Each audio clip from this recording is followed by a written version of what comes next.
Hello and welcome. I'm Leigh Ann Gerrans and you're watching W News broadcasting live from the Al Arabiya studios. These are our top stories. Flooding from Hurricane Melissa kills at least 20 in Haiti as Jamaica's declared a disaster area after being struck by the storm. US President Donald Trump has finalized a trade deal with South Korea and says he believes the US is going to have a deal with China ahead of meeting Xi Jinping tomorrow. Israeli military says it's carried out a targeted strike in the northern Gaza Strip as officials say earlier strikes have killed more than 100 people. Trump says the ceasefire agreement still stands.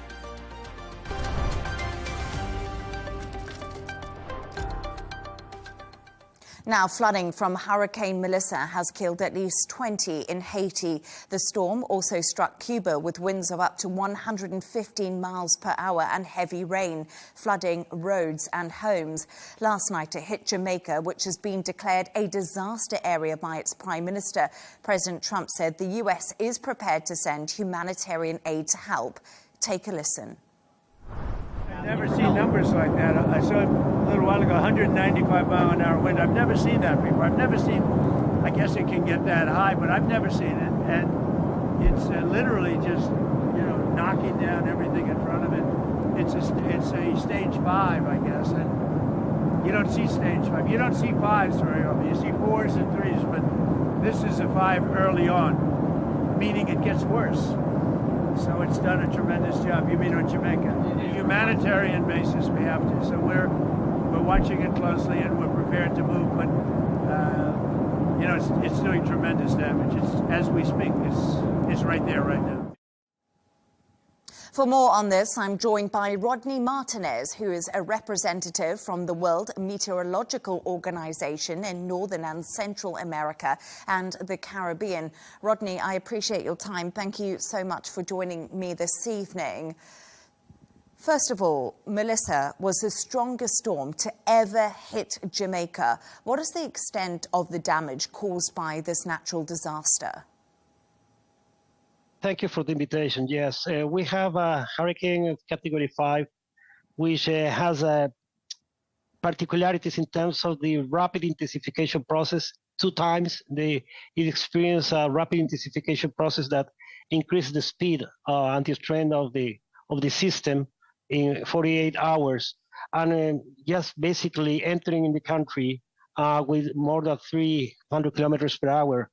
So the speed and the characteristics of the systems it strikes the island in the western side, and the important thing here is that the early warning systems were functioned very well. All the national authorities were following the system very in advance, and they were very prepared.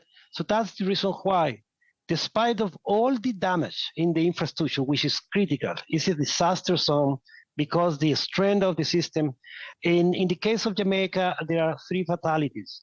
That with the dimension of this hurricane, that is a number that just denotate the importance of the early warning system and the preparation of the country. But despite of all this preparation, the strength of the system is really devastating. So now Jamaica is experiencing a lot of structural damage, and the recovery will be certainly will be hard and costly for the country, and all the aid is needed to really reactivate the activities in the island. The hurricane is currently making its way across eastern Cuba as I'm talking to you. It's now been downgraded to a Category 3. What does that actually mean? Well, considering all the evolution of the system through Jamaica, so it loses a lot of energy, and now it's a Category 3 in Cuba, where all the actions were taken. So more than 700,000 people evacuated on time. So we are expecting at least, of course, infrastructural damage there, flooding, but at least so far no fatalities reported in Cuba.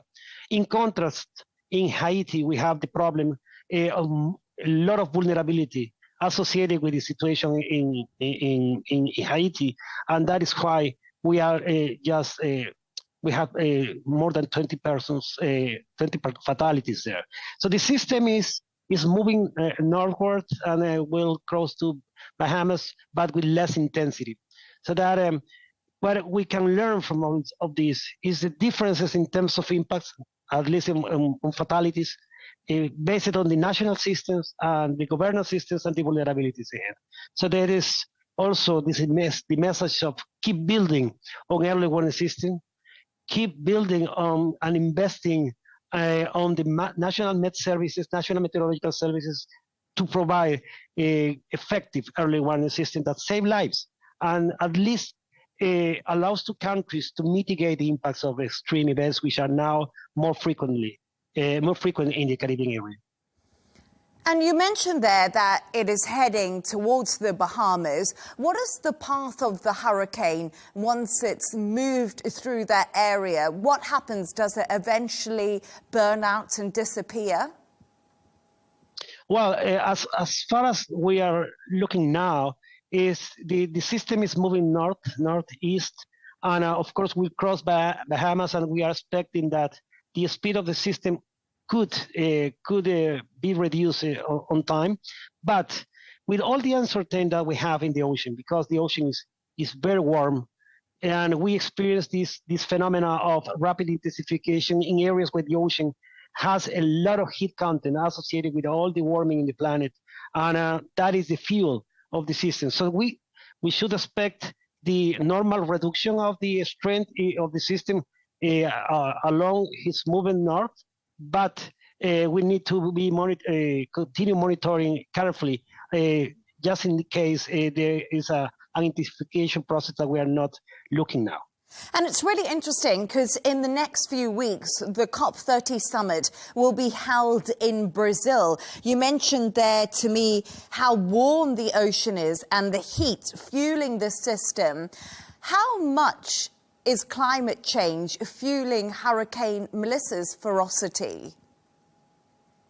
Well, when we look at the record of the registers of hurricanes in the region, yes, Melissa is now one of the 10 top hurricanes because of the strength of the system. But we have past events like this. The particularity that could be associated with the global warming is the rapid intensification process. This rapid intensification process is defined with a significant increase of the speed of the system, of the winds, in a period of 24 hours. With Melissa, we experienced this twice, and this why the increase of the speed was from basically 112 kilometers per hour to more than 300 kilometers per hour in a very short period of time. That is associated with the big amount of heat content in the ocean. In normal conditions, by seasonal characteristics, in this time in the year, the Caribbean is warm, but the levels of heat content now in the ocean are not normal, are far, far, far from normal. And that is associated with all the heat that the ocean is absorbing from the atmosphere due to the greenhouse emissions and the global warming. So that is a fact. And this particular aspect is what we can connect this intensity process with climate change. Rodney Martinez, it was great to have you on the show, and thank you for your analysis on Hurricane Melissa.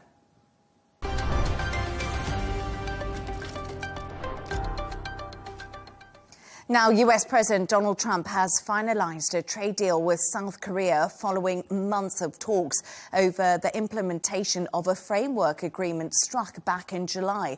It covers a $350 billion pledge by Seoul for investment in the American economy. South Korean President Lee Jae-myung has heaped praise on Donald Trump as he nailed down an agreement with the US president. Frank Smith reports. The agreement between U.S. President Donald Trump and South Korean President Lee Jae-myung on tariffs and trade took many here by surprise, with South Korea agreeing on a $350 billion investment into the U.S. for relief from the high tariffs. The tariff rate on exports to the U.S. from South Korea is going to go down from 25% to 15%. But in terms of the $350 billion, that money is going to be dispersed in various ways that offer South Korea perhaps a little bit of a benefit compared to just the upfront cash payment that President Trump had previously demanded. $150 billion of that will go directly into U.S. shipbuilding with South Korean companies. And there'll be a limit on the overall investment of $20 billion per year. South Korea will also have input on where this money goes and more equity and receipt of the benefits or profits that these investments earn. All that's left is China. China has pushed back quite significantly on Trump's tariffs, banning the export of rare earth minerals to the U.S. that are so critical to American industry. Those negotiations, though, between China and the U.S., experts say, will take more time. For more on this, I'm joined by Asia political analyst Ross Darrell Feingold. Ross, it's a pleasure to have you on the show. Thank you for joining me. OK, so Donald Trump has had a tremendous amount of energy on his Asian tour, we must say that. But tomorrow he meets President Xi Jinping of China. Where do you think Trump stands in Asia, and how will his meeting go with President Xi? The leaders in the region, like in other parts of the world where Trump has already had significant interaction over the past 8 months that he's been in office, the leaders in Asia know that Trump's focus when it comes to foreign policy, first and foremost, is on trade and on America's trade relationship with other countries. We saw that in his first trip to the Middle East, where a number of the Persian Gulf countries made significant commitments to invest in the U.S., to buy U.S. aircraft, to buy U.S. weapons. We've seen that with the European Union, which reached a trade deal with President Trump. And we've seen that over the past 4 or 5 months as negotiations proceeded with countries like Japan and South Korea, Malaysia, Indonesia, Vietnam, and culminating in those deals that have been announced, whether when he was in Kuala Lumpur over the weekend, or in Japan, or in South Korea. So the leaders know that Trump is focused on trade. Now, of course, there's always the security issues, and the U.S. is a treaty ally of Japan, South Korea, and the Philippines, and has significant security relationships with other countries in the region, like Singapore, Taiwan, and Thailand, increasingly with Vietnam as well. But again, the leaders in the region know that the best way to maintain a strong relationship with Trump is to talk trade, is to facilitate U.S. products entering their markets, facilitate U.S. investment in their countries, and then also in return seek a good deal, or the best deal that they could obtain as far as what tariffs the Trump administration will impose on their goods. Let's speak about that, because since President Trump's tariffs on China in his first term, China has done a really good job at diversifying its economy and setting up markets. Which country has the upper hand in this trade war? Is it China or the US? Because it appears to a lot of people and analysts, Trump and Xi are going into tomorrow's meeting as partners, where Donald Trump has normally had the upper hand due to the tariffs. One thing I'd remind the audience is to be a little suspicious when an analyst says China plays the long game. While that may be true, it's also one of the most often repeated phrases in analysis of China's economic or political or other policies. The reality is that China still wants access to the U.S. markets for its manufacturers, although China has diversified to other markets like the Middle East and Africa and Europe. The United States is still a crucial market for Chinese exporters. That's a lot of companies. That's a lot of jobs, and China doesn't want to jeopardize that. So, of course, China wants to get the lowest tariff possible on its manufactured goods, whether that's shoes, textiles, consumer electronics. The U.S. is still a crucial market. And when it comes to one of the other really important issues for President Trump, and that's the export of agricultural goods. Although China has stopped buying U.S. agricultural exports for the most part, and significantly soybeans as part of the trade dispute, the reality is China was happy to buy from the U.S. because it's good product, it's good quality product, the price was good,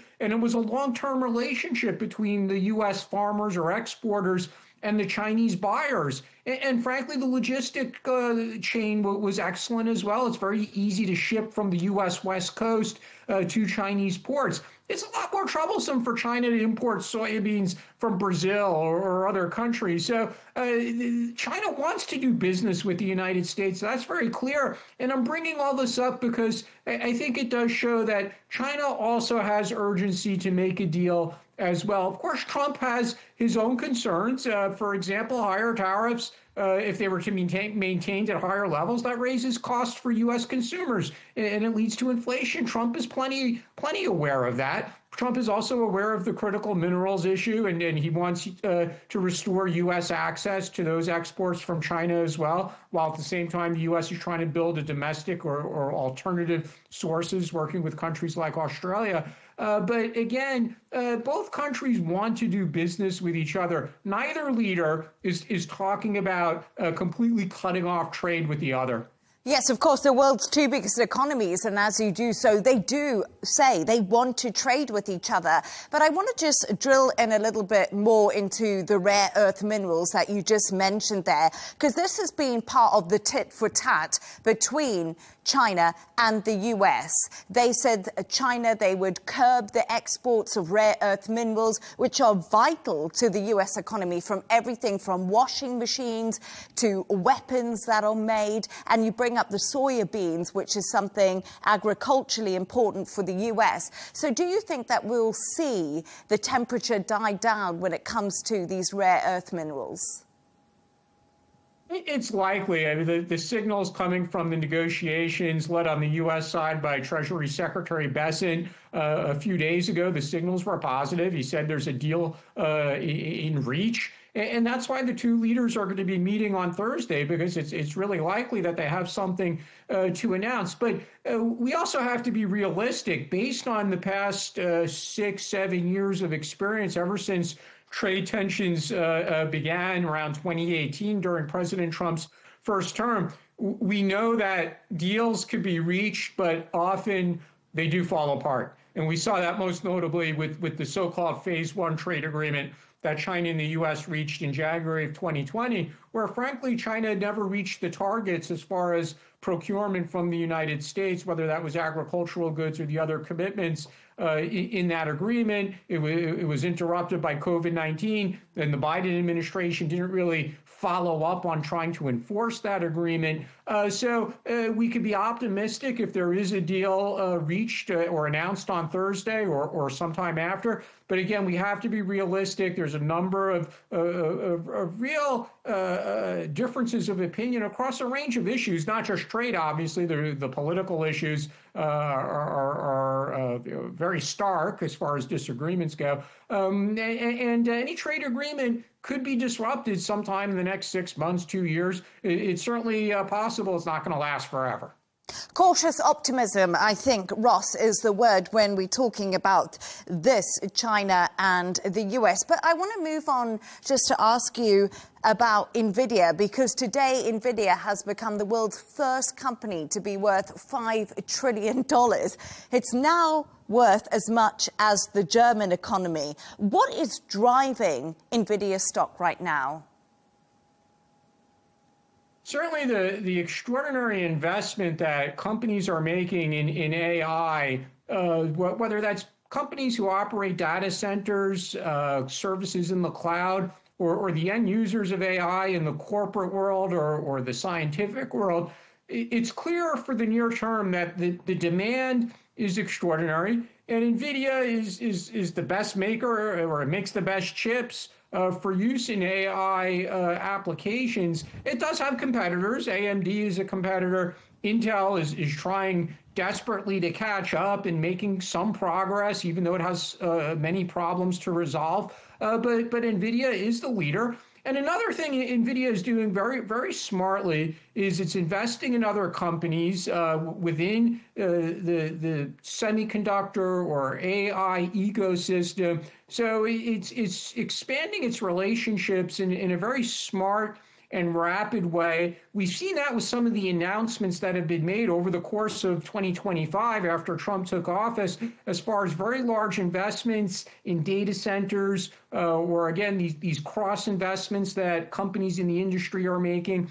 And NVIDIA is right there in the middle. And NVIDIA has also been very smart about maintaining strong relationships with governments around the world. Jensen Huang has been to the White House multiple times this year. He traveled with President Trump to London, to the Middle East, now to Asia, and he's been to China multiple times this year as well, trying to maintain a open communication with the Chinese government, even though the Chinese have implemented what appears to be a ban on buying NVIDIA chips at the moment.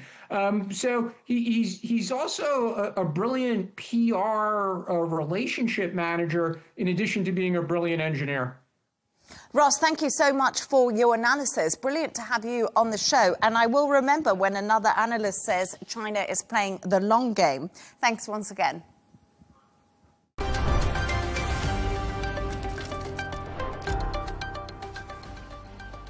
Let's take a look at some of the other stories making the headlines today. A migrant sex offender who was mistakenly released from a UK prison has been deported to Ethiopia. The British government's confirmed he was given over $500 in payment after threatening to disrupt his deportation. The Ethiopian was jailed after sexually assaulting a teenage girl and a woman in Essex whilst living in an asylum hotel. President Putin has said Russia successfully tested a nuclear-capable and nuclear-powered underwater drone. It's the second test of a nuclear-capable Russian weapon in a week. Whilst making the announcement, Putin said there was no way to intercept the drone. Meanwhile, Ukrainian President Zelensky has condemned what he described as a deliberate attack on a children's hospital by Russia. He said around 100 people were inside the hospital at the time of that attack. Now, 60 people have been killed during a massive police operation against drug trafficking in Brazil's Rio de Janeiro. As many as 12,500 heavily armed officers, backed by armoured vehicles, helicopters and drones, took part in the bust. The state governor described the operation as the largest in the state's history. And an 18-year-old Australian woman has been found dead on an island in the Great Barrier Reef after being left behind by a cruise ship she was travelling on. The woman, who has not been named yet, had joined a group hike on Saturday before she decided to rest. The incident occurred during the first stop of the 60-day cruise around Australia.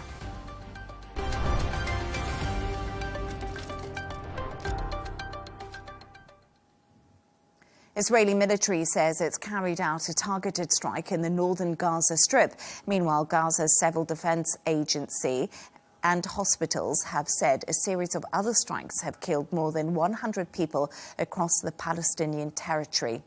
The Israeli military have issued a statement saying that a soldier was killed during fighting in southern Gaza. Meanwhile, President Trump has said that the US-backed ceasefire in Gaza is not at risk. For more on this, I'm joined by the former Israeli government spokesperson Elon Levy, who is in Tel Aviv. Elon, thanks so much for your time this evening. Always a pleasure to have you join me on the show. So Gaza's House Ministry says a total of 104 people were killed in Israeli strikes last night. 46 children and 20 women lost their lives in those strikes. Why is it women and children we are hearing about today? Israel conducted a wave of precision strikes on Hamas military targets overnight. That came in response to Hamas's flagrant violation of the ceasefire, killing one soldier just after the gruesome footage of Hamas burying hostages' remains and then digging them up for the cameras. Israel is interested in restoring deterrence because Hamas is testing the limits to see how much it can get away with, and Israel has to set limits. Now, I don't know the exact breakdown of who was killed in that strike, although Israel says it targeted dozens of Hamas military figures, including those who took part in the October 7th massacre. And we should, of course, take what the Hamas authorities in Gaza say with a pinch of salt. But if it's true that civilians were killed, that is first, deeply sad and tragic, and two, a reminder that Hamas embeds its military machine inside and among civilian areas. And it's a reminder of why this war has to end with the full implementation of the Trump peace plan and Hamas's demilitarization. So it cannot keep doing this. And that, of course, is what Hamas is desperate to avoid. OK, Elon, you say you don't know those numbers, but I can give them to you. Health officials in Gaza have said 104 people killed, and as I said, 46 children and 20 women did lose their lives. But let's move on, because Israel says it conducted a targeted strike in the northern Gaza Strip. That was just about half an hour ago before we did come to air. What happens now? Israel expects Hamas to release all of the bodies of the hostages it is holding. We're not out of phase one of the deal, and Hamas is not giving back the hostages. In fact, it's playing games. Yesterday, Israel released drone footage of Hamas burying body parts and then digging them up again for the Red Cross. Hamas knows where the body parts are, and it can give them back. The reason Hamas is not doing that is that it doesn't want to move to phase two of the Trump peace plan. Phase two is Hamas's demilitarization and removal from power. And even its Qatari patrons are now getting fed up. The Prime Minister of Qatar saying just moments ago in the US that Hamas violated the ceasefire and needs to move towards demilitarization. That's what needs to happen now. Hamas has to complete phase one. It has to give back the bodies of all 13 hostages it is still holding, and then it must be removed from power and demilitarized so that we can finally put this war behind us and move towards reconstruction of Gaza and not the reconstruction of Hamas's military machine. Qatar's Prime Minister, Elon, also said that the attack on the Israeli soldier and the subsequent Israeli airstrikes have been very disappointing and frustrating to us. Do you think that we'll actually ever get to the second phase of the ceasefire deal? Because from what the world is seeing, it's so fragile. And once again, Israel killed 104 people last night, another targeted strike today. Is Israel upholding its side of the bargain right now? Israel wants the full implementation of the Trump peace plan. Its goals in this war that Hamas started were to get the hostages back and to remove Hamas from power so it can never invade and take hostages again. Israel wants the implementation of all 20 points of the Trump peace plan: disarmament, demilitarization, de-radicalization, the lot. Hamas does not, because for Hamas to accept Trump's peace plan is essentially to admit defeat. But Hamas did not want to free the living hostages either. And it did it because of pressure from its patrons, its state sponsors, Qatar, Turkey, Egypt. They told it, game's over, the hostages are a liability, you have to free them. And the only way we will move to phase two is if those same countries pressure Hamas to demilitarize and lay down its arms. Hamas doesn't want to do that. It is, of course, a jihadist regime whose reason for existing is to continue waging war against Israel. And I'll say one more thing. A new poll from the Palestinian Center for Policy Research found that support for Hamas has gone up since the October 7th massacre. It's by far the most popular Palestinian political party, and a majority of Palestinians, including in the Gaza Strip, still think the decision to go to war on October 7th was the correct decision. So I think Hamas thinks that October 7th has made it stronger, and that's why it wants to prepare for the next one, and that's why we need massive global pressure on Hamas to end this living nightmare it started. You know, Elon, every time we talk, it's always a speech about Hamas. And sometimes I just want to find out what Israel is currently thinking and what their plans are. But let's talk a little bit about aid. Israel has allowed some humanitarian aid into Gaza, but supplies have been well below the 600 trucks a day that was specified in that ceasefire agreement that you say Israel is committed to. What is Israel's justification for so little aid at the moment going into the Gaza Strip? Israel's policy is that any aid that aid organizations want to bring into the Gaza Strip, they're welcome to coordinate. The United Nations is responsible for only something like 30% of the aid that goes into Gaza. There are many other aid agencies that the UN is not counting. It's important that aid get to the people who need it while making sure that Hamas can't steal it. And I'm sorry if you think that every answer is a speech about Hamas, but Hamas is the main belligerent in this war. It's trying to crack down and reassert its hold on power. It's going to try to divert supplies. And it's important that aid agencies be able to get food to the people who need it without Hamas being able to divert it in order to restock its machine. Israel's policy, any trucks of aid the UN wants to coordinate, it can coordinate. And when it does coordinate more trucks get in. Elon, I think this is where the frustration lies, because you and I and so many people watching our TVs, watching social media, we see these horrific pictures of starving people inside of Gaza. And that's something that's really driving people's feelings towards this cause and towards the Palestinians. But I want to talk to you a little bit about Netanyahu, because he appeared in court yesterday for his corruption trial.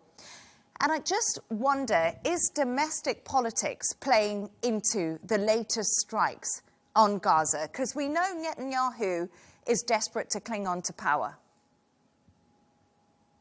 Well, Israel is now in elections year. Elections will have to take place within the next year. And Netanyahu is going to have to contend with, on the one hand, public pressure that he was in power when the October 7th massacre happened. On the other hand, he's going to try to claim credit for the fact that Israel is now in its strongest strategic and military position it's ever been. I think Netanyahu will also want to reach more normalization agreements before the next election, maybe with Indonesia, hopefully with Saudi Arabia itself, because he wants that to be his legacy. But right now, Israel faces a military challenge that any leader would have to contend with. The Hamas regime is not disarming.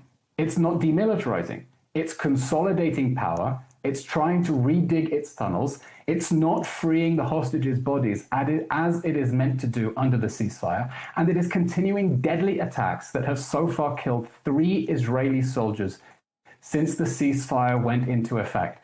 And any Israeli leader would not be able to let Hamas just get away with that, or Hamas will just keep on killing Israeli soldiers with impunity. Israel needs to restore deterrence to make it clear that Hamas cannot continue its aggression. And what needs to happen next is that all the hostages' remains come home, and then we move to phase 2, about which there is consensus within Israel, that Hamas has to lay down its arms and let everyone move on to the full implementation of the Trump plan. Yes, of course, and I think there's consensus across the world that Hamas does disarm. Elon Levy, always good to have you on the show. Thank you. For more on this, I'm joined by Hani Sabri, who's the founder of Aleph Advisory, a New York-based Middle East-focused and political risk analysis firm. Hani, it's brilliant to have you on the show. Don't know if you heard my conversation with former Israeli government spokesperson Elon Levy.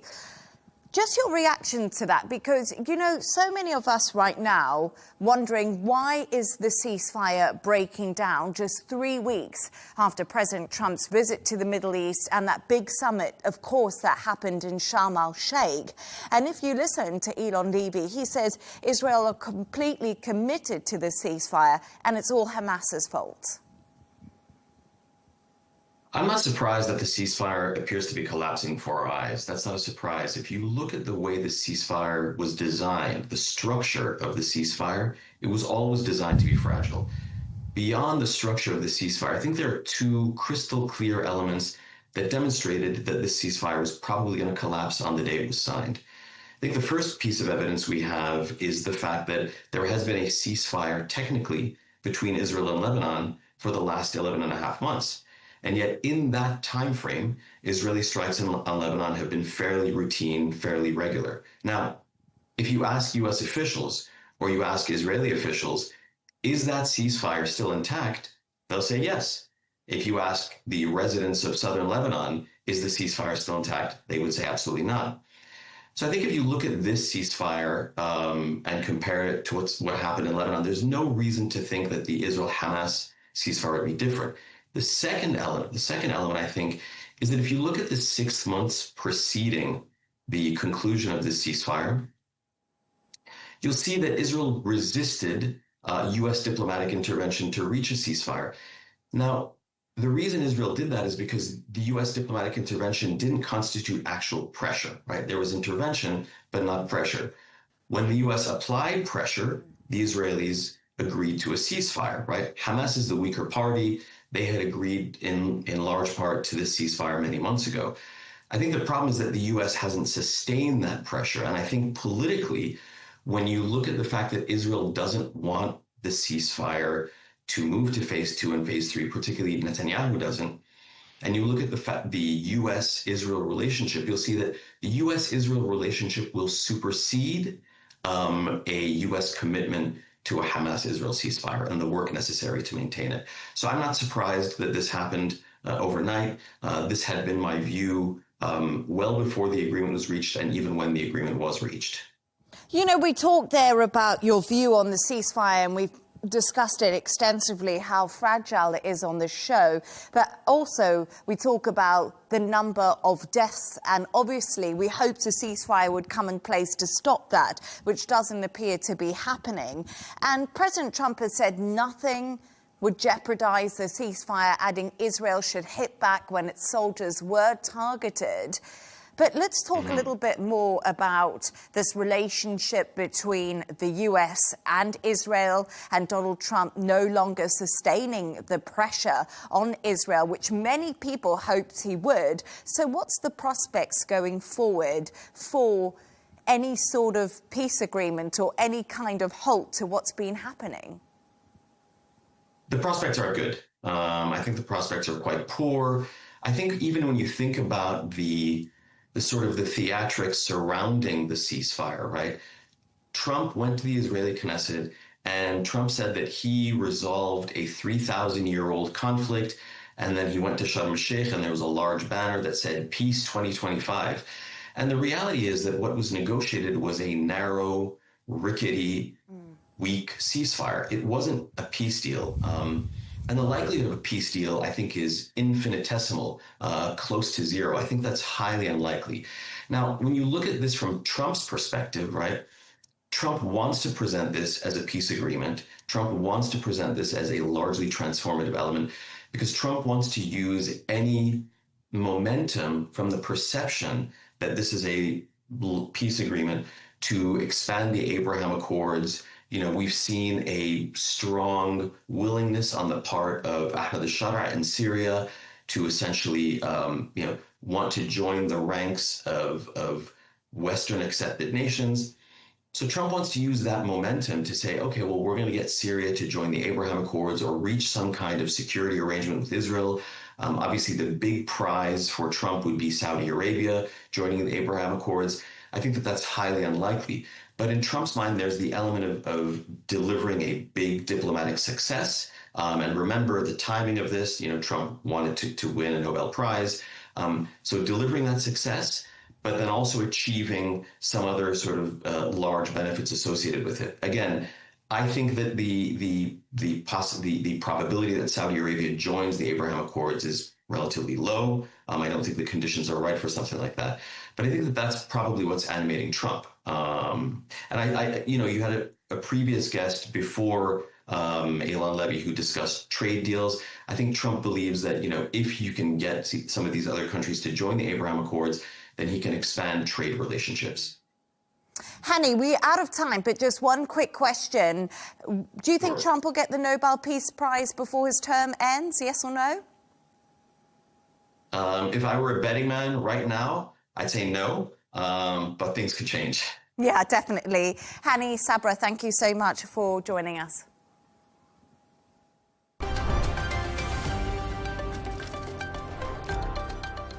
A reminder of our top stories. Flooding from Hurricane Melissa kills at least 20 in Haiti as Jamaica's declared a disaster area after being struck by the storm. US President Donald Trump has finalized a trade deal with South Korea and says he believes the US is going to have a deal with China ahead of meeting Xi Jinping tomorrow. Israeli military says it carried out a targeted strike in the northern Gaza Strip as officials say earlier strikes have killed more than 100 people. Trump says the ceasefire agreement does indeed still stand. And that's all from us on W News. Don't forget to subscribe to our YouTube channel. Also follow us on X. We'll be back in a couple of hours' time with W News Extra. Goodbye and thank you.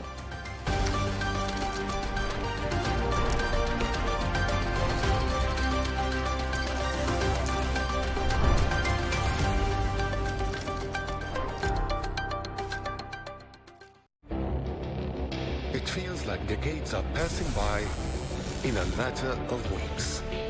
Seismic shifts in the world order.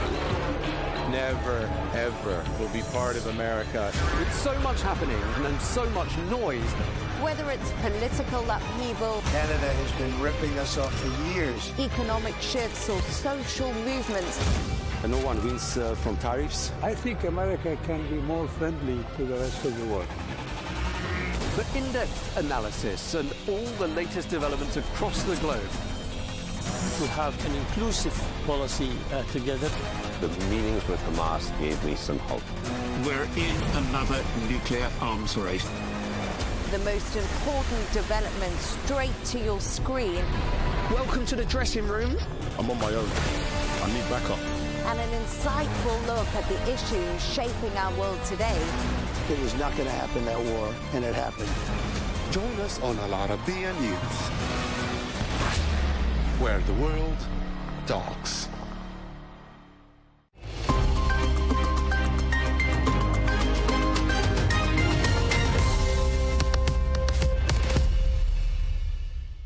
Hello and welcome to the Dailies.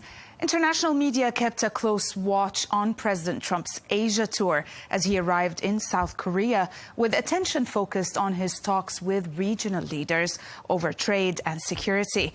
At the same time, Hurricane Melissa's catastrophic impact across Jamaica and its approach towards Cuba dominated global headlines. Meanwhile, renewed violations by both Israel and Hamas cast doubt on the fragile ceasefire in Gaza, raising fears of renewed escalation. We'll start with the latest developments there in the Middle East as Trump's ceasefire deal, as we mentioned, is put to the test after Israel and the Palestinians violate the ceasefire. An Israeli soldier was killed yesterday in sniper attack on an excavator near Rafah in the Strip. And on the other hand, Israeli airstrikes on Gaza killed more than 80 Palestinians, including children, after Israel accused Hamas of breaching the ceasefire over delays in returning hostages. International mediators urge restraint to prevent the fragile truce from collapsing. Israeli media reflected a mix of anger and anxiety, with right-leaning outlets urging a stronger military response and others warning that renewed escalation could jeopardize hostage recovery efforts. Broadly, coverage emphasized public frustration with Hamas and pressure on Netanyahu to balance retaliation with U.S. ceasefire commitments. The Times of Israel examines how Donald Trump, despite facing broad domestic and regional pressure, remains publicly committed to the fragile ceasefire in Gaza. Meanwhile, Israeli Prime Minister Benjamin Netanyahu is under intense strain. Hamas has resumed attacks, hostage bodies remain uncovered, and Israel's internal pressures for retaliation are mounting. The piece outlines how Trump's leverage keeps Israel in check, yet Netanyahu's patience is wearing thin. It argues that while the White House seeks to protect its signature foreign policy win, the underlying tensions may soon force both sides into a perilous escalation. Israel Hayom reveals that Prime Minister Benjamin Netanyahu convened an emergency meeting after Hamas returned a body not matching any of the 13 known Israeli hostages in what Israel calls a breach of U.S. brokered ceasefire deal. Netanyahu is reportedly considering several retaliatory measures, including shifting the IDF yellow line westwards to reclaim territory, or tightening aid convoys or restricting goods entering Gaza, and also keeping the Rafah crossing closed. Far-right ministers Itamar Ben-Gvir and Bezalel Smotrich are urging him to rearrest militants freed under the deal. The piece underscores Netanyahu's balancing act between U.S. diplomatic caution and domestic pressure for decisive action, portraying a government on edge as the fragile ceasefire in Gaza teeters towards collapse. Palestinian media condemned the Israeli strikes as a grave breach of the ceasefire, highlighting the high civilian toll, including children and displaced families. Coverage framed the attacks as evidence of Israeli disregard for international mediation and a continuation of collective punishment in Gaza.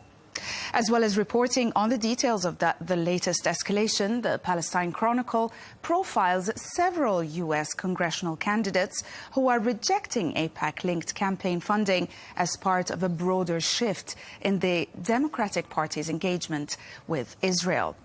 It argues that the growing coalition of progressives deem AIPAC's influence less tenable and seek independence from large pro-Israel lobby money.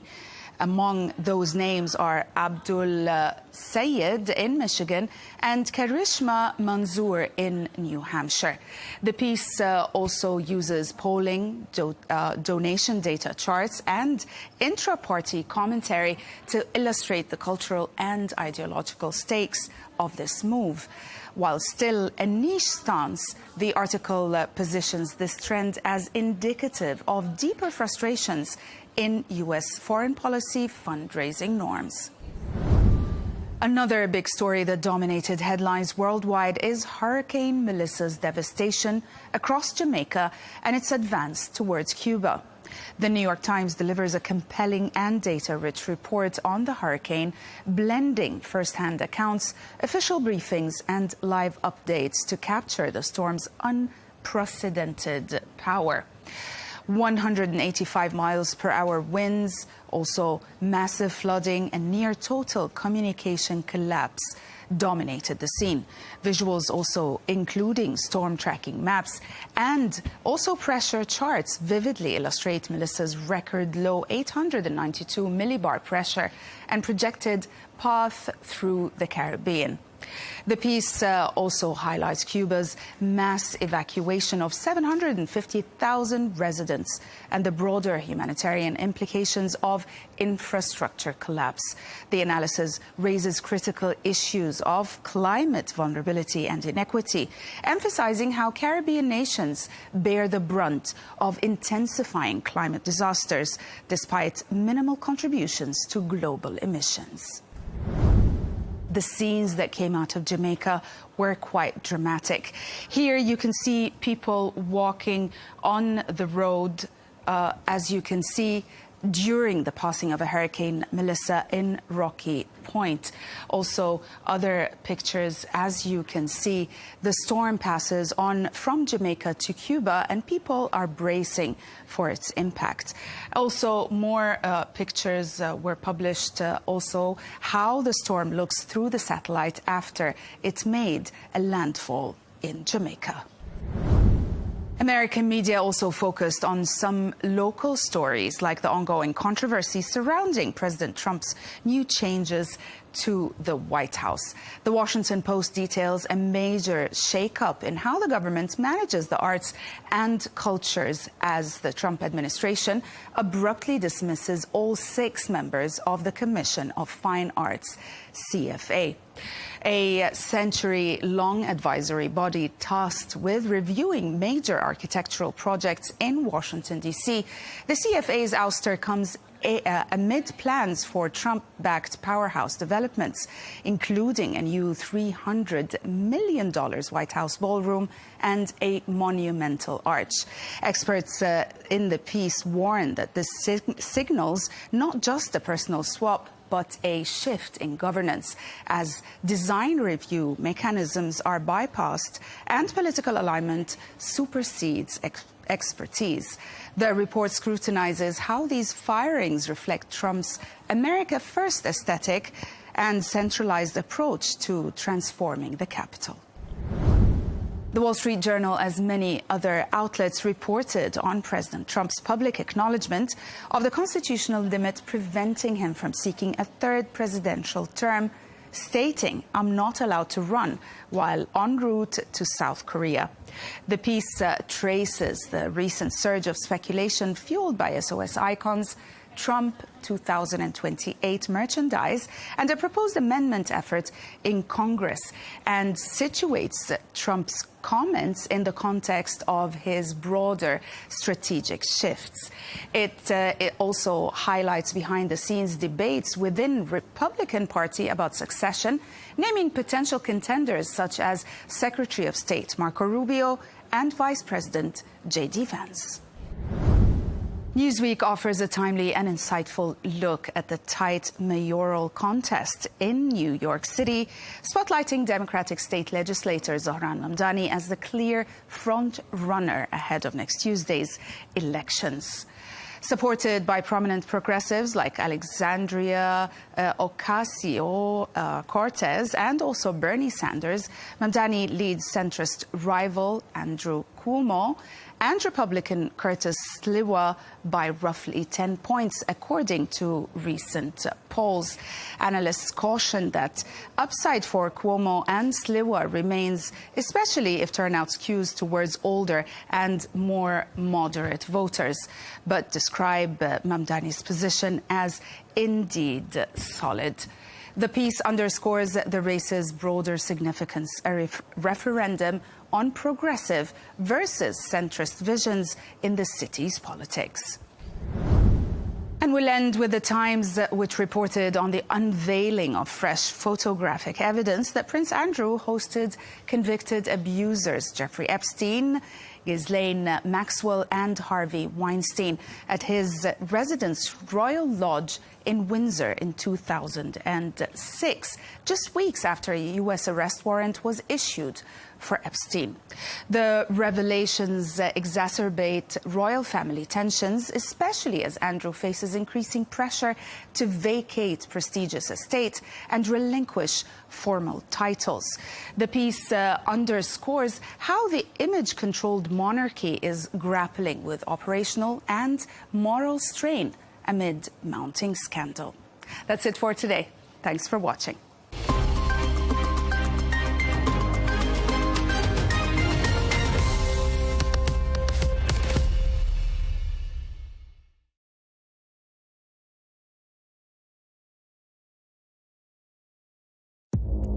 Our allies, in many cases, are worse than our enemies. Stay informed and connected with the latest international headlines. There obviously is a risk. From breaking news to in-depth analysis. It would appear that this war is coming to an end. Who buys this stuff? Investors, pension funds. We deliver the most important developments straight to your screen. Iran always wanted to deal with militia. Join us for compelling, expert-driven conversations. A curfew order has been established. And an insightful look at the issues shaping our world today. There are lots of proposals about European architecture for security. I'm Leigh Ann Gerrans, and this is W News. We dealt with this when I was Chief of Staff in the first term. Where you don't just hear the headlines, you get the full story.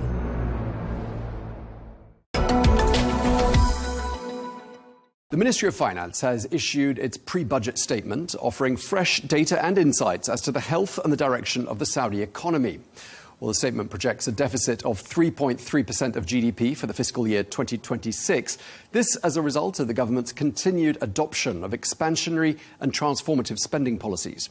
But at the same time, preliminary estimates point to real GDP growth of 4.6% in 2026, boosted by an uptick in non-oil activities. Well, the projection for 2025 was set at 4.4%. Well, this puts Saudi Arabia well ahead of the IMF's 3.1% projection for the global economy. Well, we're joined now by Naif Al-Ghaith, who is the chief economist at Riyadh Bank. Naif, thank you very much indeed for joining us. Always a pleasure seeing you on the programme. Before we look ahead to 2026, let's stay in 2025. GDP expected to register growth of about 4.4%. I mean, very respectable by global standards. Can you just put that number into context for us? Thank you very much, Tom, for having me. It's indeed the growth of Saudi Arabia for this year is quite staggering. It has been maintained this healthy growth, especially in the non-oil. We have been seeing the non-oil growing at 4.5% to 5%. So we're expecting this trend to continue, not only 25 and also going forward. For the oil economy, it's picking up. We see the production is right now reaching 10 million barrel a day. That has helped also the oil GDP. So right now we're expecting well above the 4% for the 2025. As you mentioned, also this is ahead of the global growth and also ahead of the expected growth that was produced by the IMF. OK, so that's a good note to start on. Another good piece of news, I'd love to get your analysis on this. Unemployment's down to about 6.8% in Saudi Arabia. Do you think that could fall further? Well, as you know, that the target for the unemployment was 7%, and now it has been for the Vision 2030 now has been revised to be 5%. So the aim is to fall further. It is challenging. It's not easy. Why it's not easy? Because we have so many challenges. The more you grow, in terms of population and also in terms of labor force, will be also growing. We are a young nation. That means so many graduates are coming into the labor market. To be able to reduce this number is not easy. The good news, we have been seeing the numbers. They are very promising. We get well up below the 7%. Not only this, also when we look at the PMI Riyadh Bank for the employment, we have seen an increased number of unemployment. So they are expanding in terms of employment. Now we need just to expand above the labor force, meaning that would reduce the unemployment to be well below the 6.8. OK, inflation's looking stable, isn't it? 2.3%. There are, though, some rising global inflationary pressures, aren't there? Do you think they're going to be able to maintain that level? I think we will be also to get way below 2.3. Right now, we just get a new regulation for rent. Rent has been the major component of inflation in Saudi Arabia. Right now, with the new basket, the weight of rent is almost 20%. Just imagine this 20% weight would be heavily reduced. Right now, we have a regulation to freeze the rent for corporate and also retail for the next 5 years. So the expectation to be well below 2%, not 2.3. OK. And obviously this GDP growth forecast for 2026 that's been put out there, 4.6%. I mean, that's strong, isn't it? It's better than 2025. What's driving that? There are two things. Right now, we have the non-oil economy. It's going to be growing more than 4.5. It's expected to be around 5%.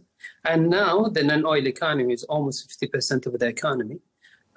Also, we have the oil economy. So there are two drives moving the GDP of Saudi Arabia.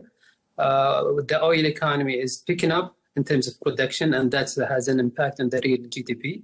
And also the other thing is the non-oil GDP, which will be growing above the 4.5 to 6 to 5%. And that also will contribute to the growth of the overall GDP.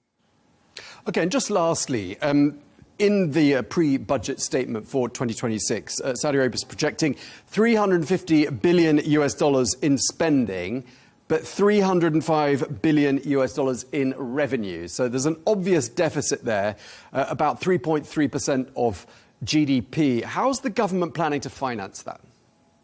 Sure. As you rightly mentioned, revenues in Saudi Arabia, 1.147 trillion, and then we'll also have the spending is 1.3 trillion Saudi riyal. That would result in 165 of deficit, which the expectation to be financed through debt. That could be through issuance sukuk or bonds or direct lending. And this is what we have been seeing in the trend before. The year before and the year before that. So the expectation to maintain a healthy economy with a healthy foreign reserve will continue to issue debt going forward. OK, well, we really appreciate your analysis, as ever. Thank you very much indeed, Naif Al-Ghaith, Chief Economist at Riyadh Bank. Thank you for your time, sir. Now, looking ahead to the 2026 budget and getting a bit more context on that, given global and regional economic conditions, what sort of growth in non-oil activities is achievable? Well, to answer that and more, we can speak now to Cornelia Meyer, who's an economist and the CEO of Meyer Resources. Cornelia, thank you very much indeed for joining us on Al Arabiya English. I just want to start by asking you, I mean, we were just talking there about the growth forecast for 2026, 4.6% GDP growth forecast. I mean, sounds great. What are your thoughts? What do you think's driving it? My thoughts that what's driving it, thank you very much for having me, is the growth in the non-oil economy. We now have well above 50% of the economy, 55.6% to be precise, this year in non-oil economy, expected to grow next year by 5%, whereas the rest of the economy is expected to grow, as you said, by 4.6%. So that is really very important, because that's where the employment is. And if you employ people, they will then consume, and that will help GDP to grow. OK, now in the pre-budget statement for the fiscal year 2026, the Finance Ministry forecasts a deficit of 3.3% of GDP. First of all, I mean, deficit always sounds slightly alarming, but do you think there's anything to worry about here? No, I think there's nothing to worry about. I mean, it's still, if I look at the GDP, it's 3.3% of GDP, so that's not that much. And if I look at the total public debt to GDP of the Kingdom of Saudi Arabia, it's around 30%. So in the globe, look at the US, look at Japan, look at European countries. In the global context, it's a very low leverage, and there's plenty of debt capacity. OK, so clearly nothing to worry about there, in your opinion. How does the government, do you think, plan to finance it? Well, it will finance it with debt. It will finance it with sukuks, with bonds, with direct loans, as they have done over the last few years. We had debt over the last few years, and we projected to have debt until about 2028, 2029. Next year is the highest level, and then they're projecting it to go down. And they're also achieving the going down in the debt by becoming fiscally more conservative on some of the giga projects. OK, so I mean, when you look at what the price of oil has done in the last few months, and you also take into account spending, especially on expansionary and transformative projects, I mean, none of this should be at all surprising, should it? No, it's not surprising. And if I look at the price of oil, yes, it's down between 7 and 10%, depending on the day, since January. But you also the kingdom is also producing more than 300,000 barrels a day more a year, because they have the OPEC Plus has sort of opened the taps. The 2.2 million first tranche of voluntary cuts has been totally unleashed onto the market. And they're unleashing the second tranche of voluntary cuts now. So the revenue is not just the price of the oil. The revenue is price times volume, and volume has gone up. We were just speaking there to the chief economist of Riyadh Bank, who painted a pretty rosy picture of the Saudi economy, unemployment, inflation. All the other major indices seem to be pretty positive. I mean, would you share that general assessment? I would share that general assessment, especially going out with, look, I think tourism is a sector really to watch. Let's not forget, we have 2030, we have the World Expo in the Kingdom, and 2034, we have the FIFA World Cup. So there will be loads of hotels built, loads of, restaurants built and so on. So yes, I would certainly still 2034, I would see it growing. In terms of inflation, they're doing better. The Kingdom is doing better than many other countries. However, with tariffs, with the unhinging of global supply chains, also the Kingdom will have to feel some of the inflation. They're in a really good spot. OK, so you're already looking beyond 2026, which is great, because, of course, we're always looking towards Vision 2030 year, which is, of course, 4 years away.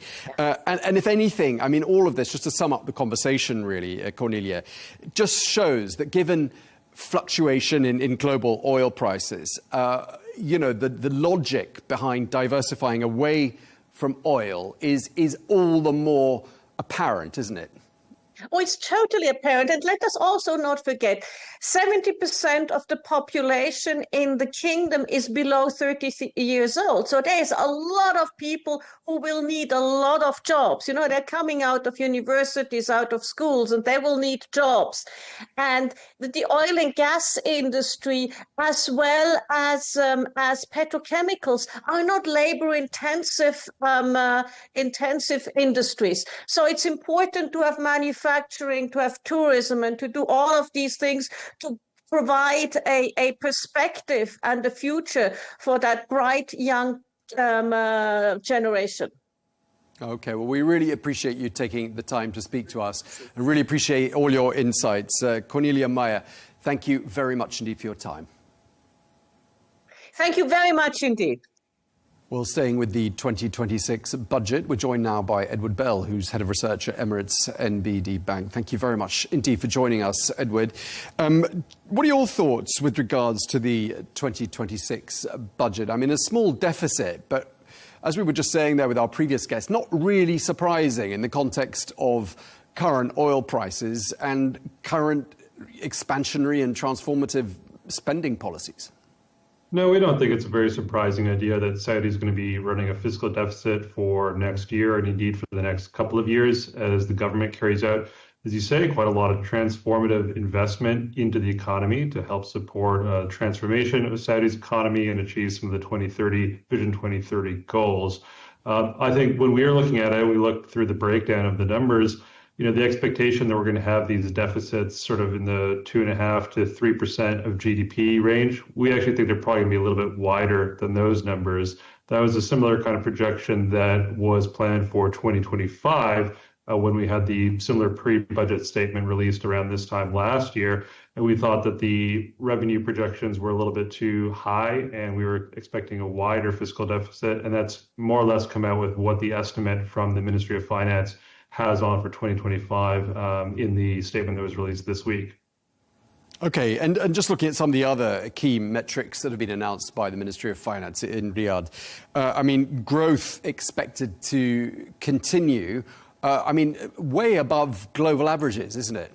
Yeah, I think that speaks to quite a couple of positive factors for the Saudi economy. And the projection for next year is very much, I think, on trend with what we've seen in the non-oil economy, which has been growing by just a little bit shy of 5% for the last couple of quarters, and it really growing across multiple sectors as well. Construction, obviously, a big part of that, but investment into infrastructure and other sectors, tourism, travel and logistics, all those seeing a boost in Saudi's economy. We expect that kind of performance to be maintained, that sort of 4.5% to about 5% non-oil growth. I think for 2026, one of the big benefits is going to be that as OPEC Plus is unwinding their restraint on output, the oil side of the Saudi economy, which is a smaller part of it than it was, a decade ago or even 5 years ago, is still going to be contributing positively to growth in 2026. And another key metrics, and we haven't really talked about this yet with our guests today, Saudi Arabia's ratio of public debt to GDP. Still pretty low, isn't it? Yeah, you got to think for an economy in the G20 that's as large as Saudi Arabia's is, over $1 trillion US, estimates from the National Debt Management Center in Saudi, just the low 30% of GDP range for public debt. So that's a very low number.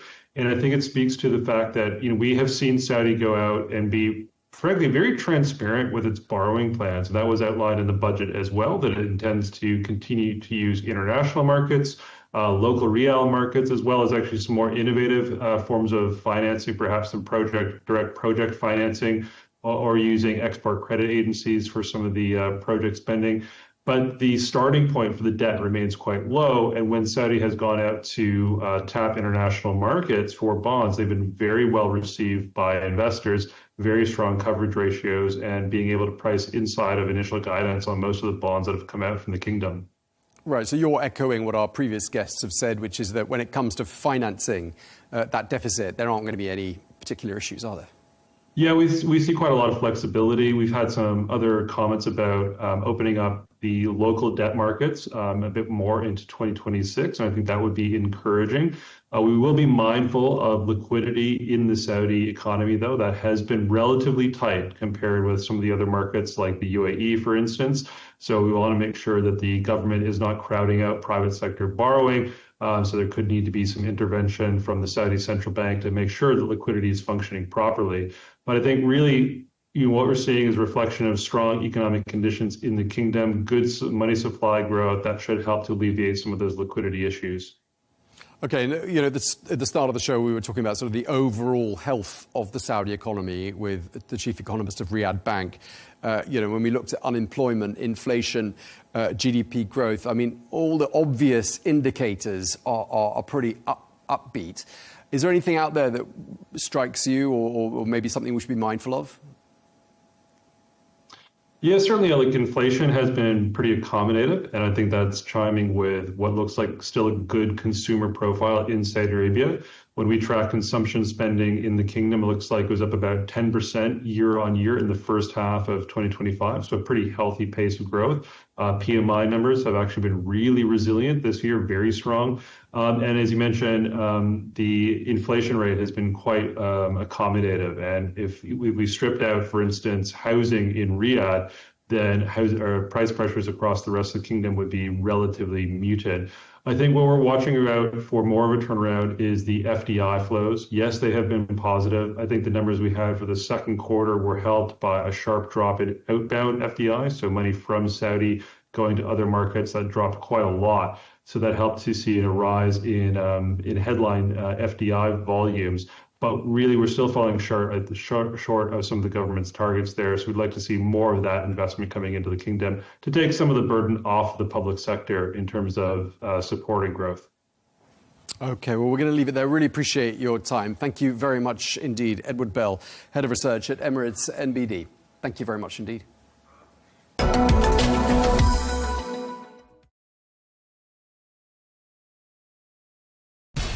We have to take care of our people, and we're going to take care of our people first. For in-depth analysis and all the latest developments across the globe, make sure you join us every weekday. President Trump is trying to negotiate a ceasefire. With so much happening, so much information, and so much noise, international law will have no part in his administration. It can be hard to keep track. Tariffs will just fuel inflation. We're going to fight these tariffs. But you can count on us to tell you what you need to know. We stand by your side. Join me, Tom Burges Watson, for Global News Today, right here on Al Arabiya News. It feels like decades are passing by in a matter of weeks. Seismic shifts in the world order. Never, ever will be part of America. With so much happening and so much noise. Whether it's political upheaval, Canada has been ripping us off for years. economic shifts or social movements, And no one wins from tariffs. I think America can be more friendly to the rest of the world. For in-depth analysis and all the latest developments across the globe, to have an inclusive policy together. The meetings with Hamas gave me some hope. We're in another nuclear arms race. The most important development straight to your screen. Welcome to the dressing room. I'm on my own. I need backup. And an insightful look at the issues shaping our world today. It was not going to happen, that war, and it happened. Join us on Arabiya News, where the world talks. Well, we can speak now to Kurt Volker, who is President Trump's former special envoy for Ukraine negotiations, also former US ambassador to NATO. Thank you very much indeed for joining us, sir. We are now day 1,343 of the war in Ukraine. I'd just like to start by asking you, I know you were there quite recently, what have been the most significant developments in the war in the last couple of months, would you say? Well, I think Ukraine developing its own long-range strike capabilities to hit infrastructure inside Russia. We're talking about military facilities, military bases, oil refineries that produce refined fuel for aircraft. They've been able to hit quite a bit inside Russia. That's one big development. The other is the petering out of Russia's ground offensives. They've tried 3 separate offensives this year, in the spring, summer, and now in the autumn, and they have not really been able to take much territory. So we're seeing that Russia is really not capable of advancing, and Ukraine is inflicting more and more damage on Russia. So this has been a bit of a turn of the tide, if you will. Okay, so I mean, with winter approaching and, you know, what's tended to happen in previous years during the winter is that the lines of the battle are more or less frozen. I mean, are we looking at a pretty unchanged stalemate, would you say, on the battlefield during the next 4 or 5 months? Yeah.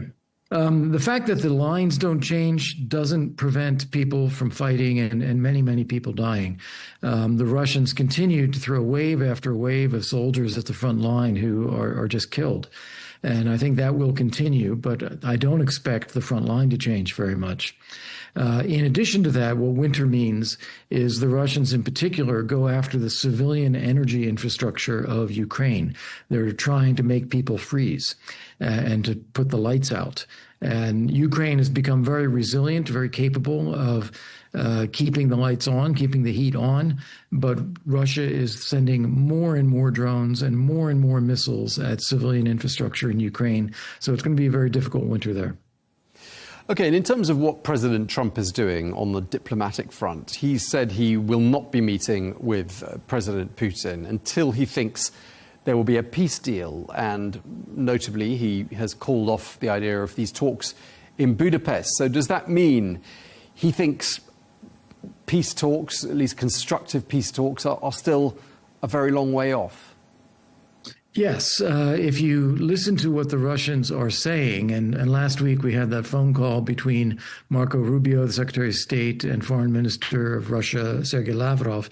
Lavrov was articulating the most outrageous absolutist demands before there could be any idea of peace. He was saying that any territory in Ukraine that Russia doesn't control is by definition controlled by Nazis. He's saying they have to get all of the territory. He's saying that Ukraine has to be fully neutral, demilitarized, and subordinate to Russia. This is just an outrageous and maximalist set of demands that neither Ukraine nor Europe could ever agree to. So because of that, President Trump said there's no point in meeting with Vladimir Putin now. My own judgment is that there will never be a peace agreement per se. Putin is never going to recognize the legitimacy of a sovereign Ukraine. He's never going to recognize the legitimacy of Volodymyr Zelensky as the leader of Ukraine.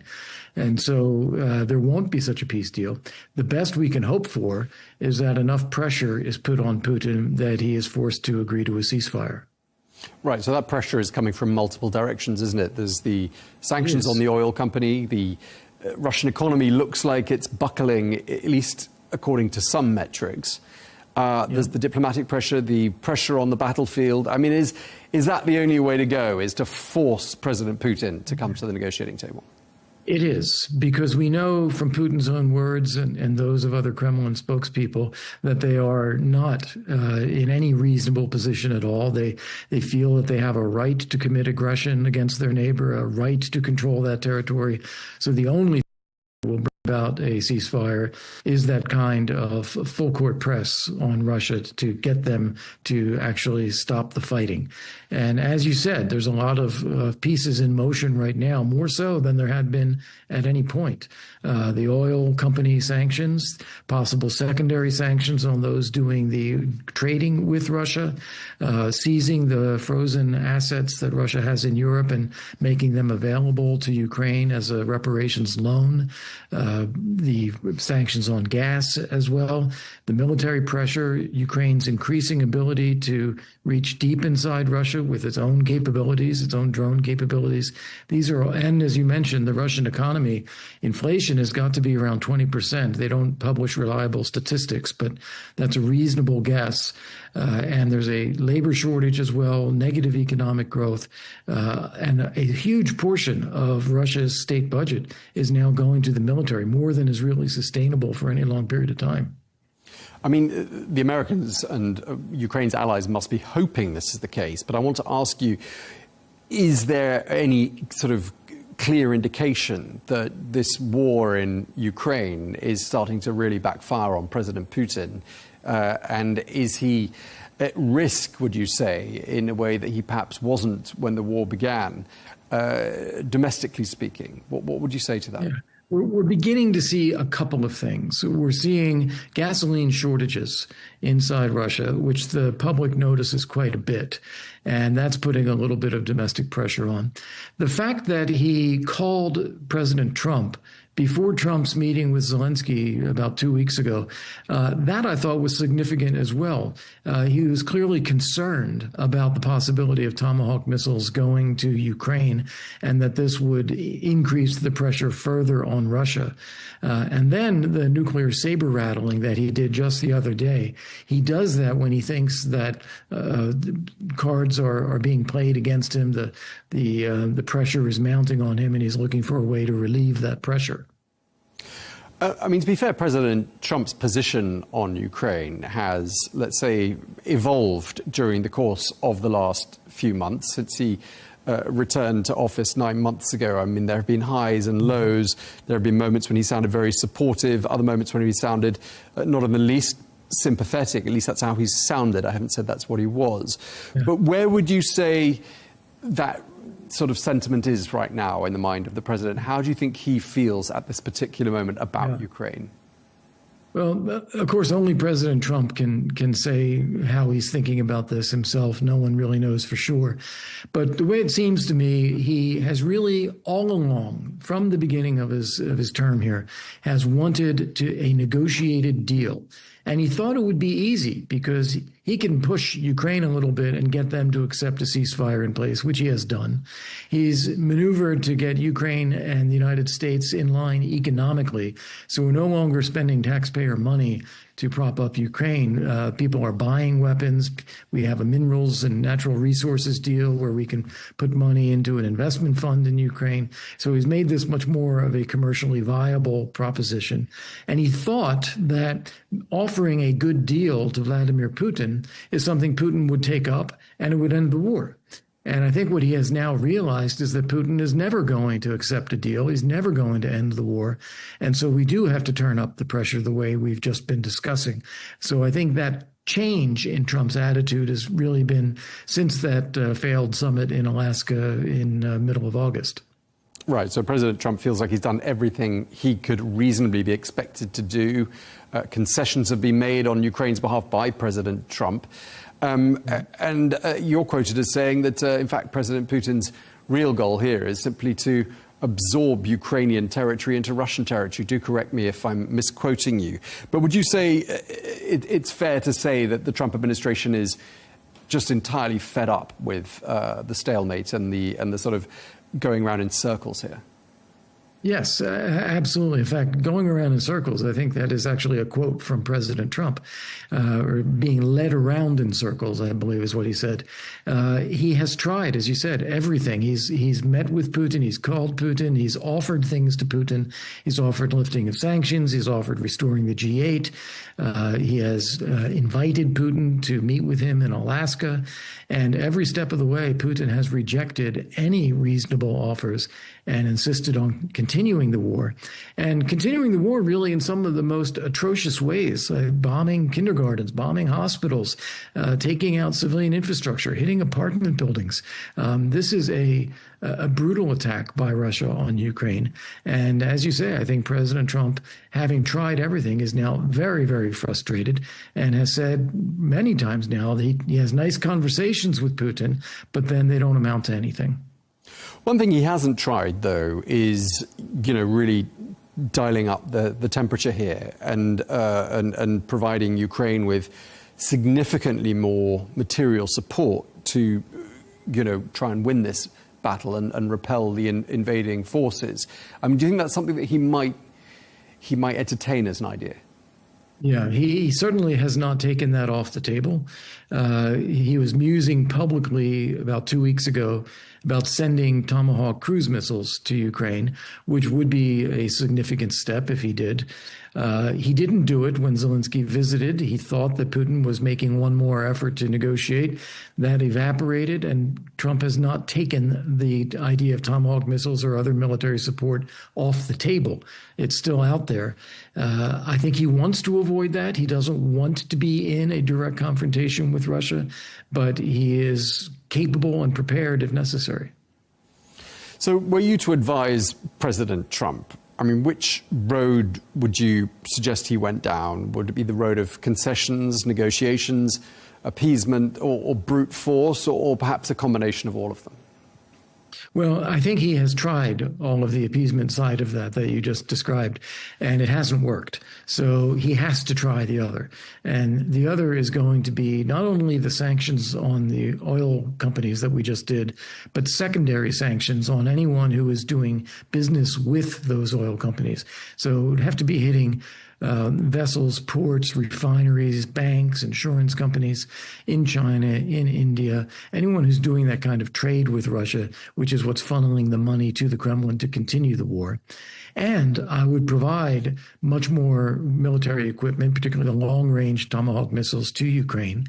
But I would tell the Ukrainians, don't use them right now. And if we get a ceasefire, keep them, and that'll be your deterrent.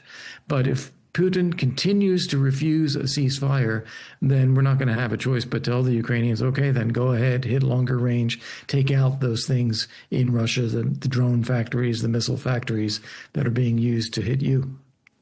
And just lastly, would you say the Americans and the Europeans have now come rather closer together, let's say, than they were back in January, February, on the issue of how to end this conflict? Definitely.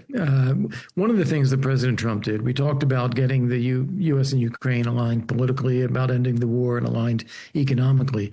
Another thing President Trump did was to rebalance the U.S.-European military relationship. He has always felt, and every president has felt, the U.S. was doing too much and Europe too little. Europe is now committed to spend 5% of their GDP on defense. They are buying weapons in order to provide them to Ukraine. They are talking about a coalition of the willing to be present on the ground in Ukraine to deter future Russian attacks. So Europe has stepped up quite a bit now, and we are much better aligned between the U.S. and Europe than we were at the beginning of this administration. Okay, well, on that note, we're going to have to wrap up. Thank you very much indeed. Really appreciate you taking the time to talk to us. Kurt Volker, President Trump's former special envoy for Ukraine negotiations. Thank you, sir.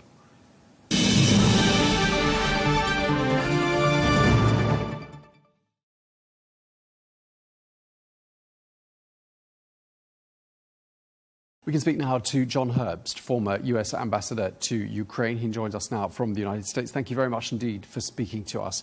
My pleasure. There have been more Russian drone attacks on Ukraine's capital during the last 2 days or so. The civilian death toll keeps rising. When it comes to what's happening on the battlefield, have we seen any sort of strategic breakthroughs, would you say, in the last few days and weeks? We haven't seen any strategic breakthrough since Russia began its latest offensive many, many months ago. They've taken at most 1% of Ukrainian territory, and they've lost hundreds of thousands of soldiers and a tremendous amount of equipment. And they've not made any breakthrough in western Donbass, the cities of Pokrovsk, and then, of course, Kramatorsk and Slavyansk, which is a highly fortified area. So the Russian war effort is not doing very well. Okay, and in terms of how President Trump views this long-running conflict, approaching the 4-year mark now that it is, he's called off those talks in Budapest that were going to happen. I mean, do you think that means that he thinks this is, there is nothing to negotiate at this stage? Well, he's recognized that Putin's not interested in peace. That's why he decided not to go to Budapest. You know, Putin gets him on the phone and tries to charm him, and he sounds very nice, but then he makes no real commitment about ending the shooting. That's why, as opposed to what happened in August, when Witkoff met with Putin and then they decided to go to the summit in Alaska, this time after the phone call a couple of weeks ago, Trump said, okay, yeah, we can meet in Budapest, but I want Rubio to work out the agenda beforehand. And so Rubio had a phone call with Lavrov, and Lavrov pointed out that the Russian position has not changed. And Trump said there's no reason to have a summit. So what do you think is going to get President Putin to the negotiating table? Anything, or do you think the negotiating table is just going to be have to be put to one side? And that being the case, what does he do? I don't rule out Putin coming to negotiate, but only when he's experiencing serious problems with his war effort. Meaning, 1, major pressure on the Russian economy, and 2, serious problems on the battlefield. Well, Russia's made no great gains. They have made small gains. And the generals lie to Putin and say, we're going to make much greater gains next week. And so Putin continues the war. But if we sent major new weapons to Ukraine and Ukraine uses them to put some serious pressure on Russians on the battlefield, Putin may decide that he's unable to conquer more Ukrainian territory, and he may decide to negotiate seriously. But without substantial additional pressure from the United States and the West, Putin will not negotiate. And when it comes to that economic pressure, I mean, what indicators are there that it's having the desired effect on Moscow? Well, I don't have any question, any doubt that the sanctions we've been putting on since the big invasion, even before, have cost the Russian economy maybe 1% of GDP growth a year. But those sanctions were never going to make Putin simply give up. The sanctions that Trump put down earlier this week are very powerful. They will be a further blow to the Russian already stumbling economy. But unless it's fathered by additional sanctions and pressure on the military side, I think Putin will simply continue his war. Putin thinks he can outlast Trump the way he outlasted Biden, the way he outlasted Merkel, and so on. Trump has to show him that he's different, and he'll just keep on ramping up the pressure. And I'm hoping that what we saw this week with the sanctions on Rosneft and Lukoil is just the start.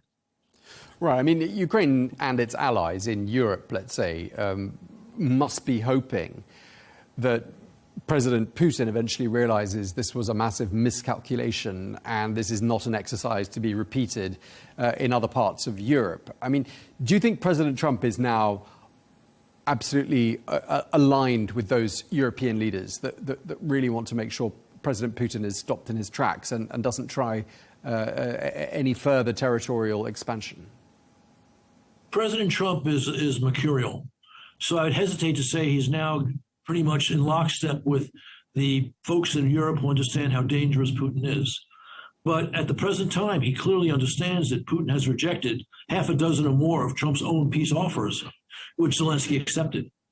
And therefore, he is doing what he said he would do. He's putting pressure on the recalcitrant party in this war.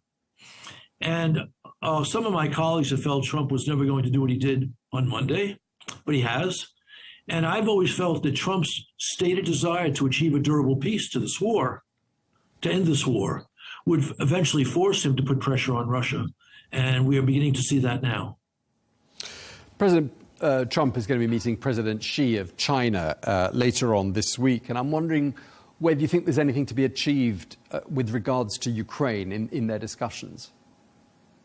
I think the increasing spotlight that the United States, among others, is placing on Chinese support for Russia's aggression in Ukraine makes China uncomfortable. I don't think it by itself is going to change Chinese policy.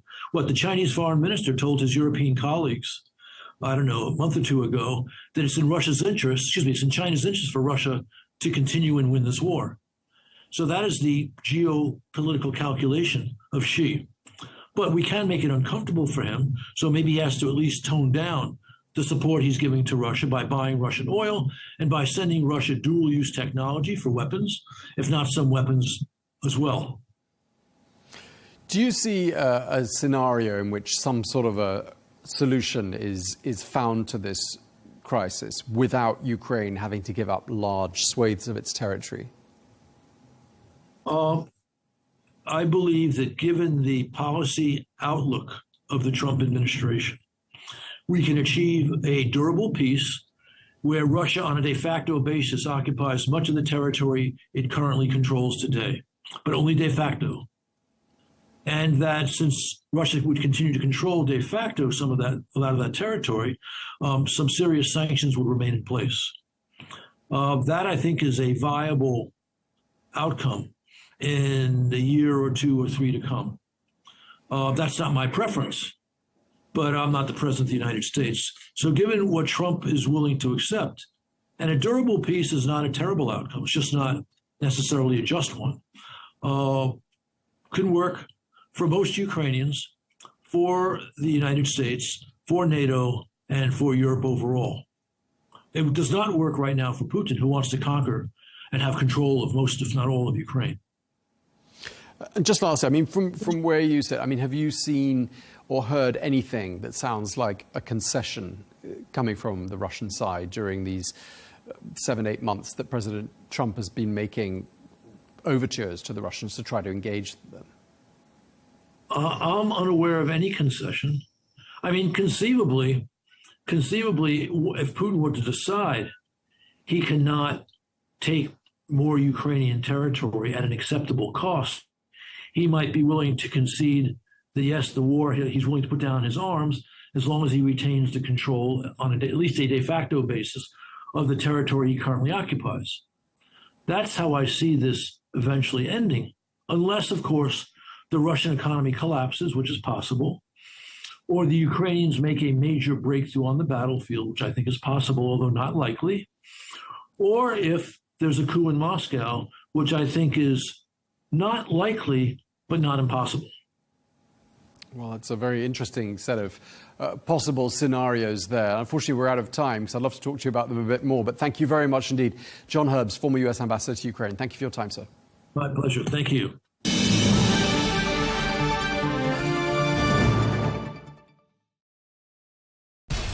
We have to take care of our people, and we're going to take care of our people first.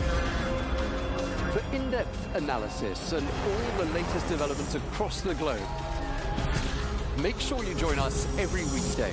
President Trump is trying to negotiate a ceasefire.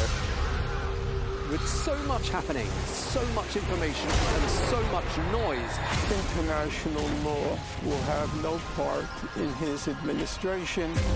It can be hard to keep track. Tariffs will just fuel inflation. We're going to fight these tariffs.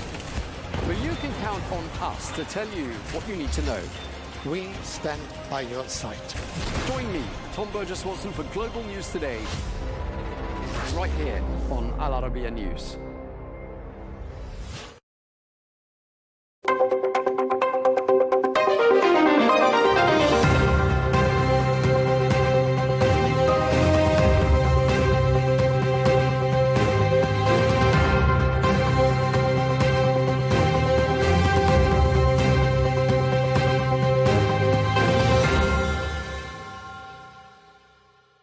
Welcome to this special episode of Counterpoints. I'm Melinda Nucifora. Pakistan and Afghanistan have been embroiled in the worst cross-border violence since the Taliban regained control of Kabul in 2021. Both sides have blamed each other for the collapse of crucial peace talks in Istanbul in recent days. Joining me for a special Counterpoints interview is Pakistan's Defence Minister, Khawaja Mohammad Asif. Defence Minister, thank you so much for being with us here on Counterpoints. Thank you. Thank you very much. Minister, as far as Pakistan is concerned, why did the recent peace talks with Afghanistan collapse that were being held in Istanbul? Well, the main reason everything was hinging upon just one point, that there will be no incursions into Pakistan's territory sponsored by Afghan regime or TTA, Taliban, Tehrik-e-Taliban, Afghanistan. And because TTP operating in Pakistan from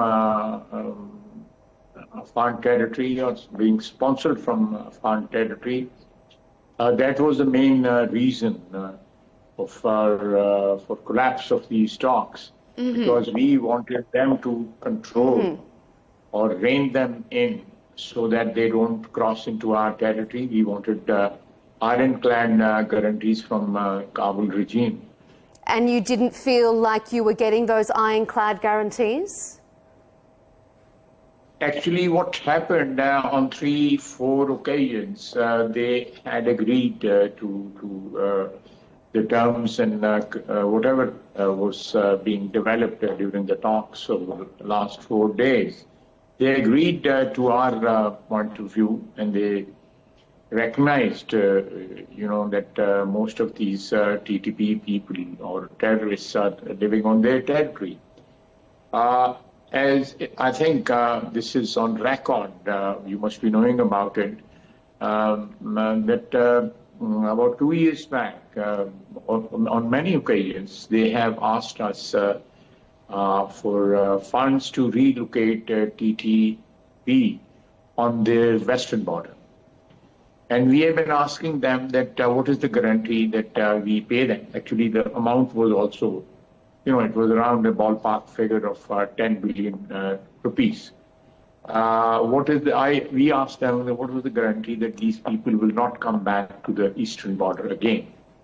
That we'll pay also, and the threat of their crossing the border into our territory and indulging in terrorist activities will come back again once they abandon their whatever accommodation or area is allocated to them on the western border. So they acknowledged, but they were not ready to put that in writing. So we want them to put these things in writing so the international community can see for themselves that they are harboring terrorists, all kinds of terrorists. It's not only TTP. All franchises of terrorism are available on Afghan territory. It has become a country which is thriving on terrorism. ISIS, Daesh, all sorts of franchises of terrorism are available on there. It's a threat not only to the neighbors; it is a threat to the world peace also. In a recent interview, you accused New Delhi of pulling the strings during these peace talks behind the scenes. What evidence? What evidence do you have for that? When it comes to showing evidence or tabling the evidence, so we'll do that. We have the evidence, and the relationship between the Taliban regime in Kabul. They have had this relationship with Delhi for a very long time. Recently, their minister visited India. He was there, I think, for 8-9 days. And during that period, there were clashes between Pakistan and Afghanistan. We went into their territory and we retaliated. There were activities from across the border into our territory. We lost many of our soldiers in those clashes. So we retaliated, and there is absolutely no doubt about it. They have become an Indian proxy. And India is actually waging a low-intensity war against us from the Afghan territory and trying to, settle the score. In the last round, we have just about 6 months back, or 5 months back, when they were squarely defeated, and they lost 7 planes.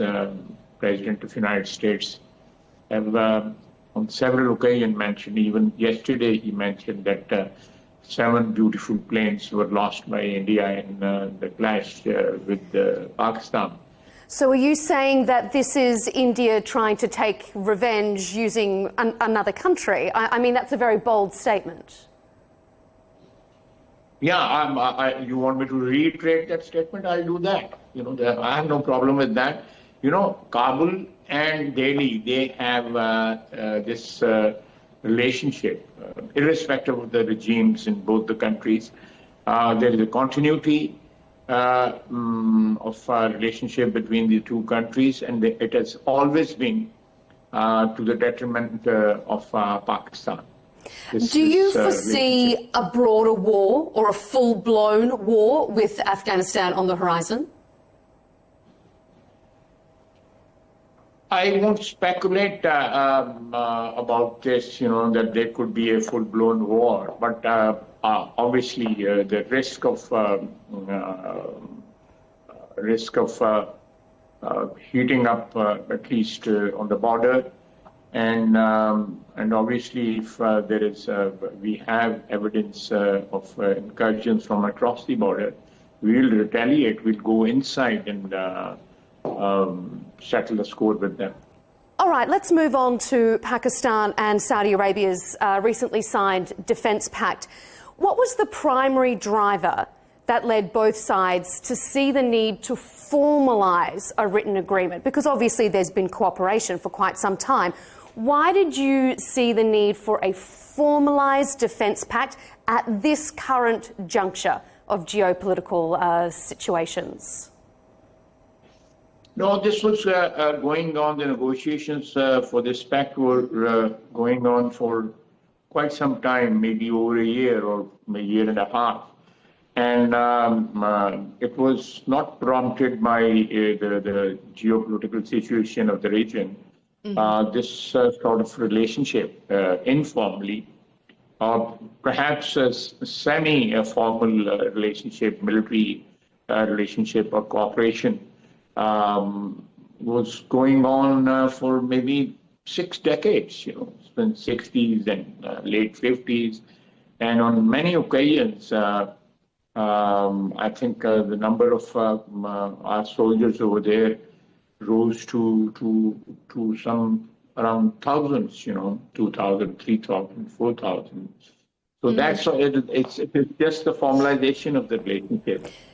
Do you see that defence pact? Let me complete, please. So that the relationship is institutionalized. It doesn't remain an informal relationship. I think that is something two brotherly countries were negotiating for quite some time. Does Pakistan visualise, or does it understand that defence pact extends to nuclear deterrence? Well, it is a defence pact, and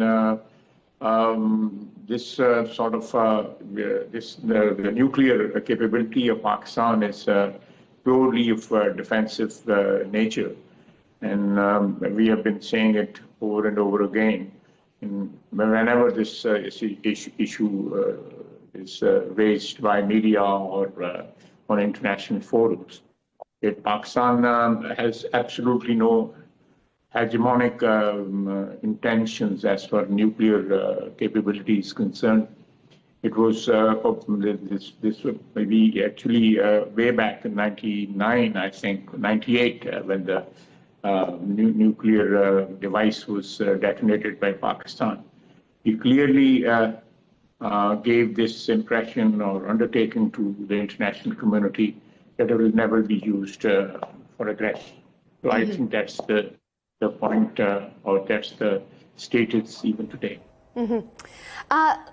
Let's move on to the broader situation in the Middle East. What's Pakistan's position on Hamas disarmament? Does Islamabad think that Hamas needs to disarm in order to maintain what does look to be a very fragile ceasefire at the moment? Well, I won't go into the detail, but it has to be a quid pro quo. If Hamas has to disarm, then of course some of the demands which are being tabled from their side or from the side of Palestinians, they have to be met by the international community, especially Israel. Israel cannot go on without making commitments or honoring their commitments. And disarming Hamas would be something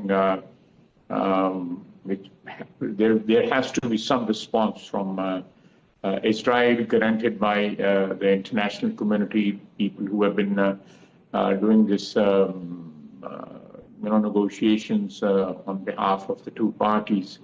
The Islamic countries, the recent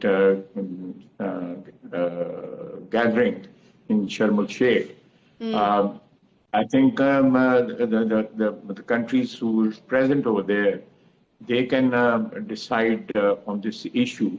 I, as an individual, I have an opinion, but I don't want to, express my opinion because the situation is still very delicate.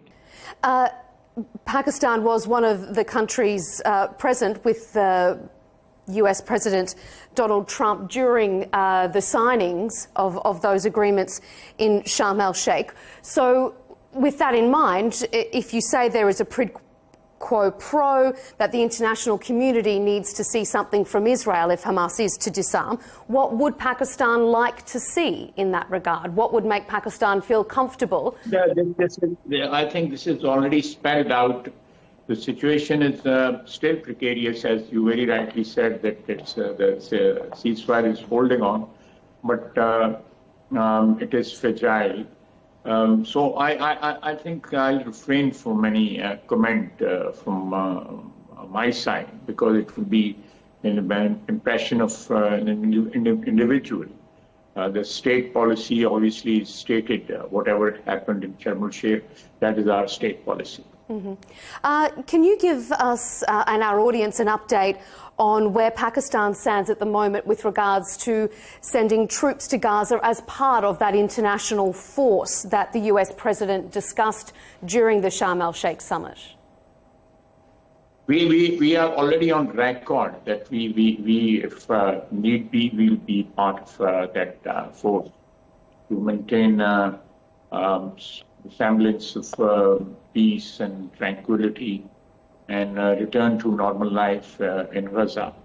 Pakistan will always be willing to render services in this regard. And just finally, before we wrap up, there's been a lot of talk, a lot of speculation online that Pakistan has tested a hypersonic missile above the city of Quetta. Can you confirm whether Pakistan has, in fact, conducted a hypersonic missile test? You defined it yourself. It's just speculation and nothing else. So that's not something that Pakistan is working towards at the moment? No, it's just speculation or kite flying. Okay. Does Pakistan have a plan to broaden its defence capabilities in those regards? Is that something that you as Defence Minister would like to see the country start working towards? We live in our geography or our neighborhood, as we were just discussing Afghanistan and India. We live in troubled times, and Pakistan is exposed to hostile states on both sides, west and east. So we have, I think, the capability we have as on today is enough to retaliate or respond to any aggression by any country against Pakistan, both India and Afghanistan. Just finally, I just want to pick up on something you said there. You said that we live in troubled times, particularly in your part of the world. Do you foresee a time when that abates? Is that on the horizon, when there will no longer be troubled times between Pakistan and India, Pakistan and Afghanistan? Can you see on the horizon a time of peace for your part of the world? We would love to have peace. We would love to negotiate, and this attempt in Turkey and a week before in Doha was an attempt to, bring peace to our region. It was a very sincere attempt, but I feel sorry that we were not responded in the same manner by Afghanistan. We want peace with India also. But if there is some hegemonic designs by India or Afghanistan, we'll respond in kind, and we have done that 6 months or 5 months back in May. We responded, and the world is every second day or third day is echoing the loss of 7 planes by Indian Air Force. So this is something. There's an international endorsement or recognition of Pakistan's victory in the encounter with India, and if it is repeated or if there is any incursion by India, we'll again teach them the lesson. And if Afghanistan, with their blessing, Indian blessing, they try to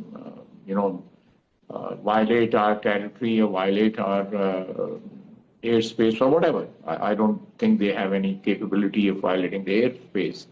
But if there is a violation on eastern and western border by Afghanistan and India, we are, I hope it doesn't happen, I hope and pray it doesn't happen. But if it is, done by either of the two countries, we will respond effectively, inshallah. What does Afghanistan stand to gain by creating disturbances along Pakistan's border? I think they are not interested in the well-being of their country. If peace returns to their country, Afghanistan definitely can prosper, and the people in Afghanistan can prosper. We have perhaps close to 3 million refugees. We are deporting them every day. Thousands of Afghans are being sent to their country. They have been living here for 4 decades. Their 2 generations have lived in Pakistan.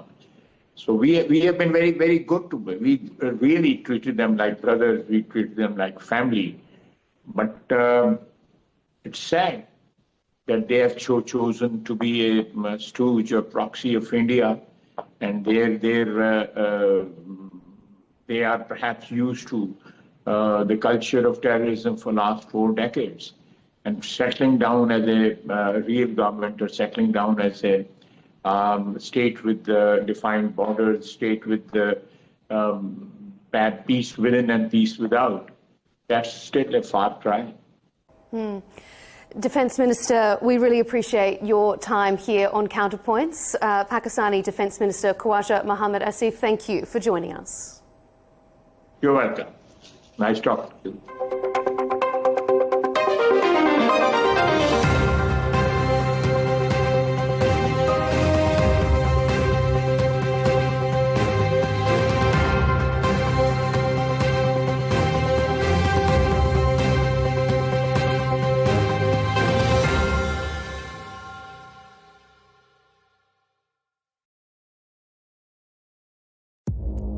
Our allies, in many cases, are worse than our enemies. Stay informed and connected with the latest international headlines. There obviously is a risk. From breaking news to in-depth analysis, it would appear that this war is coming to an end. Who buys this stuff? Investors, pension funds. we deliver the most important developments straight to your screen. Iran always wanted to deal with militia. Join us for compelling, expert-driven conversations. A curfew order has been established. And an insightful look at the issues shaping our world today. There are lots of proposals about European architecture for security. I'm Leigh Ann Gerrans, and this is W News. We dealt with this when I was Chief of Staff in the first term. Where you don't just hear the headlines, you get the full story.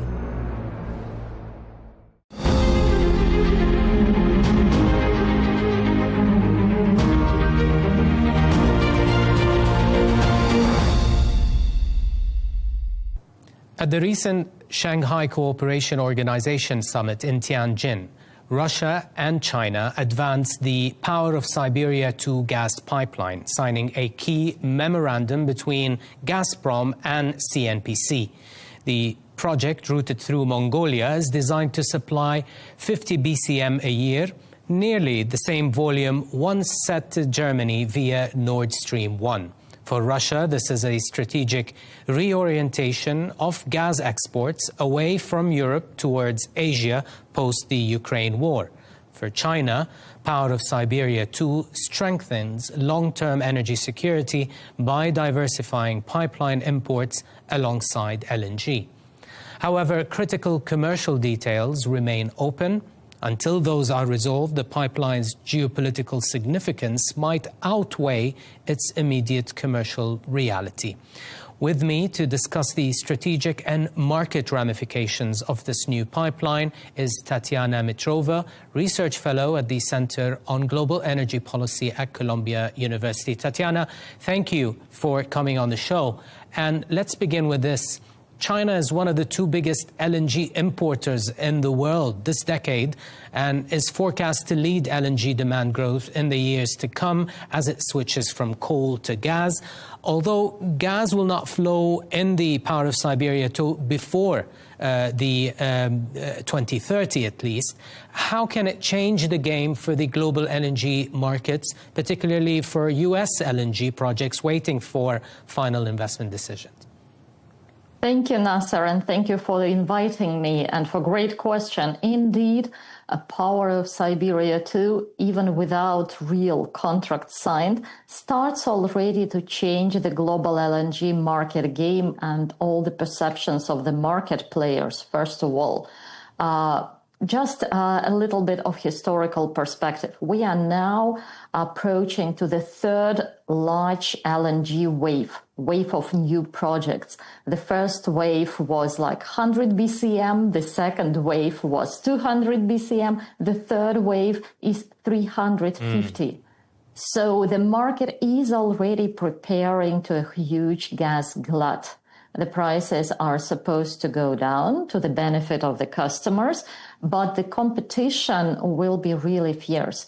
And in this very situation, when suddenly the market learns that probably post-2030 there will be additional 50 BCM of pipeline gas from Russia to China to the key growth area, this means that probably certain projects that are now approaching FID will not see the future. They will not become bankable because banks are also investigating the market realities, assessing supply-demand balance, and they will see that it will be extremely difficult to get their money back. So certain projects in the US, first of all, might be put on hold, but also the others struggling to attract financing and to proceed, like in Mozambique, for example. For them, it's really bad news, though, as you've mentioned at the very beginning, there is no real deal at the moment. It's just expectations, but you know how the expectations can affect markets. Of course, Tatiana, the memorandum, although said to be binding, lacks any details, which means further negotiations are forthcoming. What are the contract parameters that you would be looking for, and who or which party you think has the upper hand on each of those factors? Well, a short spoiler, China has. Absolutely. Obviously, everywhere. Russia desperately needs this project, first of all, for the geopolitical reasons, but also to somehow monetize gas, which became stranded after real termination of relationship with the European countries. So this memorandum, it has the volume, 50 BCM, as you've mentioned. It has the route fixed. via Mongolia, and Mongolia has confirmed and is really interested in proceeding with this project. What is missing is, first of all, price, the key parameter. And here, as far as I can see from all the rumors and leakages, it's always very confidential issue. But the key bargaining is between the price, this is price similar to Power of Siberia 1.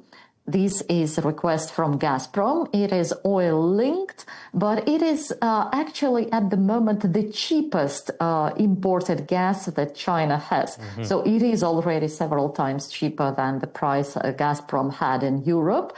But China is requesting even lower price for the second pipeline.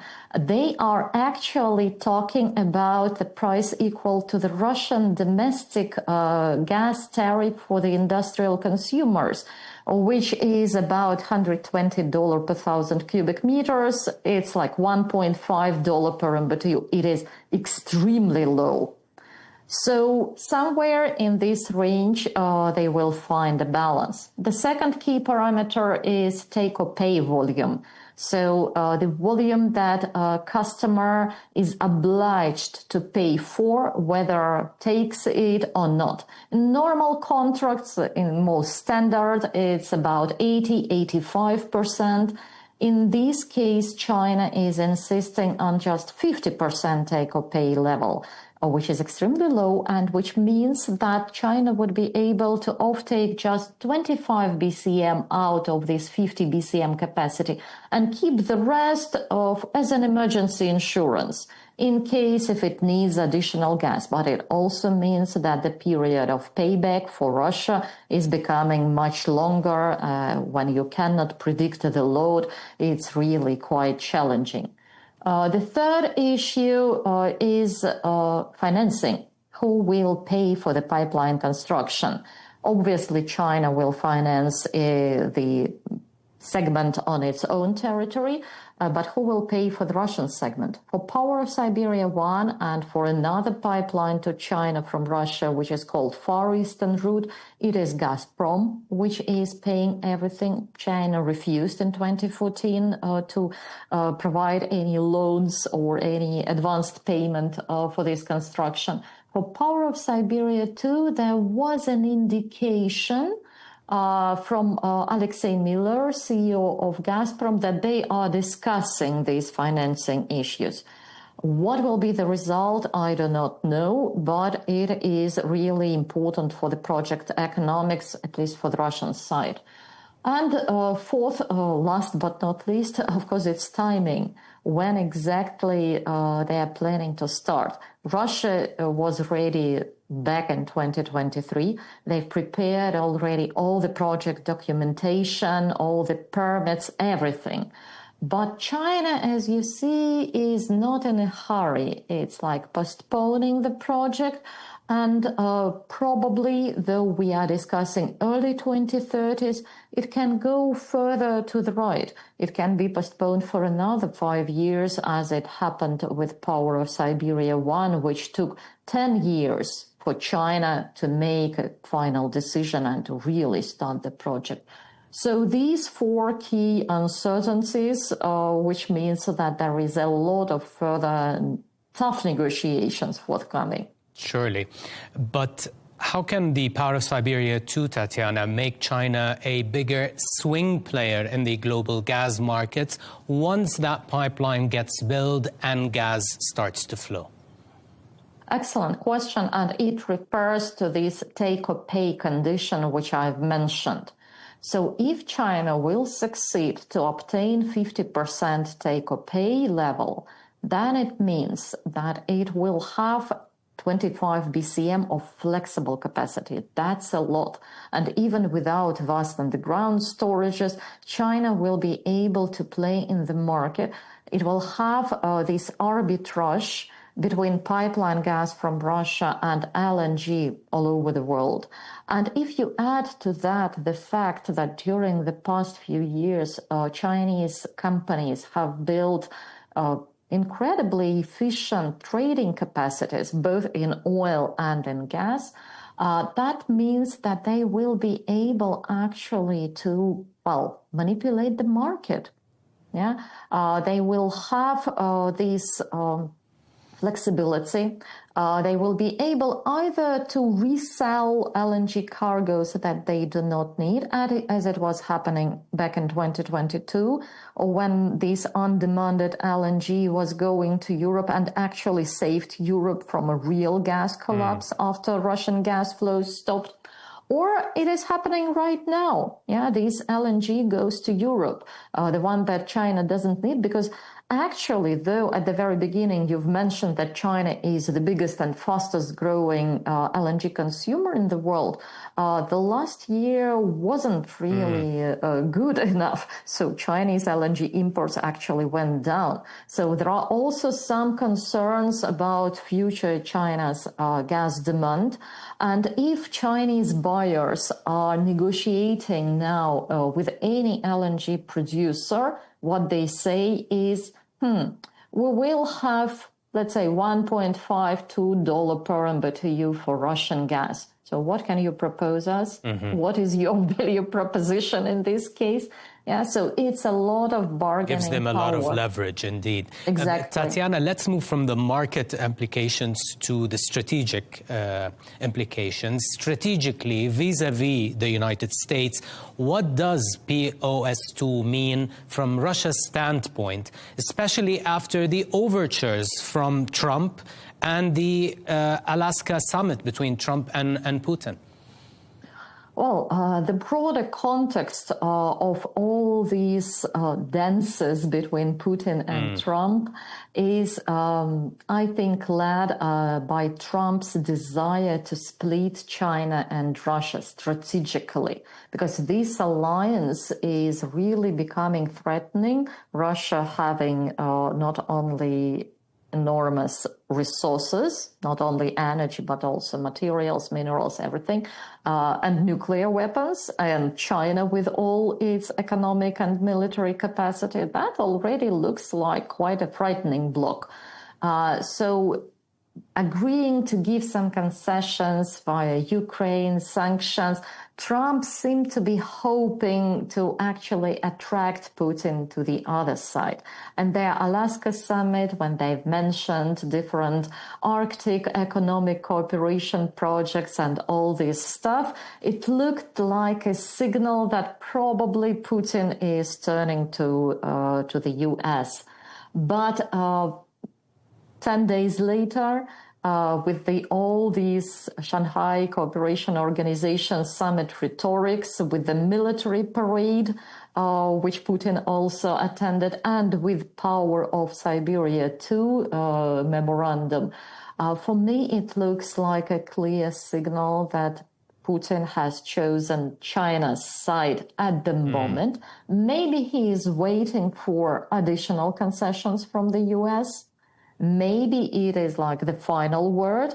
We will see. But for China, which was very slow to confirm this memorandum, by the way, on the official level, while Russia immediately started to celebrate, China was not actually confirming for a period.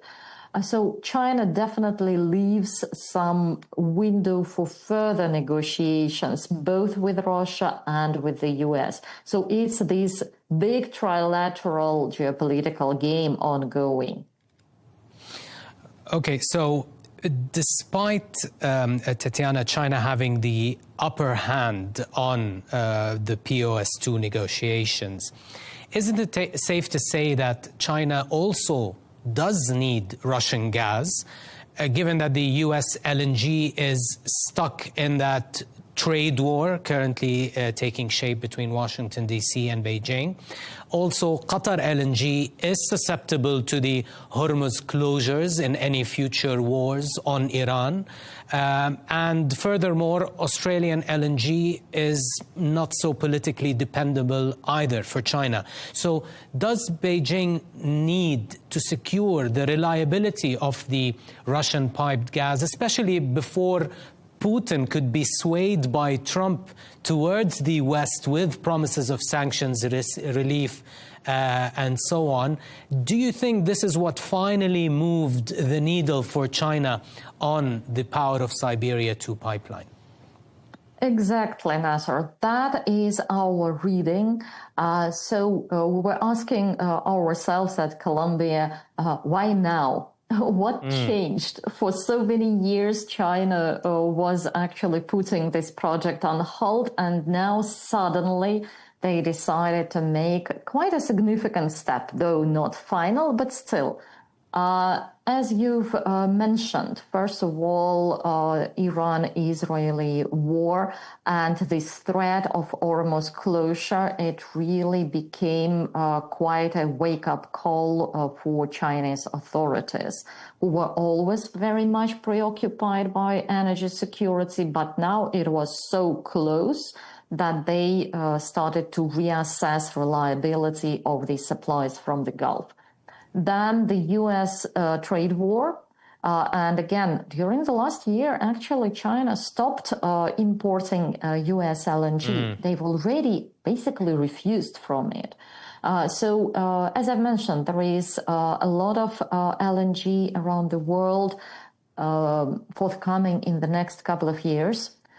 So I think China will be able to replace the U.S. LNG by the other suppliers, but they need an insurance. They need some hedge.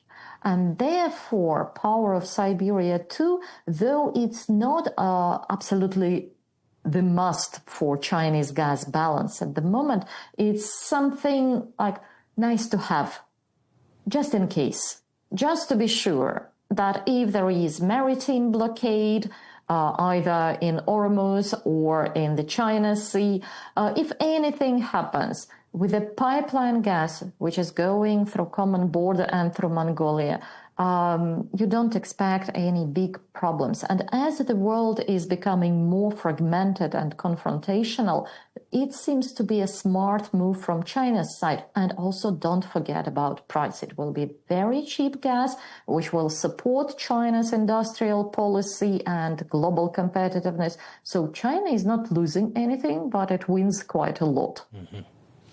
Tatiana, fascinating, of course, discussions with regards to the Power of Siberia 2 pipeline, what it means for the markets and strategically for both China and Russia vis-a-vis the West. Thank you so much for coming on the show and sharing your thoughts. Tatiana Mitrova, Research Fellow at the Center on Global Energy Policy at Columbia University. Thank you very much. Thank you.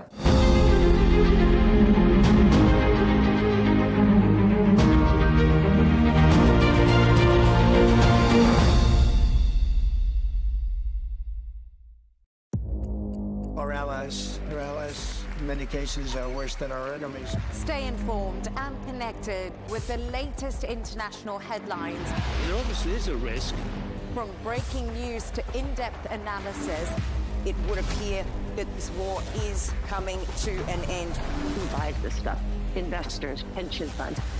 We deliver the most important developments straight to your screen. Iran always wanted to deal with militia. Join us for compelling, expert-driven conversations. A curfew order has been established. And an insightful look at the issues shaping our world today. There are a lot of proposals about European architecture for security. I'm Leigh Ann Gerrans, and this is W News. We dealt with this when I was Chief of Staff in the first term. Where you don't just hear the headlines, you get the full story.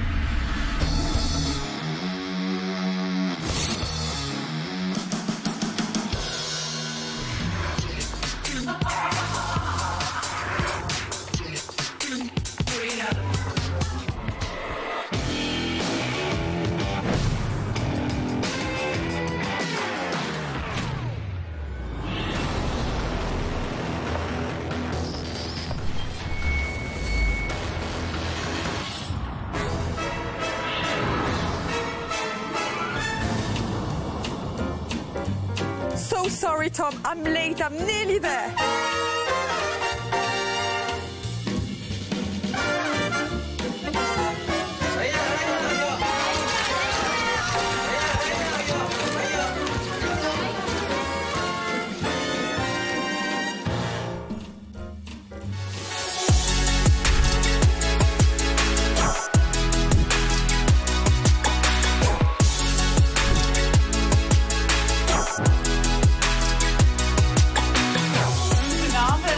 Damen und Herren, herzlich willkommen. A very warm welcome, ladies and gentlemen, to the Zurich Film Festival. Oh, you're recording. The wonderful, rich culture and history of the region that we shot the movie in. It was really a blessing to be able to shoot this movie in the desert in Saudi Arabia. Hanzala was an amazing character to play just because of his rich culture and background. And I think you see that when you see the movie.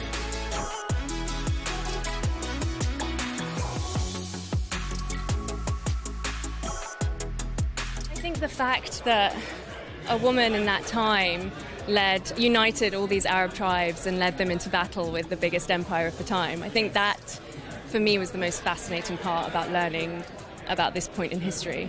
I've always been interested in the strange kind of tribal nature of humans, and this was an interesting exploration of that, before Islam, before, it's really, really early days in that part of the world.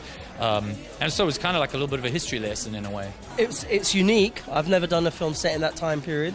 It explores a period that isn't really talked about that much as far as I'm aware. So that was exciting. For me, this was really nice experience because I've never been to any Arabic country. I come from Palestine, and for us, we're isolated because of the occupation that prevent us from traveling and going to Arabic countries. So it was for me a privilege to be there. I felt in home.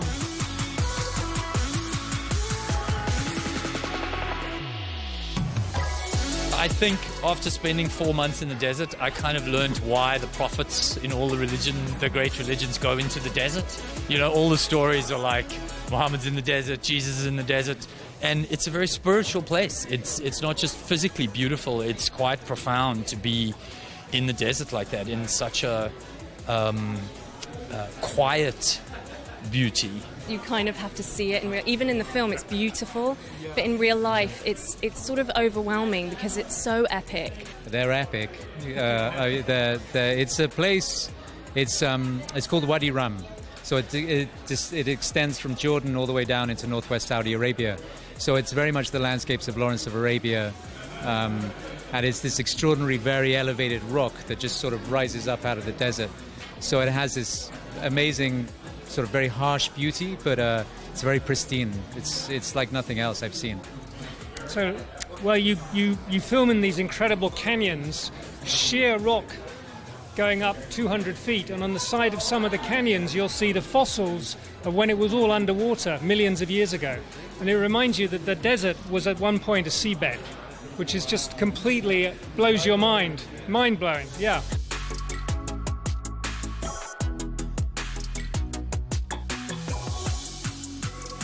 It was magical. I mean, to be able to shoot in a part of the world that a lot of people have never seen, just like, once a week we would go snorkeling in the Red Sea. We would go to Neom and be able to swim in the Red Sea. We were able to go and relax and take in the history of Alula. It was really amazing.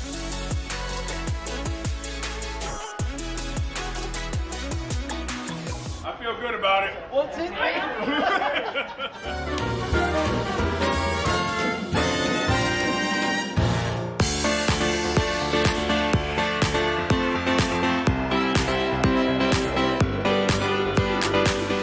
Pleasure to see you again, and what circumstances it is. This is a labor of love. It's been so long in the making. The feeling of having Desert Warrior finally be shown to an international audience in Zurich.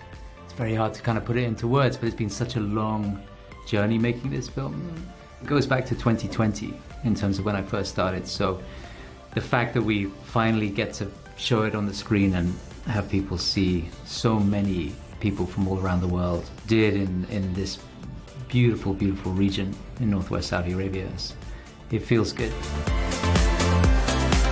I first myself started, traveling to Saudi with a cinematic eye because I knew of all those landscapes, but nothing prepared me for the beauty of Tabuk and Al Ula, and it felt really like Close Encounters of the Third Kind for me. Out of body experiences. It's so beautiful and raw. The wonders and challenges of filming there, what are they? Well, the wonders hopefully are there on the screen. They absolutely are, frame by frame. Yeah. But also the people. I mean, I feel like I was able to sort of immerse myself in a culture that I did not know. And I think as a filmmaker, I love the opportunity as a storyteller and a filmmaker to sort of come to places and have a kind of objective eye. And I did that obviously with so many people from within the region of Tabuk who, to varying degrees, had different sort of levels of experience making films. We had this one producer on the ground, Rasha, and we traveled the entire country. And we went to the east of the kingdom, up towards Al Ula and then Tabuk, and to the center, to Riyadh, obviously. And so I was able to sort of take in all different parts and all different influences that fed the story, even though we're set in the 7th century. So that in itself was an incredible kind of experience and understanding for me to then be able to try and put that up on the screen. You've got such a, interesting, eclectic career in film. So how do you choose what you want to do next in the sense of, what the director can bring you, what the part is for you, what the environment, what the location, what is important? Definitely my number one thing is just whether I think I could actually do the character, And then those other factors, like you say, where you're going to be shooting, who the director is. Who the director is obviously critical. I was very keen to work with Rupert. I was a big fan of his Planet of the Apes movie that I'd seen, and after a chat with him, so that was probably the most important. I knew the role would be relatively simple for me. And then I was just very interested to go to Saudi, and I think I have a kind of fascination for different environments like that. I just kind of jumped at the chance to go and see what it was like, because you hear everything about Saudi, but it's sort of urban legends of like what's actually going on, and it was quite different from what we had sort of thought we might have been expecting. Congratulations on the movie finally being shown to the world at the Zurich Film Festival. It's great to meet the cast because I feel that there's this sense of camaraderie between everyone. It was a nice big family, wasn't it? It was a pleasure for me, of course, to be in Saudi. It's the first Arabic production that I do. Yes. And for you, Nabil, how did it compare to what you'd done before in sense of scale? This is a big, epic film. The biggest gift really were the relationships that we've made, the friendships that we made, really. It was very intense. You're stuck together for 3 months, isolated, but just with each other. And it was a tough shoot. It's an experience, words really can't quite sum it up, to be honest. But to see it on the big screen, I saw a screening of it in London, and I was speechless. it was really quite emotional, because visually it's stunning. It is. It visually, is for the big screen. Yeah, it's for the big screen. Yeah. The music, the kind of the spaces in between the noise. Incredible.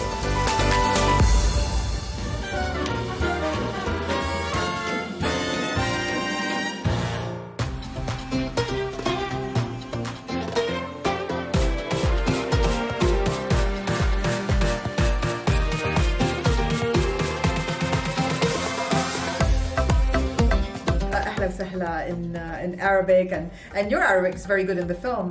Was it daunting, first of all? I don't speak Arabic. Yes, well, you have very good pronunciation. As in of the names. Of, I was like, oh my god, is it the Trust film? me, am I dubbed? even if you say I am Princess Hind in a certain way, you have the right pronunciation. Yeah, but it's a Naman. Yeah. So you do. Thank you. I appreciate that. That means a lot to me. Thank you. Well, let's talk about her and what you thought about her when you read the part, because she's such an empowered character in that historical context, and quite a relatable character to be able to portray. So what did you love most about it? I think I'll start by saying I actually didn't know about her story. Yes. So when I read the script, I wasn't aware that she was a real person and this was a real battle and it was really significant, a significant piece of history from the Arab world. And so when I read it, and I read that there was this woman from the 7th century who led these men, these tribes, she united them and led them into battle against the biggest empire of the time, and they won, that blew my mind. And it was really inspiring to read, and it just felt like, oh, that's so nice that it's a piece of my history that I didn't know and that I get to play this iconic character, and I hope that I can do her justice.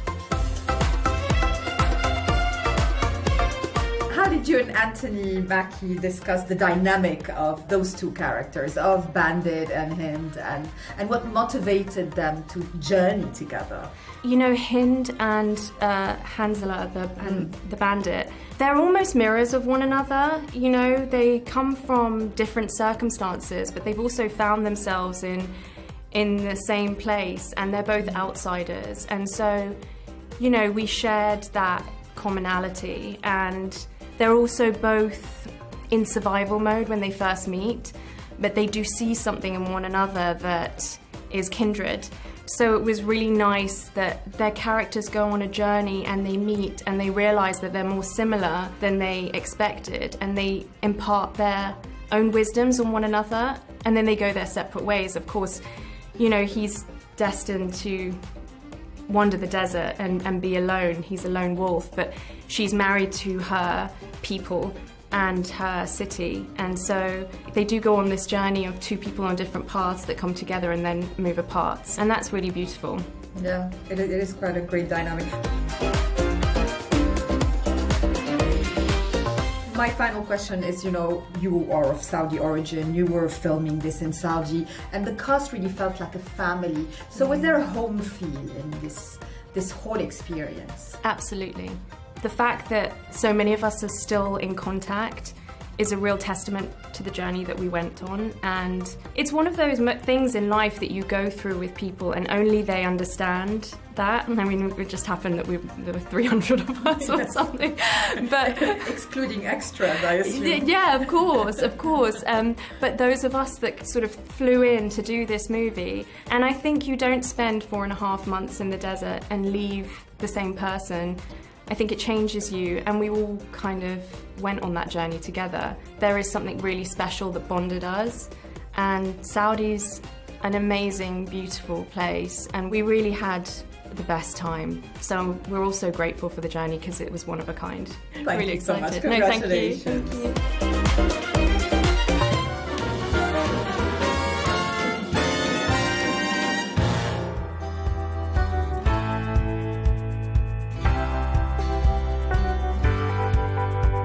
It is always such a pleasure to have you on the show, and this is a very special occasion to finally get to speak about Desert Warrior. It felt for me like this was a very spiritual kind of experience, filming in the desert for so long. I mean, it's that kind of film? It is. I mean, you know, filming in the desert of Saudi Arabia, we were in this little town called Tabuk. And, you know, you're seeing parts of the world that people have never seen before. The culture, the elegance of Saudi Arabia kind of became another character in the film.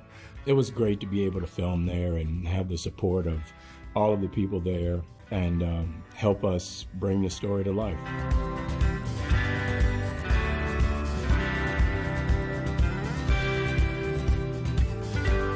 And the infrastructure, this burgeoning infrastructure of cinema in Saudi must have been also quite inspiring to be around, because you have, you know, those young people in film, you know, from sound to lighting, etc., getting to experience a big Hollywood film. So Right. How did it feel, you know, seeing them in action?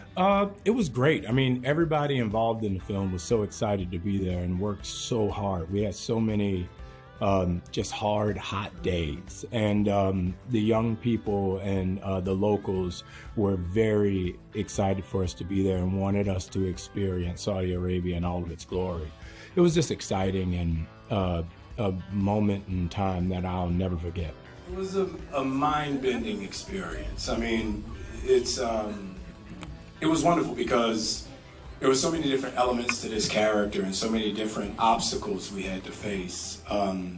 Today is there's a large, you know, sense of gratification to be able to show it to an audience. You start as a so-called bandit. For me, he's not a the above. What did you love about this onion type of character? You know, you kind of, peel the layers of him throughout the film.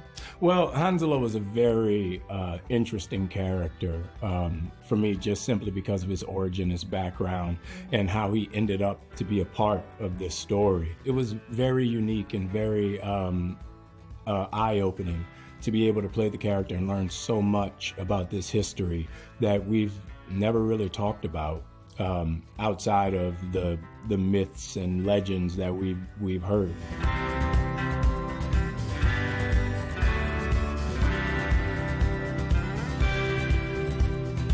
I thought it was great that this was not only a melting pot in the historical context of it, but also on set, Americans, Saudis, Lebanese, South Africans. I mean, it was a true melting pot of nationalities and talents, I guess. It really was. I played soccer for the first time with a bunch of my castmates. Scored my first goal in soccer. Did you get to meet Cristiano Ronaldo? Because now he's just like a, part of the Saudi background. I was there before Ronaldo. Yes, that's true. That's very true.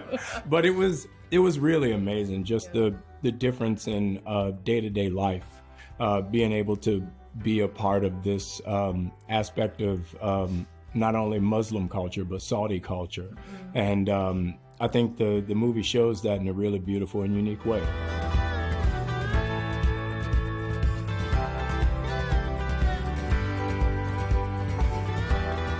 Let's talk about Aisha. I just met her. I think she's got this, fascinating screen presence to her. How was it building the dynamic of those two leads? It was really easy. Aisha and I, when we first met and first started working together, we really just fell into a groove with each other that kind of helped these characters in a great way. We were able to take our relationship and put it into these two characters throughout the course of filming. And working with Rupert as well, was it also on your bucket list of things to do? Rupert was amazing, and I've been a fan of Rupert for a very long time, and knowing his work, and I was so excited when I heard about the film and heard he was directing the film, just because the scope and the way in which he works. You don't really get to see that, too often, or work with directors like that too often.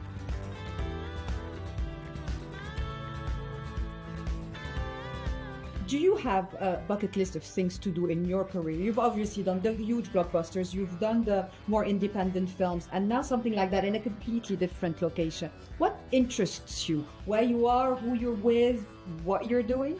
I'm very lucky to say that I love what I do. And I love you doing it.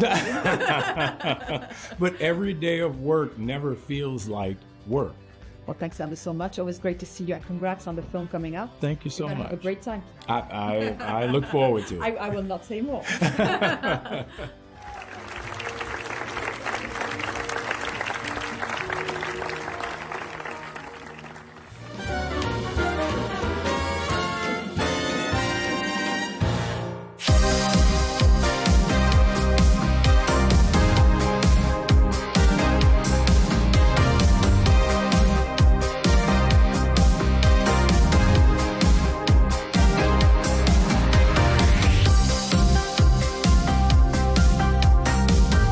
As a filmmaker, I think part of what you're trying to chart is letting the film become what it needs to be. So I think the whole film ended up being a surprise. I think the biggest challenge was just getting it made. This was a decade-long process for me. Dylan has been attached since 2020. It's an independent film. It was, many times the budget of my first film, but there's never enough time or never enough money. So there were a lot of logistical challenges. I'm also a producer on the project, so I think balancing that with the creative responsibility is probably the most challenging aspect for me. You just have to know your limits. I don't know my limits. I wish I could take it back. Rocky. Oh, stop! Together or separate? Together. Separate. I'm somebody who I think obviously, I'm not sure how it works here, but in the States, it's not as accessible as I would want it to be.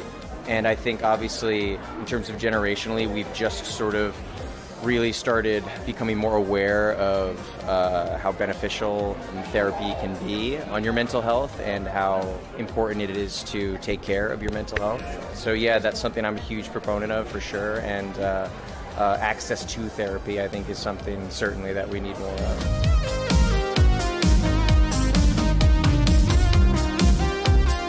It's a fairly manic character and a fairly manic story in a fairly manic world, so it's just constantly being around that kind of level of mania and high energy. The only breaks really for the character of Riley Doyle are some of the scenes that I had with Fala Chen and her character Dao Ming, and I longed for those scenes. They were beautiful because there was a gentility and a tenderness in those scenes that is nowhere else to be found in the film. So maybe that. I mean, I don't want to ever say what's the hardest thing, because what I do is such a joy, you know what I mean? I feel very privileged to be here and to come to Zurich, and to come to Zurich with a film that I love doing so much with Edward, who has roots here. His mother and his brother and sister are here tonight, so I think it's a bigger night for him in the meaningful ways than not to belittle the idea of the Golden Icon. As I said, I'm thrilled to receive it, but I'm blessed, man. 25 years an actor, I love what I do, and I can't believe I still get to do it sometimes.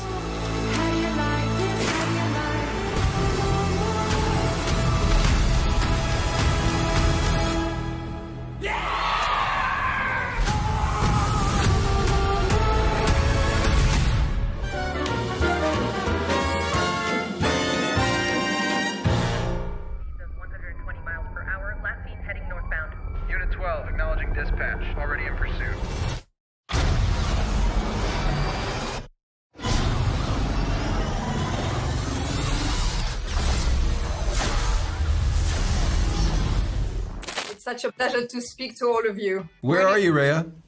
I'm in Dubai. Dubai, fabulous. Okay. Great. Yes, a futuristic city that could feature in any Tron anytime. No doubt. We'd love to shoot some Tron in Dubai. That'd be fun. That would be incredible. Yes, exactly. Sequel coming up, hopefully. We'll start with that, actually, how easy or difficult from a producer's point of view it is to create this specific world that mixes the old and the new. Yeah, there's lots that make it difficult, but one thing that's nice is that there's such the iconography of the original film, the 1982 film, is so indelible. It's so specific. The Jean-Gerard Mobius and Sid Mead designs and Steven Lisberger's direction that was then carried on by Darren Guilford, who is the production designer for Tron Legacy, and then was also our production designer on Tron Ares.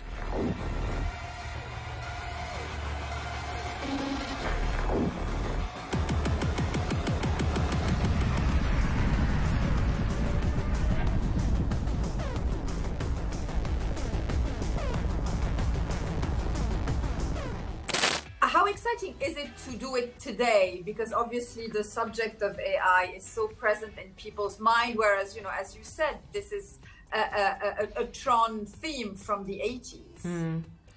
I think Tron has always investigated sort of the relationship of humanity and technology and where it's going, and often has something a little bit different to say than other films do. If we look back at Steven Lisberger in 1982, it was a big year for movies, Blade Runner, E.T., but Steven actually had the closest vision of the future, that we might go live digital lives and have digital identities. Hopefully we're investigating it in a little bit of a different way and provoking some conversation on the topic. You can be honest here, it's all AI. No, it's not. There's no AI. You're the AI. Oh yeah, that's right. What are you?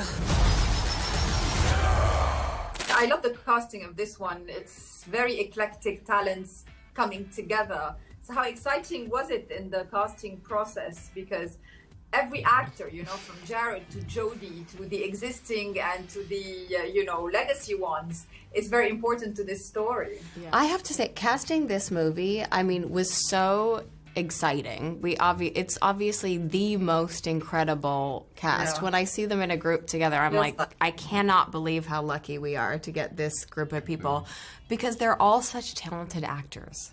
Like, that's what I come back to. It's like, often in this type of movie, you have like big stars, and we also got big stars that are just, the craft is so important to them.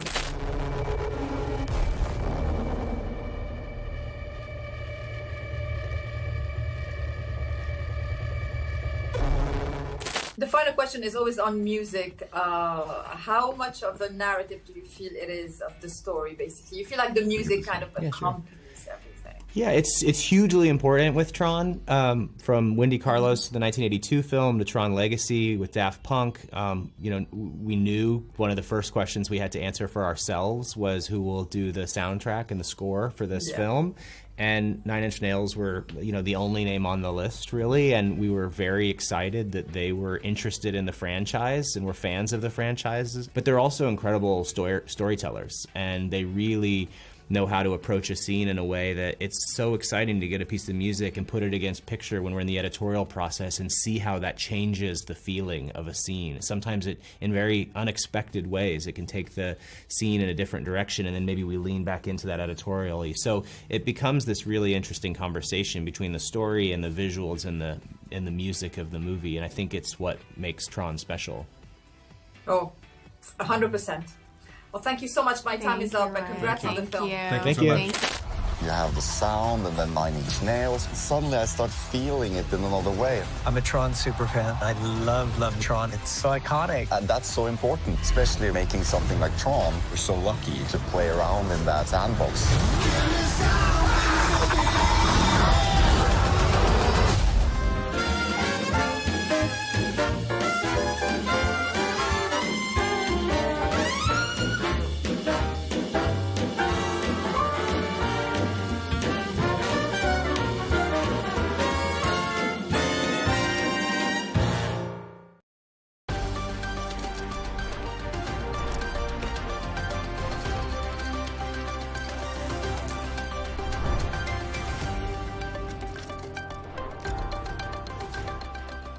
Hello and welcome. I'm Leigh Ann Gerrans and you're watching W News Extra, broadcasting live from the Al Arabiya studios. These are our top stories. Flooding from Hurricane Melissa kills at least 20 in Haiti as Jamaica's declared a disaster area after being struck by the storm. US President Donald Trump has finalized a trade deal with South Korea and says he believes the US is going to have a deal with China ahead of meeting Xi Jinping tomorrow. Israeli military says it's carried out a targeted strike in the northern Gaza Strip after Gaza's civil defense agency says earlier strikes have killed more than 100 people.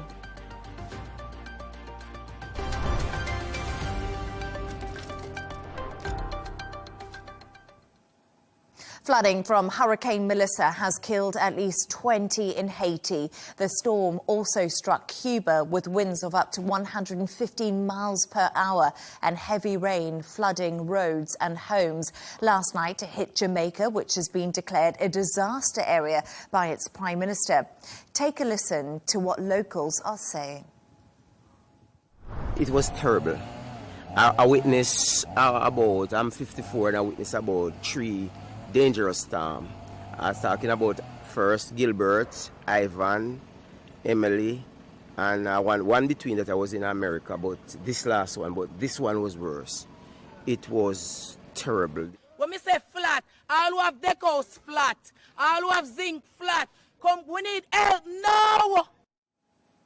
To discuss this and all of today's stories, I'm joined by Wissam Kirouz, editor at Al Arabiya, who's here with me in the studio, and correspondent Sarah Firth, who's in Washington. Wissam, let's start with you. Thank you so much for joining us, and it's great to have you with us. It's my greatest pleasure to be with you, as always. Always good to have you. So we did see some reaction there from people in Jamaica after Hurricane Melissa did hit the country. How are Jamaica and Cuba coping with this aftermath of this Category 5 hurricane? Let's remember that this huge storm has hit Jamaica with a strength that is on the highest levels. And we have been hearing a lot of harrowing stories about people stranded on the roofs, about people really trying to escape from waters and rivers that are flowing from every side, about trees that are piling up like toothpicks. Now, having said this, the storm moved to, of course, we have the tremendous and very unfortunate human cost for this, but now the storm moved to Cuba, and Cuba is bracing for also a very big impact. Now, what is more feared is what we are expecting in the Bahamas, and maybe a repeat of the Dorian storm and the devastating storm that happened in 2019. We hope it won't happen, but at least we are seeing now a lot of, political, especially from America, voices. We know that help is on the way. Yes, absolutely. Help is on the way. Sarah, what are the main risks as Melissa does move towards the Bahamas and Bermuda, as Wissam just said to me, and what precautions are being taken? Because in Jamaica, the loss of life has not been anywhere as high as they expected because of forewarning. Yes, I mean, help is on the way. That is the message, you're correct, from the United States. And let's talk a little bit about what that help is going to look like. You've had the Secretary of State, Marco Rubio. He's come out and said, look, the US government is in incredibly close contact with countries in the region, including Haiti, the Dominican Republic, Bermuda. Wissam's absolutely right. Next in Hurricane Melissa's path, its next targets are going to be Bermuda and the Bahamas. And so there is a scramble now to get those rescue and response teams in place to the areas where they're needed. So the Secretary of State saying that those teams are on their way. There's been some criticism here in the United States over what's been seen as perhaps a little bit of a slower approach than would be normal when it comes to emergency response. In part, some quarters here are saying because of the government shutdown. But the warnings and the risks, they remain very similar to what we've already seen play out on the ground in Jamaica. The warnings came early, for people to shelter in place, to not use this as a moment to be brave because of the severity of the risks. So things like the storm surges, the amount of water and rainfall, the flooding risks, all of those incredibly dangerous, but the wind speeds as well, the damage potentially to infrastructure. We are looking at that storm sweeping through the central and southeastern Bahamas. It's already brought storm force winds early this afternoon. So that's going to be overnight, everyone tracking the storm and its impact on the Bahamas. It's thought it's possible it'll bring a 4 to 7 foot storm surge and 5 to 10 inches of rain to southeastern Bahamas. So you can just imagine locals in the areas trying to deal with the potential repercussions of that, a very scary moment. Maybe a word also, Sarah, about the political signaling that is coming from America. Now that we have a Latino Ministry of Foreign Affairs or a State Secretary who is trying to balance a little bit the American narrative within the Latin world. Of course, the Bahamas, the Caribbean has always been in the backyard of the United States, but also the United States itself is very much under the threat of, these storms. Now we have heard a very strong signal from America who is waging a war on what they call the narco-terrorists in South America, in Venezuela specifically, and in Colombia. So now it's also a Trump moment where he can give a different signal to this huge backyard of his, to the Latin world, and also to the Bahamas, which is full of American tourists. Yeah, no, as you said, Marco Rubio. Yeah, you're absolutely right with Sam. Sorry, Sarah, go for it.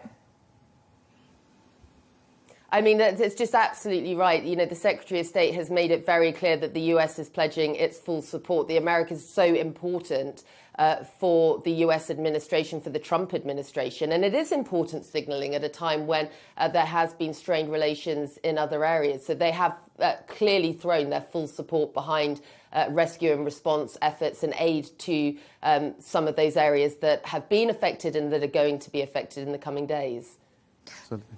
But another side of this that has been really interesting is when we talk about the storm and the ferocity of Melissa, it's been that lots of people, meteorologists, Wissam, have been saying Hurricane Melissa intensified at a speed really seen.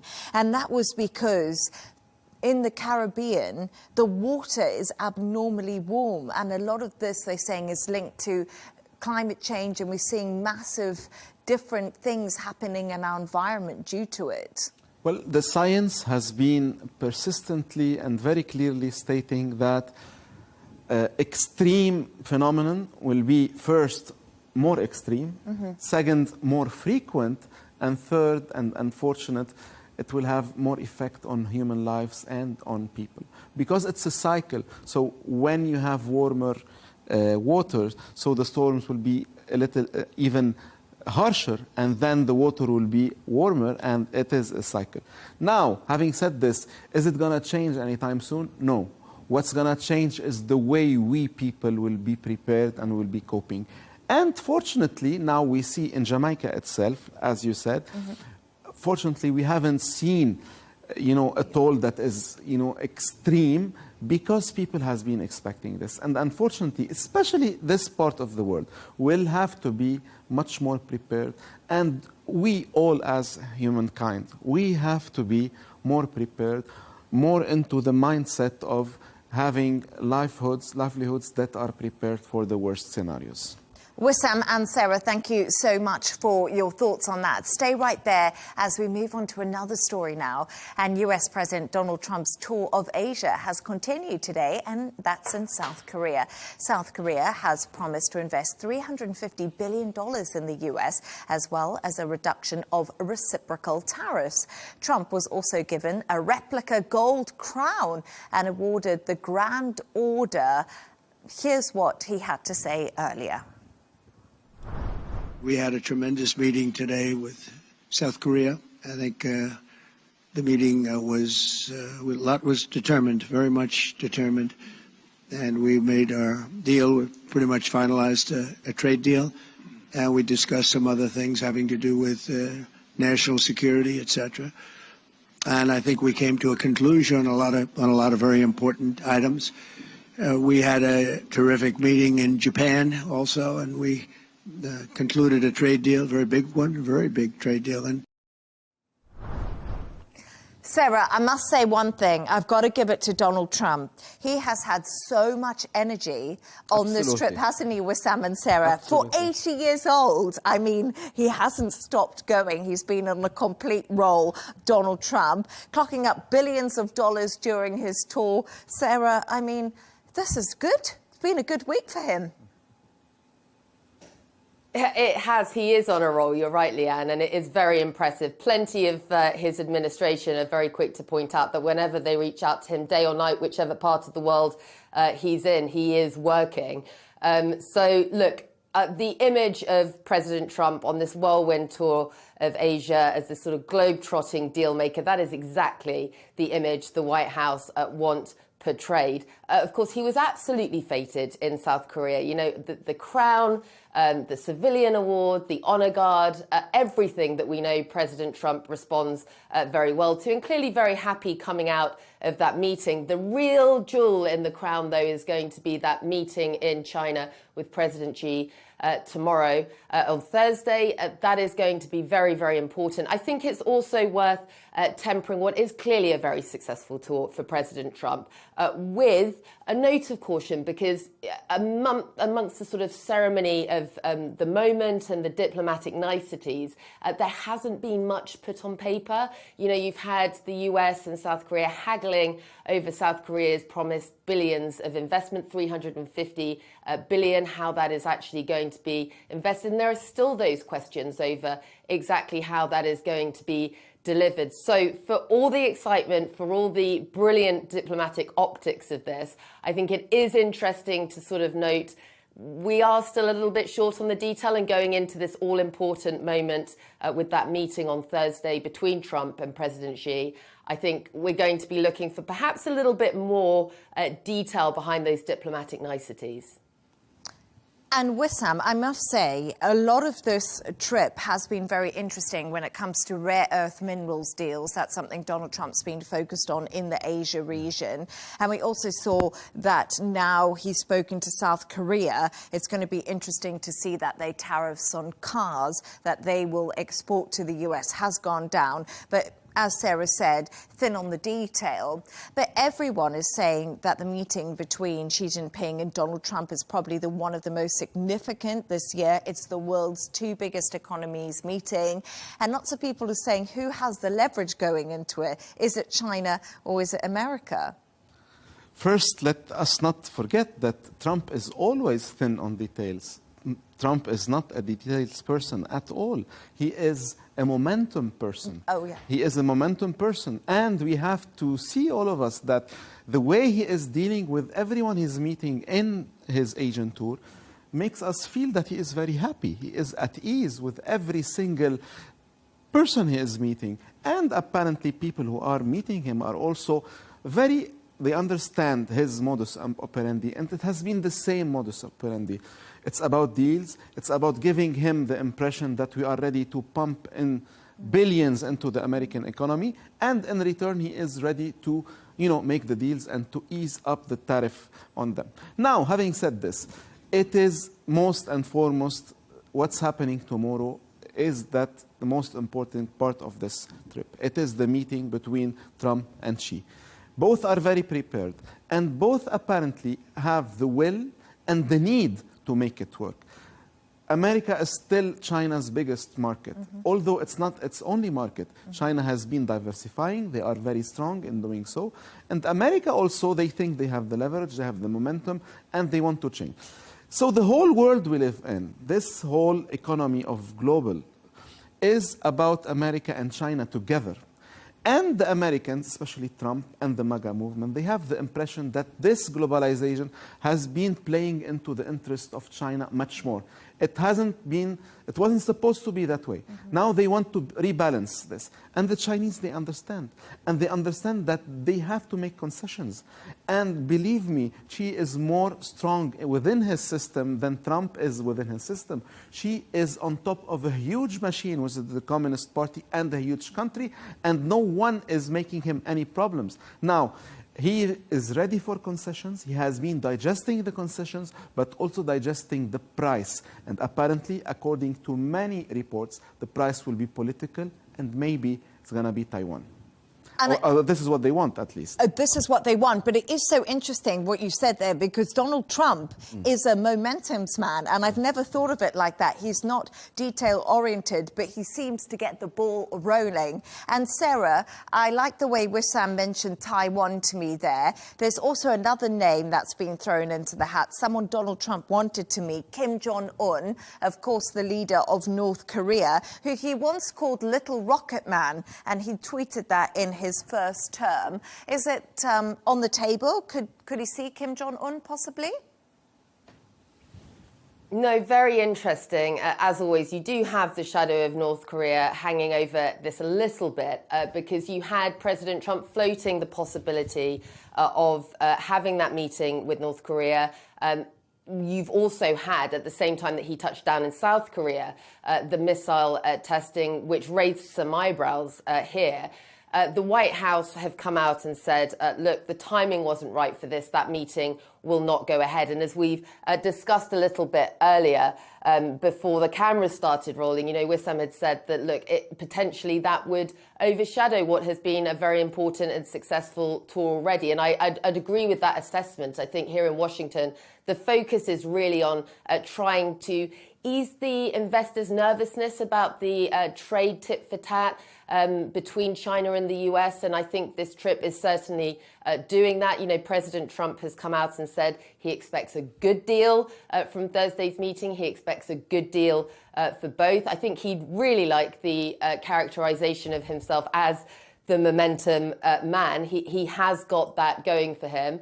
And it has seemed to be enough for now to ease the sort of investor nervousness about the potential impact of those ongoing trade disputes between the two sides that do so clearly need each other. So let's see if he can use that momentum and get the good deal for both that he is promising. Well, apparently Kim Jong-un also felt the urge to have some momentum. Also, this is why we have seen rockets being fired in North Korea.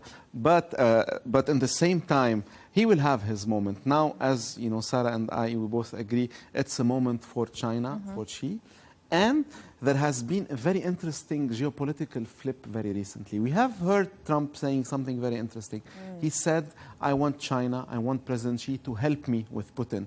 Whilst everyone on this planet was expecting the opposite, was expecting that the rapprochement with Russia was meant to be something against China. Now, it is Trump, we'll see what will happen, but let's agree that this is a huge moment for the world, for geopolitics all over the world. If, by any chance, we have less geopolitics, more interest, less possibility for Cold War, and more possibility for a new economic world order, maybe it's a way forward for humanity, maybe it's a good thing, and maybe Trump is the man, or it's the people from whom you expect nothing that eventually can make big things. And we know that Donald Trump is an out-of-the-box thinker, and he's probably the man that can make it happen. Look at Gaza. We'll be talking later about Gaza. He is the person who can do things that you don't expect.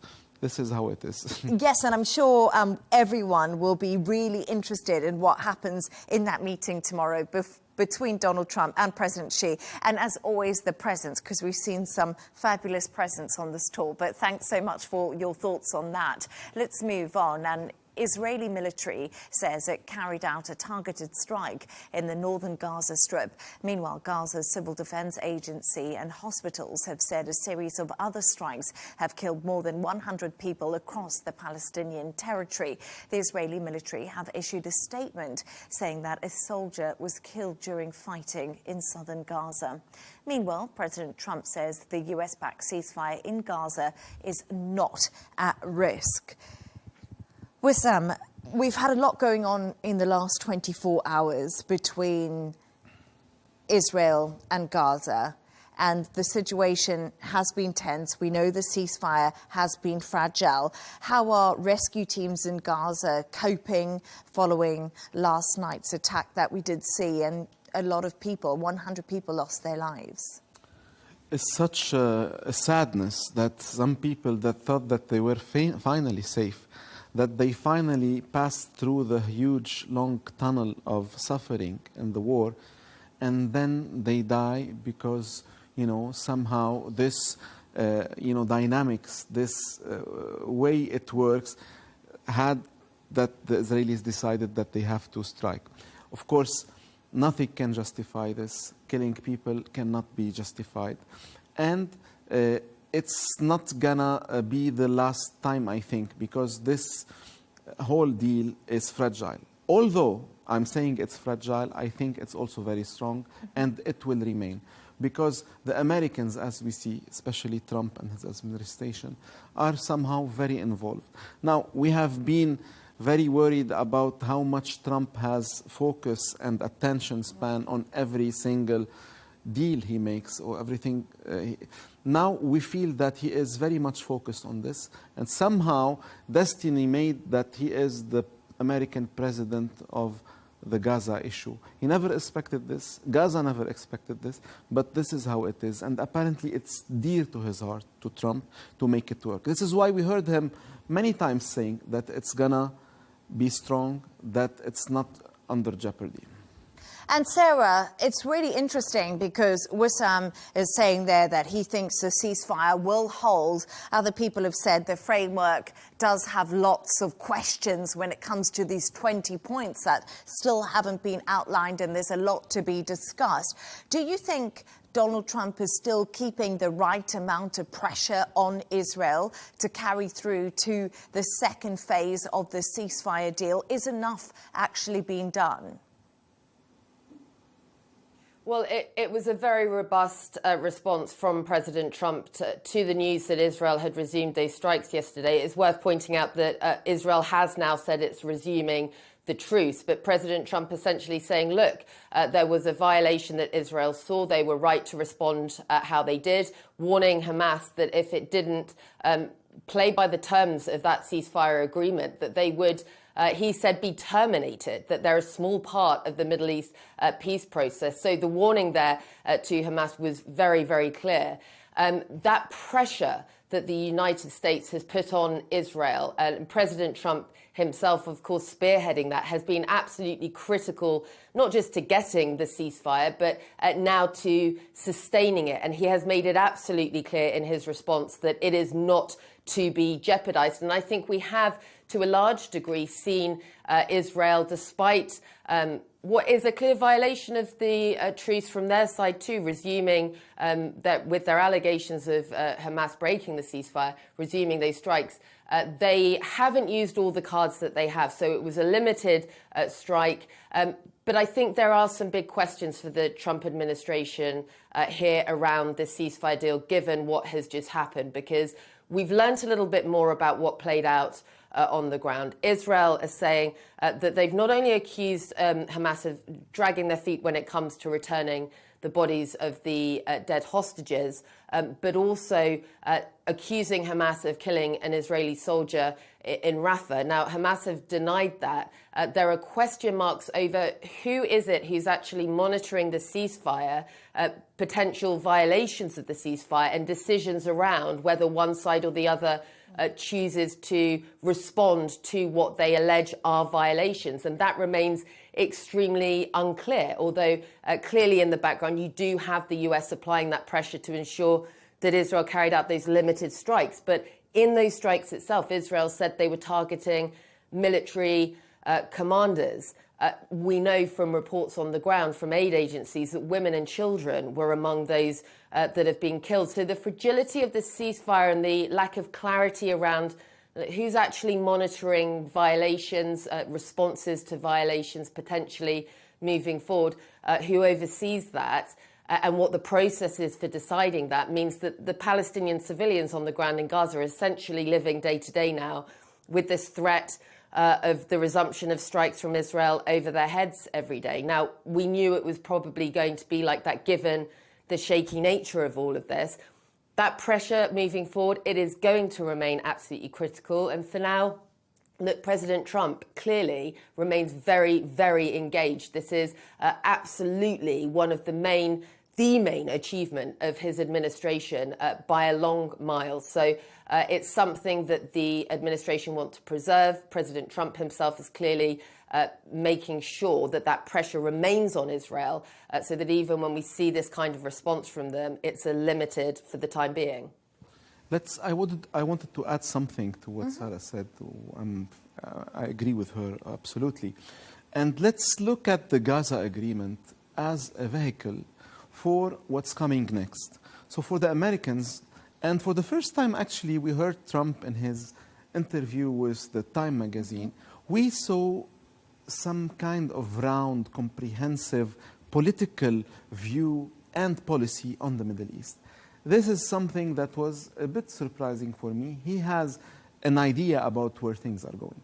And this Gaza thing, although it's only about Gaza, and it's very difficult, and we are still in the beginning, and Israel has every capacity to jeopardize and to sabotage this. And let's not forget that every stone that will enter Gaza will have to pass through the borders and will have to be allowed by Israel. But having said this, for the Americans, this deal is the vehicle of what's coming next, of a broader peace. If the Americans are somehow able to make this work, with a great deal of focus, with a great deal of engagement from Trump himself, and with a great deal of, friendly pressure from all the, powers that are now important for Trump in the region. Now they think they can take the region further. Somehow Trump believes that he is the president that can finally bring peace. Okay, this is cheesy a bit, but in his mind it's very interesting, bringing peace to this region. If he can claim this eventually at the end of his mandate, it's going to be big. And no one in Israel can say he is not, pro-Israel enough. And now no one in the Arab world also can say that he is completely against Israel because he has been tough with the Israelis. So Gaza is very important. It's more than Gaza. Gaza is more than Gaza. This is what I want to say. And the Americans understand this, and many others in the regions. Maybe the Syrians. What's coming next with the Syrians is very interesting. And maybe after the Syrians, other great powers in the region, maybe also Lebanon. So let's see, a lot is unfolding. Gaza is just a title, but what's coming next is much wider, much more comprehensive. Wissam and Sarah, thank you so much for your thoughts on that. Stay right there as we move on to another story now. And a migrant sex offender, Mr. Kenley, released from an Essex prison, has been deported with no right to return to the UK.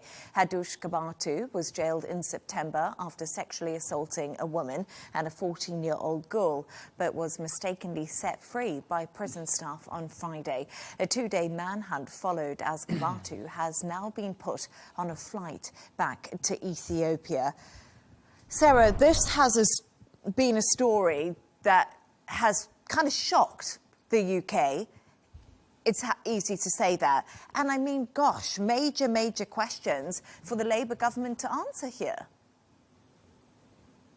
Yes, just a huge embarrassment for the Labour government, Leigh Ann. They've come out now with the news today that they have deported him back to Ethiopia, although there are reports now emerging that he had to be paid after threatening to claim asylum. Again, so questions upon questions over this incident that the government have put down to human error. But critics are saying that simply isn't good enough. There are questions over how exactly this was able to happen. Is this due to staffing issues in training and ability to manage these situations? Is it staffing shortages? The government have come out and said, look, we are launching an independent inquiry. They always say that. That obviously kicks the can down the road. And people are wanting questions now about how this offender who was found guilty of sexually assaulting a 14-year-old girl was able to slip through the net and go free in this manner, sparking this very, very embarrassing manhunt that it resulted ultimately, thankfully, in his detention and now the reports of his deportation. But a lot of anger in the UK over this incident and highlighting, I think, weaknesses within the system. And, of course, coming on the back, actually, of, a bruising couple of months for the Labour government when it comes to issues of immigration. They have their one in, one out policy that very embarrassingly a few weeks ago saw someone deported and then come back in to the country. So there are just major questions over this very serious incident that has really shocked, as you said, Leigh Ann, shocked the United Kingdom.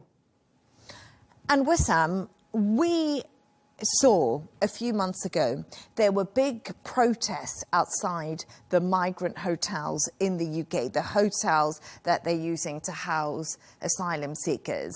And a lot of that was down to the gentleman we saw falsely released from prison.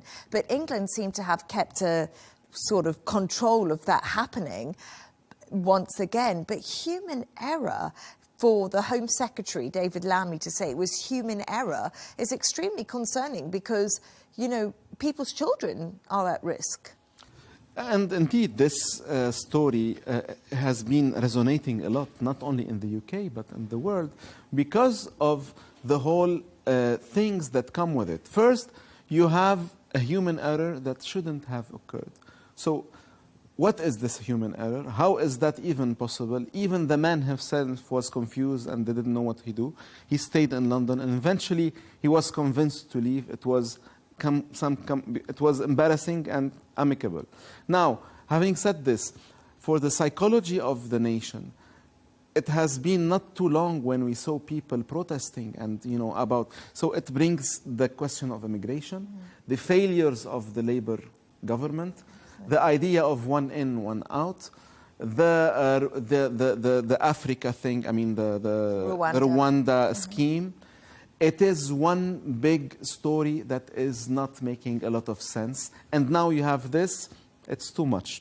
Sorry, I wanted to say David Lammy is now the Justice Secretary. Yeah. He has changed position, which has not been something that the Labour Party have shied away from because obviously it's been not in the best way when it comes to MPs. But what I also find really interesting when we do have a look at the story, and Sarah, right now in the UK, in the polls, the Reform Party, the right wing of the UK parties are now leading the charge and are now on top in the polls. And that's something the UK hasn't seen for a long time, Sarah. And a lot of this comes down to failures like this in the Labour government. Absolutely. And this is like central to the Reform Party's platform that they're running on, that they will be the ones to, they say, tackle the immigration problem. And it's just been, in many ways, seen as Labour consistently handing Nigel Farage, the Reform Party, easy wins here with their handling of the immigration issue in the United Kingdom. I thought it was interesting that the Home Office Minister said that, you know, we accept it was a blunder. We're really angry about it, as we know the public are. I think the difficulty with those sorts of statements is it doesn't really give much clarity over, again, what exactly went wrong and how this was able to happen. Now, the Labour government have come out and said, look, we put immediate controls in various prisons to try and ensure that this doesn't happen again. But as we said, this isn't an isolated incident. It's an incident coming on the back of a series of measures taken by Labour that appear not to be working when it comes to immigration. And Leigh Ann, you're absolutely right. The Reform Party in the UK are absolutely capitalising on what they see as Labour's failings in this area. And it was interesting, Wissam pointing out, it's true here in America as well. These sorts of stories in the UK and the way that the UK is dealing with immigration does catch the attention of the public here. You know, remember President Trump, when he visited the United Kingdom for his state visit, he said pretty plainly, with Keir Starmer standing next to him, look, you need to send in the military, send them, you know, we've dealt with our borders, you can do it too, but you just need strong measures. Perhaps not a message that the UK Prime Minister has taken on board, but certainly one perhaps that will be resonating with him right now as he deals with the fallout of this latest very embarrassing incident when it comes to immigration and the handling of it by his government. And we can't forget that Nigel Farage, the leader of the Reform Party, is very good friends with Donald Trump, actually went over and helped him in his campaign to win the second presidency. And a lot of his friends are bracing for, winning also in Europe. A lot of taboos, I think, will fall because the failure of the Labour also came after the failure of, the Tories also. Because yes, of course. Yes. It's failure, all around. And sometime, not only in the UK, but also in France, probably in Germany, we will see that the far right will eventually be in the seat, and probably they will fail again. So we will see about that. Well, as we do know, there's an election happening in the Netherlands currently, and all the polls pointed to the far-right party winning that. However, on the day of the election, we have seen a shift to the sort of centre-left, the progressives. It's classic. At the last days, you see people, getting scared. But, to end on this, the right or far-right, although it is a very disputed term, they claim that the Italian model with Giorgia Meloni is a success story. And what the message they are trying to convey now, that the Meloni success story, politically, on the immigration, economically, can be replicated everywhere. And they can claim that maybe this is the way forward. And of course you have Trump also, who is also claiming to be making every gain possible on all the fronts. Yeah, it's super interesting, and let's watch out for that election in the Netherlands tomorrow. Thank you so much, Sarah and Wissam. Now, it's that time of the show where Wissam and Sarah have chosen two of the quirkiest stories of the day. And yours is really interesting because it's a list of the world's safest countries. They've been revealed, and who's coming out on top? Well, it's a list of the safest destinations and countries, of course. And on top, we have the country that you have just been mentioning. It's the Netherlands. It is the safest country to visit. I'll be visiting the country very soon with my family for Christmas. Oh, wow. It's a pure coincidence, by the way. But in the same time, we can see that other places that unfortunately has been stained with a lot of negative stories. We have France in the 13th place, and we have the United Kingdom in the 14th place. We have an Arab country in the 7th place, which is the United Arab Emirates, although we have other rankings that has been consistently putting Abu Dhabi, and other UAE cities on the very top of safest cities in the world. But a question mark, big question mark, Denmark, which is the happiest country in the world, number 15, not very convincing, but it's okay. Now, having reviewed this list together, we have to admit one thing. Having these lists like these will be affecting us a lot in the future for taking decision where to go next. Safe destination is a label that will be needed by all those trying to lure tourists from around the world. And it's so interesting because we do have a look at this list, and I've noticed something, that France is 13th, which UK is 14th. Not many European countries are actually in the top 5, and also think Spain's not on there, and Spain is such a popular destination. Yes. I can't believe Ibiza's not number 1, Sarah. And Italy is not on the list as well. Oh yes, Italy's not on the list either. Austria is number 3, which is very beautiful and very safe as well. Canada number 5. New Zealand very far, so number 6. United Arab Emirates number 7. Switzerland, beautiful Switzerland, number 8. 9 is Japan. 10 is Ireland. 11 Belgium. 12 Portugal. 13 France. United Kingdom 14, Denmark 15. I think we only forgot number 2, which is Australia. Australia, forgotten. But now we're going to move on to a country, the US, and Sarah's going to tell us all about a New York mom who's terrifying her neighborhood for Halloween. Yes, guys, well, I was going to say the US is one of those countries that I think that's not a list, safest destinations, that President Trump is going to be able to top anytime soon. But Halloween, yes, here in America, it is huge. It's not a thing really in Britain to the same extent. Some people do it, some people don't. But this is a New York homeowner who celebrates every single year by putting animatronics up in her garden. And guys, you have to take a look at the reaction of the local school bus as it goes past. Take a listen.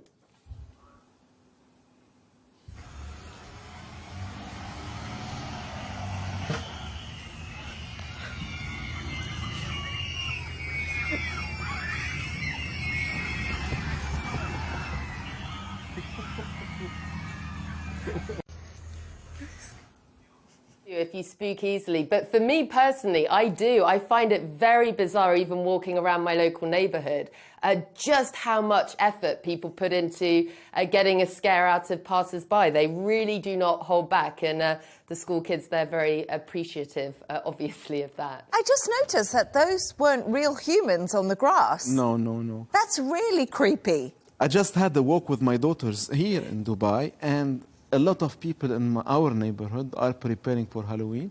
It's graves everywhere. It is, skeletons everywhere. So it is getting a lot of, spooky is very fun for kids, but also not only for kids, also grown-ups like to be spooky. I would like to go around and trick-or-treat, but just be given loads of money, not sweets, Earn myself. What would you guys dress up as? What are your Halloween costumes going to be?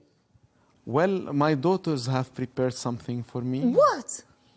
Well, I mean, it depends. If you are very classic, like old school like me, you would, you'd be a captain, you'd be something not very spooky. But now that my kids don't believe in this, they want me to be spooky, so I'll have, I'll be a black angel. Oh, wow. Yeah. I think a vampire. What would I be if I was... You cannot be spooky. You are too... Oh, I think maybe. I was thinking about Harley Quinn. Do you remember from that film? What was the name of that film? I forgot it. But that would be one that I'd probably be. But I must tell you something. I'm so boring. I've never dressed up. You have to try it. I have to try. It's a liberating exercise. I'll come to your house for Halloween with Sam. Sarah, what are you dressing up as? Do you know, I was going to say I'd like to be Caroline Leavitt, the White House press secretary, but I don't know if that's diplomatically correct. So maybe I'll have to have a little rethink on my costume. That's a good one, sir. That is a really good one. Got a little blonde son. He could be Trump. And I can be Pam Bondi. But everyone, thank you so much. There we go. We have a full White House for Halloween. Thanks to today's guest, Wissam Kirouz, editor at Al Arabiya, who was, of course, in the studio with me, and correspondent Sarah Firth, who was all the way over in Washington. And that's all from us on W News Extra. Don't forget to subscribe to our YouTube channel, follow us on X. G&T is coming up next. Thank you and goodbye.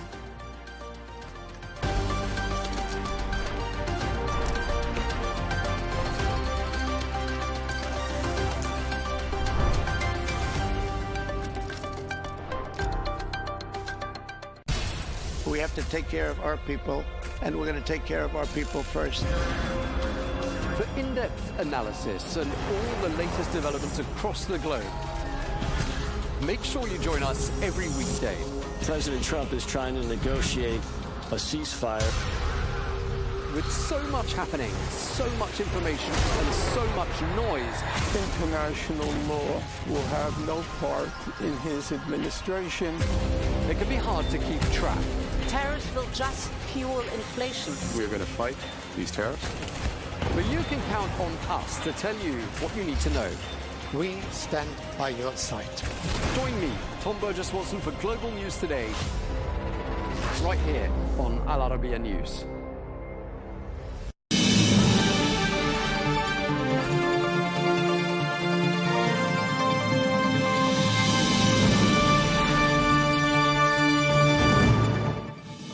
Hello and welcome to Global News Today, bringing you exclusive interviews with leading experts every weekday here on Al Arabiya English. I'm Tom Burges Watson. Coming up on today's programme, the Israeli military says it will abide by the ceasefire deal in Gaza.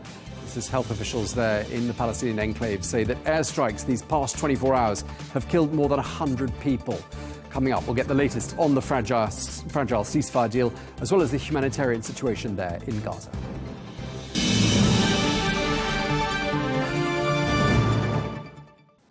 Hello and welcome to the programme. The US brokered ceasefire signed on the 10th of October with the goal of ending the war in Gaza is proving to be extremely fragile.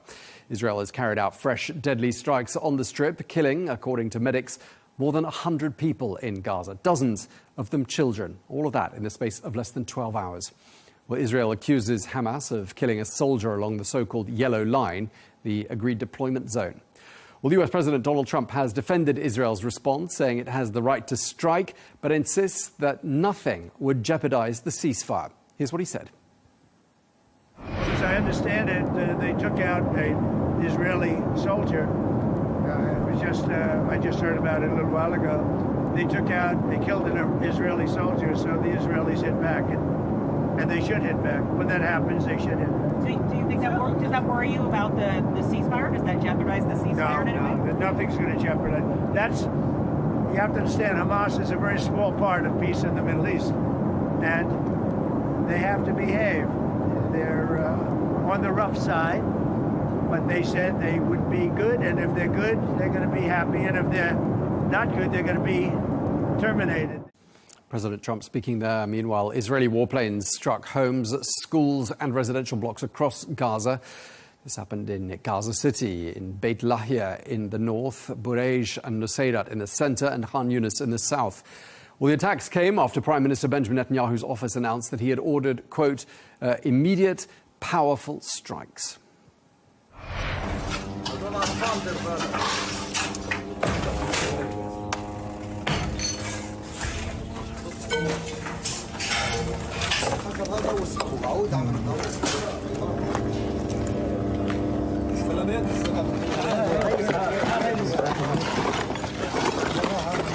من وين صبحت مسبيني خلاص طيب سايبيني خليني مسكين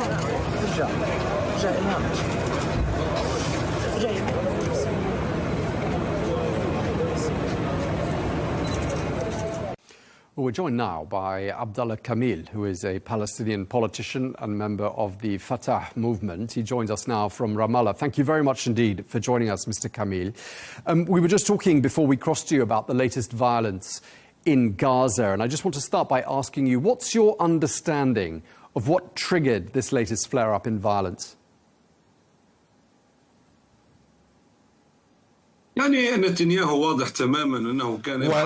everybody knows that Netanyahu has been seizing any excuse so that he could take things back to square one. He has been involved in this war from day one, even just with the truce. When he accepted the truce, it was quite reluctantly with the pressure of the U.S. administration. With that said, Netanyahu realizes that the continuation of the violent cycle could contribute to his survival in power in Israel. He would love to maintain his political coalition. There are immense pressures from Smotrich, Ben Gvir, and other members in his cabinet. Let alone the fact that even Hamas, on the other hand, was not realizing, as we can tell from what has been happening in those details that has been rolled out in President Trump initiative. Hamas should have been on the same page, especially when we talk about the number of dead bodies. Since Hamas is not aware of the fact that those dead bodies are not under its control, they should have stated that fact from the outset. They should have realized that Netanyahu would be seeking any excuse, even a humble one, so that he could go back to the war. Okay, so you seem to have criticism for both Hamas and for Israel. I've read some critical comments you've made about Hamas. We'll come to that in just a moment, but I want to ask you about what's happening in the West Bank, because it's been reported that Israeli soldiers have killed 3 Palestinians near the city of Jenin. That happened on Tuesday. What happened there? Well, Israel has been using all the tools that it does have in the box so that it can perpetuate the state of violence against the Palestinians. It is not only about killing 3 Palestinians. There are many other Palestinians who were killed over the last 2 years.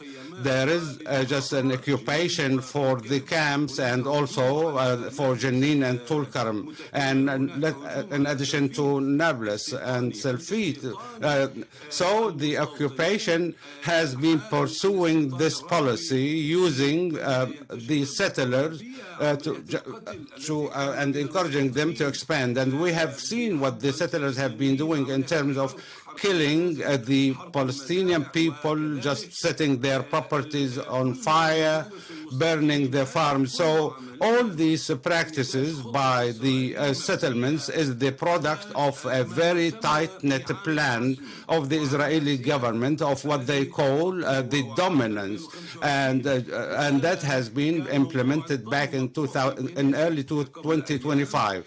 Therefore, we have been hearing what the Knesset has been voting for the annexation, and apparently it doesn't take a genius to realize is that they are seeking.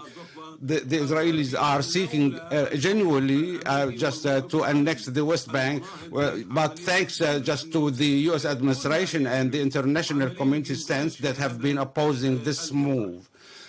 And everything, I think, falls under this code. Okay, and of course, President Trump has been extremely clear about the status of the West Bank, issued what you could call a warning or a threat to Israel not to even entertain this idea. Does that reassure you? It is quite obvious that that Saudi Arabia position, along with the EU's and mainly France, vis-à-vis the two-state solutions, in addition to the meeting held by President Trump with some Islamic and Arab leaders, have an impact on President Trump's understanding of the broader picture. And that's why we started to see some kind of shift in the U.S. policy vis-à-vis the Israeli-Palestinian struggle. And it is my belief that this somehow has just led us to sigh some relief. So at least we have now a comprehensive just initiative to resolve the Palestinian-Israeli issue on the basis of the two-state solutions and the implementation of the international legitimacy resolutions. I can categorically say that President Trump is the only person who can put the pressure on Israel so that they can really just join the international community's directions following the barrage of recognitions in the Palestinian country. Everyone is calling for those two states. The only person who could curb the Israelis and just draw a line for them, making them just obeying those orders, I think it is only President Trump. Yes, indeed. And his vice president as well, J.D. Vance, who was very clear with regards to that vote in the Knesset about the annexation of the West Bank. He called it a political stunt, a very foolish one, he said. And he said he took personal offense. We've never heard language like that from Washington with regards to Israel, have we? Yes, I do agree. There is just a shift in the U.S. tone and rhetoric vis-a-vis Palestine. I think Netanyahu has just caused damage to the image of the United States, given his criminal position and activities are really running counter to the international norms. He has also affected the image of the U.S. in a very bad way. So that's why we believe the United States began to realize that siding by Israel, no matter what it does, could really just backfire on the U.S. and it could also tighten the noose on the United States. Even in New York, we have seen what's been going on there.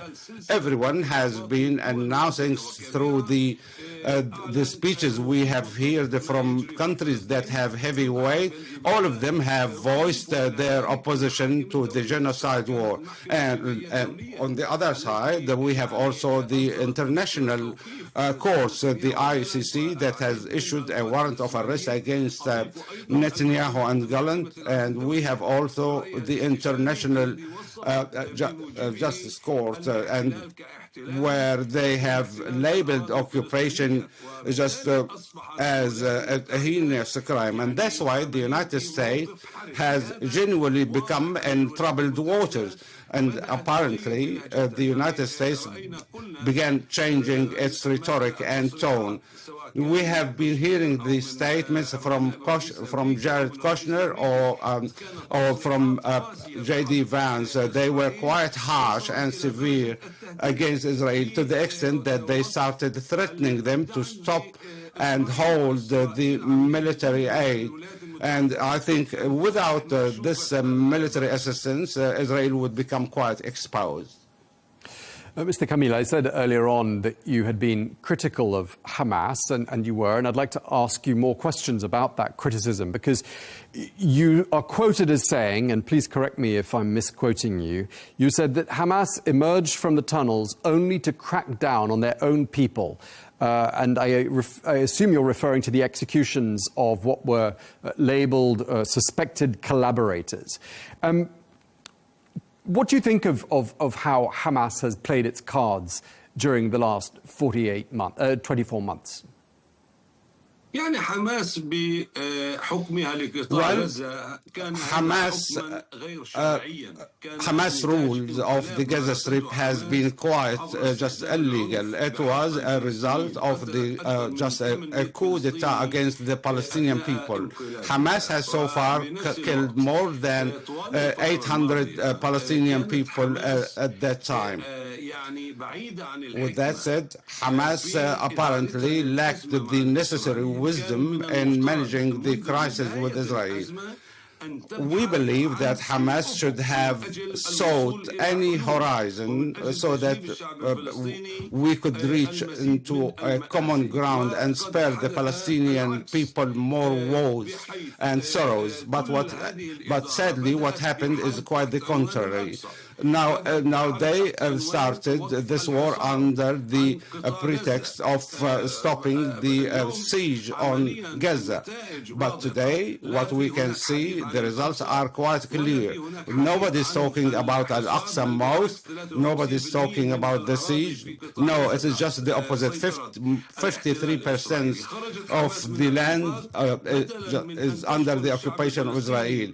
Hamas emerged from the tunnel, and instead of supporting the Palestinian people who have just sacrificed with more than 70,000 martyrs, they haven't done so. Even there could be some shortcomings that could be seen by some people. You can't execute them publicly, just like ISIS. This is a stark reminder of what we saw on social media and TV channels of how ISIS used just to execute some members, and this is quite disgusting, killing the children, killing the elderly people. There are many young people who have been killed by Hamas, and I'm talking about 52 people that have been killed in cold blood without any due process or even giving them their rights.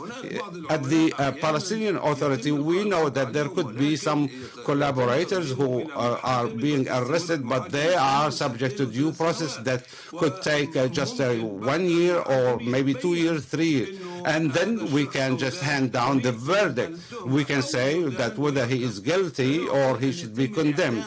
So it is not just possible to imagine what Hamas has been doing. Maybe some spies or collaborators could be just sent for custody behind bars for 2 or 3 years, and now Hamas is talking about the law. Look who's talking, and he said they are saying that by having this constitutional reform that have been done, the Palestinian Authority is illegal. I think Hamas is trying through those acts, and especially the public execution of people. Hamas believes that it is exercising the law, which is not right. Right, well, that doesn't sound as though Hamas is even entertaining the idea of laying down its weapons and handing over power in Gaza, does it? واضح تماما أن حماس حتى الآن you are right. Hamas and so far doesn't seem to be leaning to do so.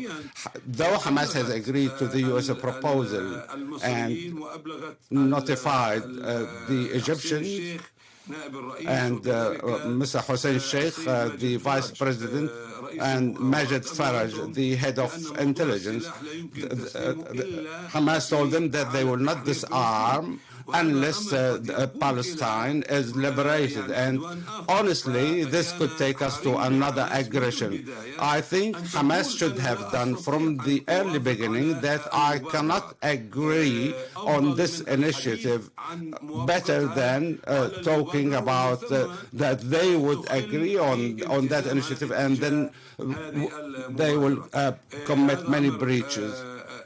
This is something really sad. We have been quite clear in Fatah. We have told them that they should lay down the arms to the National Palestinian Authority. And we had an agreement also between Fatah and the National Authority, along with Hamas and the Egyptians, where we could have some support committee. And this committee will be led by a minister from the Palestinian government to guarantee the geographical unity, and this would be the core of the Palestinian state that the international community has been advocating for. This recipe is the only one that could take us into a lasting peace, freedom, and independence for the Palestinian people. However, Hamas has just backed down, and that it has made for Fatah and the Egyptians, and this has been quite acknowledged. by the Arab Summit that was held in Cairo, and also the Arab Islamic Summit that was held in Riyadh in last year in May, and the ministerial committee that has been set up, and therefore there was an acknowledgement to have this committee led by the national authority. This could be the only gateway to resolve the issue of the armed just surrender as Hamas promised. Mr. Kamil, you're quoted as saying that the Palestinian cause is going through a dangerous phase. What did you mean by that? Yes, it is just a critical stage. It is the most dangerous phase in the Palestinian cause. What we have been through following the 7th of October events in terms of having the Palestinian state has become a far-fetched objective. We have seen Israel has been demonizing so that it could be removing the Palestinian Authority, and it has rejected it just in form and in substance. And on the other hand, Hamas policies seems to be sowing the seeds of division among the Palestinian people, and this is quite serious. I think Hamas should have done differently after all this massive destruction and the number of martyrs. They should have been listening to the will of the Palestinian people and to state that the PLO is the only representative of the Palestinian people, and to abide with their obligation, and also to be under the banner and the umbrella and the law of one authority, and this could take us to the political and geographical unity. Yet none of those have been materialized, and Hamas has backed down, and this would exacerbate the situation and take the Palestinian unity group as a wishful thinking, and this comes at the cost of thousands of martyrs. We are at a serious crossroad, and at the same time, the occupation that has been expanding and Judaizing Jerusalem, and the breach of all the obligations that Israel has just provided. So apparently we are really in troubled water. But just to hold you on that, I mean, when you look at everything that's happened in the last 3 weeks since the deal was signed, and when you look at the 20-point plan, and when we talk about the difference in tone between this administration and previous administrations when it comes to calling out Israel, for example, on the issue of annexation of the West Bank, isn't a part of you just a little bit optimistic that there could be a breakthrough this time?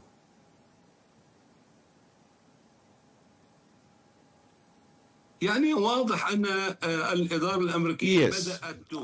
Apparently, we can see that the U.S. administration has started changing its policies and its tone. With that said, we haven't reached our objectives as Palestinians, and also as the international community wishes to happen. More than 160 countries have recognized the state of Palestine. We need just to address the issue from its cause roots, to have a Palestinian state on the 1967 borders with East Jerusalem as its capital. Mr. Abu Mazen stated that we don't want the arms, we want just a demilitarized country. We would like to live like other nations, like the people in Switzerland. We don't need just the arms of Hamas or any weaponry. So there is a shift, yes, a quiet, genuine shift, but it hasn't just gone to the level where it could be addressed at a large scale to find a solution for the Palestinian cause.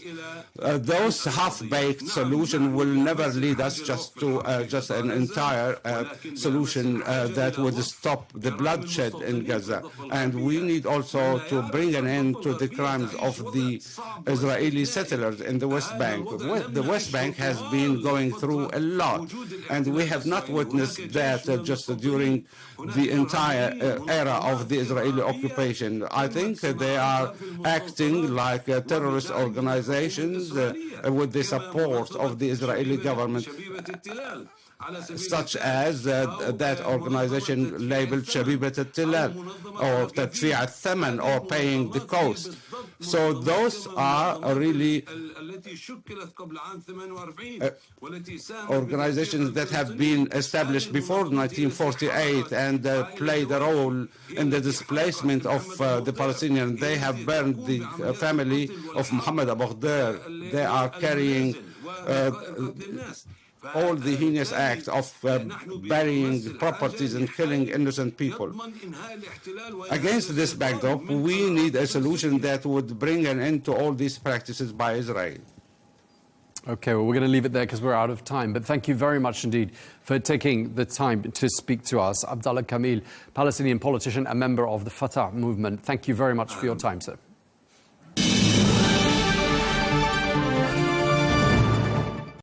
Well, we can speak now to Dr. Colonel Moshe Elad, who is a Middle East specialist and lecturer. Thank you very much indeed for taking the time to speak to us. What we've seen in the last 24 hours has been probably the most serious flare-up in hostilities since the signing of the truce in mid-October. We're told that Israeli airstrikes killed 104 people in Gaza. What's your understanding of what's happened in Gaza during the last 24 hours? Good afternoon. Thank you for the invitation to talk to you. I would say that Israel's attack on Gaza are not carried out happily or out of a desire to violate the agreement. But when Hamas shoots and kills IDF soldiers during a ceasefire, and IDF has no choice but to open fire so that Hamas understands that every such violation has a price. More than that, anyone who claims that the right is the political right is pressuring Netanyahu should remember that right now Netanyahu has a majority for important votes, even from within the opposition, because he was promised a security belt. So it is possible that the right-wing ministers will resign in the end and cause the government to fall. But the implementation of the agreement does not depend at all on the right-wing ministers. So if I would like to say one more thing about that, what's going on now, it's right now a violation of Hamas, of all this agreement that was started by President Trump. It looks like Hamas doesn't want to implement any part of this agreement, and moreover, they would like to escalate the whole issue in the Gaza front. But isn't there an argument that after 24 months of violence and atrocities and the dismantling of many aspects of how Hamas operated before, that there are rogue elements operating in Gaza? How can we be so sure that the order to kill that soldier really did come from Hamas? Of course, Hamas of today is not Hamas 2 years ago. Because, but they are trying to rebuild, they are trying to make over, and it looks like every time they are having some possibility, they would do that. Overall, Israel doesn't see Hamas as willing to abide the President Trump 20-point agreement, and is aware that Qatar, Turkey, 2 countries that support the Muslim Brotherhood, support this terrorist organization as well. And this is actually that bothers Israel very much. According to the statements of Hamas leaders, Hamas doesn't intend to leave the Gaza Strip. They don't intend to hand over control of Gaza to another party, like from the Emirates or from Qatar or from Egypt. Nor does it intend to disarm it, and believes that the Qatar and Turkey will protect them even for a future leadership that will be in Gaza from Hamas. This is definitely unacceptable by Israel. But when you look at what Hamas did at the very beginning of this deal and handed over all of the remaining living hostages to Israel, I mean, why would it do that if it was then going to disregard all the other elements of the deal? I think that from the very beginning, they didn't have any intention. They were just pretending that they are trying to, for example, to bring back the bodies of the fallen soldiers. At the beginning, they did it, but they decided they should have some chips, like, like the bodies. So it's so slowly. They are not really bringing them. And in Israel, it's a lot of rage about that. So we have to understand they started something and they stopped it. And from Israeli point of view, this is a very far away violation of the agreement.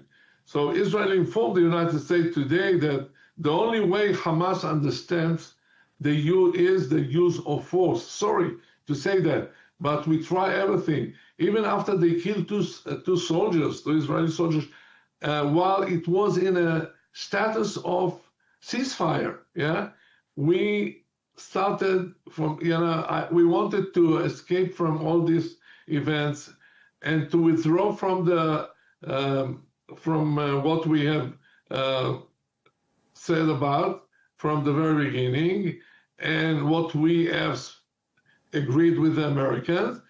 And if not Trump and his people, Witkoff and others, Israel would have withdrawn. But look, it continues every day. So I guess even the American said to us, well, guys, go ahead with your punishments because it looks like it's not going to be changed by Hamas.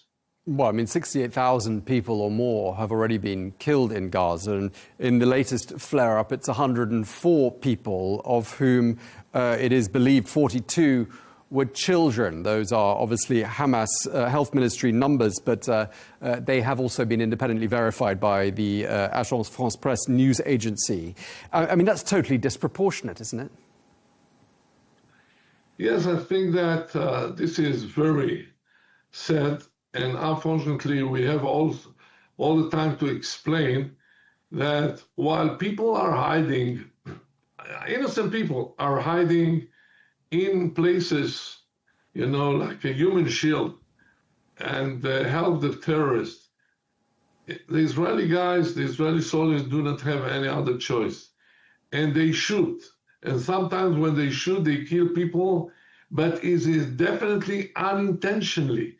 It's not a genocide because we are being all the time accused by genocide. Genocide while you're doing it intentionally. Here we are looking just to kill the people of Hamas. And unfortunately, other people, innocent people, are hiding there, helping them to launch sometimes in the past, to launch missiles. And they were helping in not always involuntarily. Sometimes they were forced to do that. We understand. But, this is actually the bad results of this war. I mean, the problem here is, of course, that we understand that many elements of Hamas have been living underground these last 2 years. They've been living in the tunnels in relative safety, while 2 million ordinary civilians, men, women and children, have been living on the surface not protected. I mean, can't a sophisticated army like Israel's not target its killings a little bit more effectively and pursue those who are underground and keep those who are above the ground safer? Yes, it sounds like, it was done intentionally, but no, it is not. I guess that it's pretty much hard to do what the American Army is doing something when it shoots some Tomahawks or other missiles. So they are so precise, they're getting to the people, yeah. And we did it several times in Iran, in Beirut, in other places in order not to hit other targets, unwanted targets. However, I was in the Army only 30 years, and I can tell you from my experience, it is so difficult, to see and say after everything what happens, really to try and see why it happened, while sometimes it's a matter of seconds that you have to take a decision. Sometimes it's a very tough decision. Are you shooting or not? Sometimes you see a small kid and you're holding fire, and sometimes you don't see anybody and you start fire and then you kill others. This is exactly how war looks. We are trying, I guess, our people are getting their orders, and the orders say, hey guys, be careful, do not shoot any innocent people. I'm sure they are trying to do that, they do their best.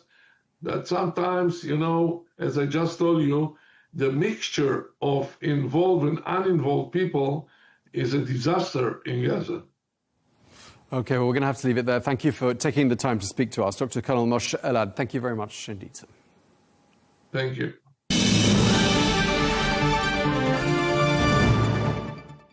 Well, let's find out more now about what's been happening in Gaza these last few days. We can speak to Tess Ingram, who is a spokesperson for UNICEF. She joins us from Al-Mawasi in Gaza. Thank you very much indeed for speaking to us. We understand that more than 100 people, amongst them dozens of children, were killed in the overnight strikes. I mean, what's the latest you've heard about the scale of the damage from these latest airstrikes? Well, as you say, the biggest cost of these airstrikes has been people's lives, more than 100 people, and we understand reportedly more than 40 children killed in the last 24 hours. Here on the ground, the strikes began yesterday evening and continued throughout the night from the south to the north of the Gaza Strip. I was in Nasser Hospital today in the middle area, where I spoke to doctors who had said they had numerous children come in with injuries from last night's strikes. I met one of them, an 11-year-old girl called Toka, who had really bad shrapnel injuries to her leg, her arm, and her brain from a strike on a tent in Khan Yunis last night while she was sleeping. The strike also injured her two brothers, and she's just one of many children across the Gaza Strip who have borne the cost of those strikes last night, Tom. I mean, Tess, they said that for many years it's been said that Gaza is perhaps the most dangerous place in the world to be a child. And here we are with the ceasefire deal in place, and it sounds like it's still the case. We've consistently said that Gaza is the most dangerous place in the world to be a child. There were a classroom of children killed every day in Gaza for the past 2 years. Now, this ceasefire has meant some respite from that, but children continue to be killed and injured here in the Gaza Strip.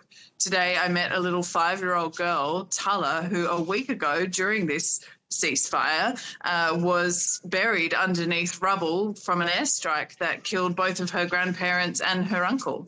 And I met children in hospital today injured in the last 24 hours. So the cost of this, these continuing conflict is weighing heavy on children, as well as the humanitarian crisis, the malnutrition and the deprivation that continues on the ground.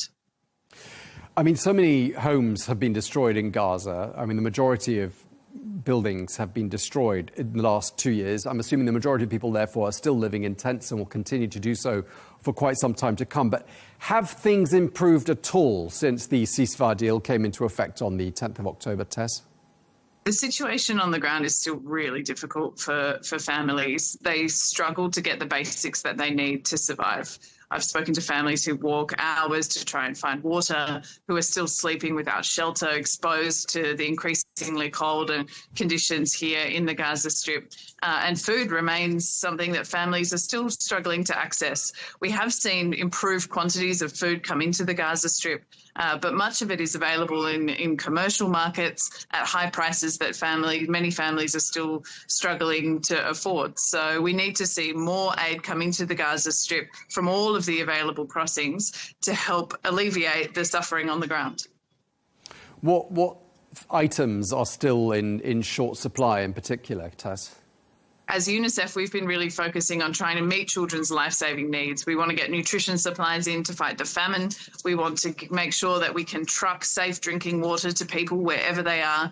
And we're desperately trying to bring in supplies for the winter: blankets, mattresses, winter clothes for children, tents and tarpaulins. We are getting some of these materials in, but we need to get far more in because the scale of the needs is immense.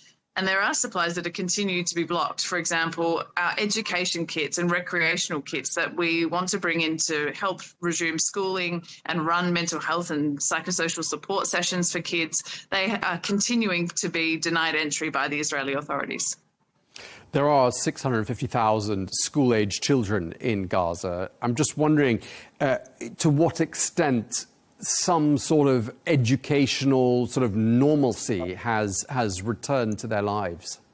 As UNICEF, we have been able to reach about 100,000 children with learning throughout the course of the conflict, and that's really good news. But of course, as you say, there are 650,000 school-aged children.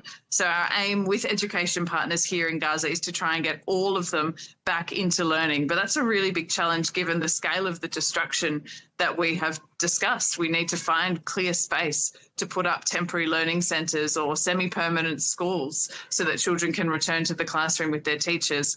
And like I said, we need to get these educational materials in with urgency. So teachers have done a fantastic job of improvising as best they can, but we need education materials to come into the Gaza Strip now so that we can scale up schooling for children. Sure, and you mentioned the mental health of many of these children, and it's impossible to imagine what they've been through these last 24 months. I'm just wondering what sorts of things are being done and what are the needs when it comes to these children's mental health? I've met so many children here in Gaza who have been through horrors that we can't even begin to imagine, like that little girl I just spoke about who was buried underneath the rubble, other children who have life-changing injuries, children who've lost family members, their parents, their whole communities. It's an enormous job to begin to try and help children process that trauma, and in many cases, compound trauma of these horrors stacking upon one another. We are running mental health sessions, counselling for children and for their caregivers here in Gaza. But we really need this piece to hold, because for children to begin to process what they've been through, they need the space, the peace, in order to be able to do that. And that's one of the reasons why this ceasefire is so important. I mean, the scale of the impact of this war on children, it's going to last generations, isn't it? There will be a lasting impact. There'll be the scars of this for years to come, both the physical scars, like I said, life-changing injuries, but also this trauma that will, in many cases, stay with children. And malnutrition can also have lasting impacts on a child's body, their growth and development that can affect their learning and their futures. And of course, we've just seen what's been described as the most serious violence in Gaza since the peace deal took effect earlier on this month. I mean, how fragile is the peace deal looking to you? This is, I think, a really critical moment. And talking to people on the ground today, the message is clear and it's unanimous. Everybody today said to me, this ceasefire must hold. People here have begun to take steps towards rebuilding, repairing their lives, whether that's going back to their neighbourhood and trying to find some sense of home beneath the rubble, or trying to get their child back into some level of learning.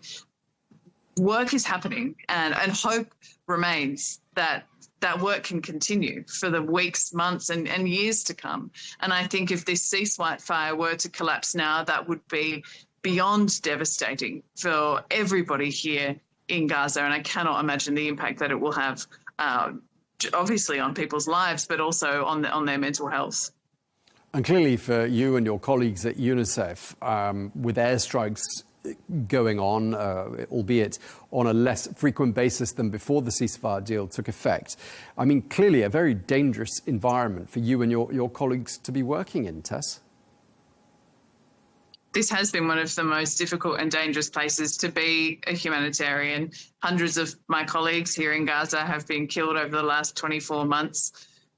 We persist, and we really do hope that this ceasefire is seized as an opportunity to allow aid to flow at scale and to allow the UN and our partners to be able to respond to the damage that has been done during this conflict. It's immense, and we have a really big job before us, but we're prepared. We have the team on the ground, we have the trucks pre-positioned outside, and the support of the international community. So this is our moment, after failing Gaza's children for 2 years, to really step up and help families recover. Okay, and just lastly, in a couple of words, if you don't mind, I mean, how would you describe the humanitarian situation in Gaza right now? It remains catastrophic. It is not over, is what I would say. For people, the ceasefire has meant that the bombs are not falling, killing their families, leaving them in fear as they put their children to bed at night. But what the ceasefire in and of itself has not done is it has not ended the famine. It has not made the trauma disappear overnight. Yeah, indeed. And as you said at the beginning, 46 children killed in these latest airstrikes, just really illustrating the degree to which children have been innocent victims, and in such large numbers in this conflict. Thank you very much for taking the time to speak to us. Tess Ingram, spokesperson for UNICEF. Thank you very much indeed. Thank you.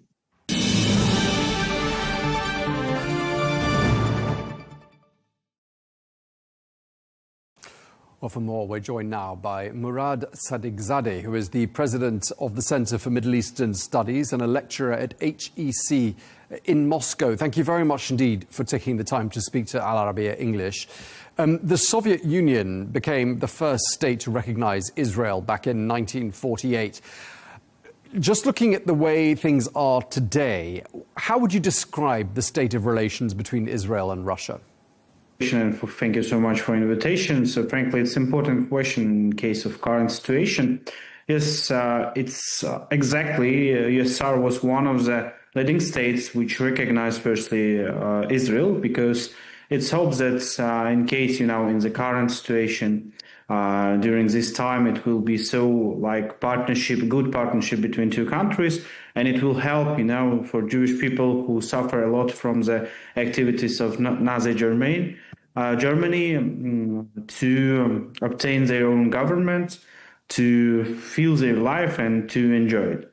So now, of course, situation is a little bit changed because, frankly, even after the maybe 2-3 years after recognition by the USSR, it was obvious to the Soviet state, to the Moscow, that situation is drastically changed. And Israel is more pro-Western country, pro-American country.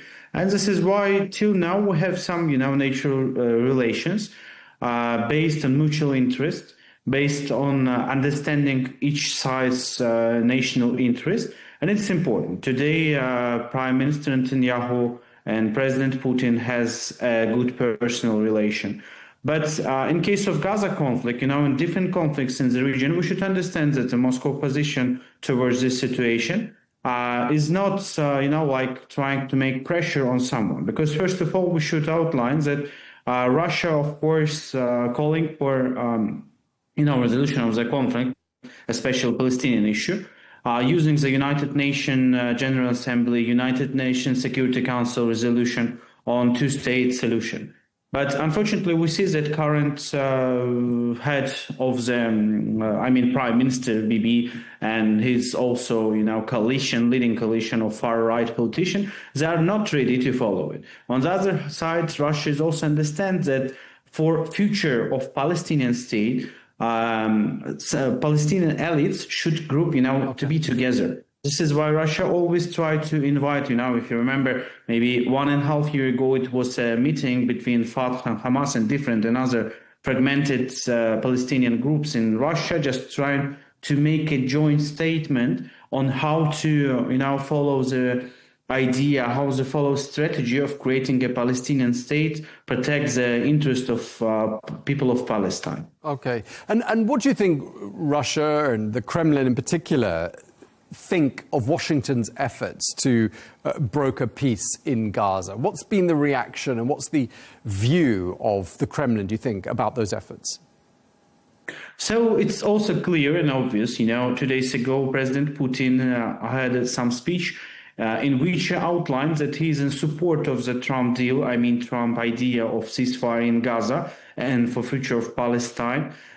We are fully support the idea that Trump also declared that he will ban the activities of Israel is aiming to expand its settlements in Western Banks, widening their occupation. Of course, Russia supported, and Russia also for peace. Russia for stability in the region, because the majority of partners, our main partners today, is the government and the people of the Middle East countries like United Arab Emirates, Saudi Arabia, Israel, Iran, today Syria, the Syrian some working group delegation together with the head of ministry also now in Moscow. And we are support this idea. This is why, if we should held before Arab-Russia summit, but according to this personal decision of President Putin, it's postponed, trying to not interrupt the situation. This ceasefire process in Sharm el-Sheikh, and after that, this current idea. This is why, and also during the Valdai speech of President Putin, he outlined clearly that we are ready to support this idea and we will be in favor of ceasefire, because it's time to stop it, it's time to resolve it. But of course, based on the two-state solution, using some United Nations support, maybe some international community support, and Russia will be ready to have, its significant interaction with both sides, with Israel, with Palestinians, and also, of course, with the United States if it's needed. Okay, so you're saying that on this particular issue, and it's rare, isn't it, that Moscow and Washington should be aligned on too many issues at the moment, but this is one where it sounds like they're more or less on the same page, and yet Russia wasn't very involved in the latest diplomatic efforts. And I'm wondering, do you think Moscow feels like it's been sidelined? No, we don't think like we're sidelined.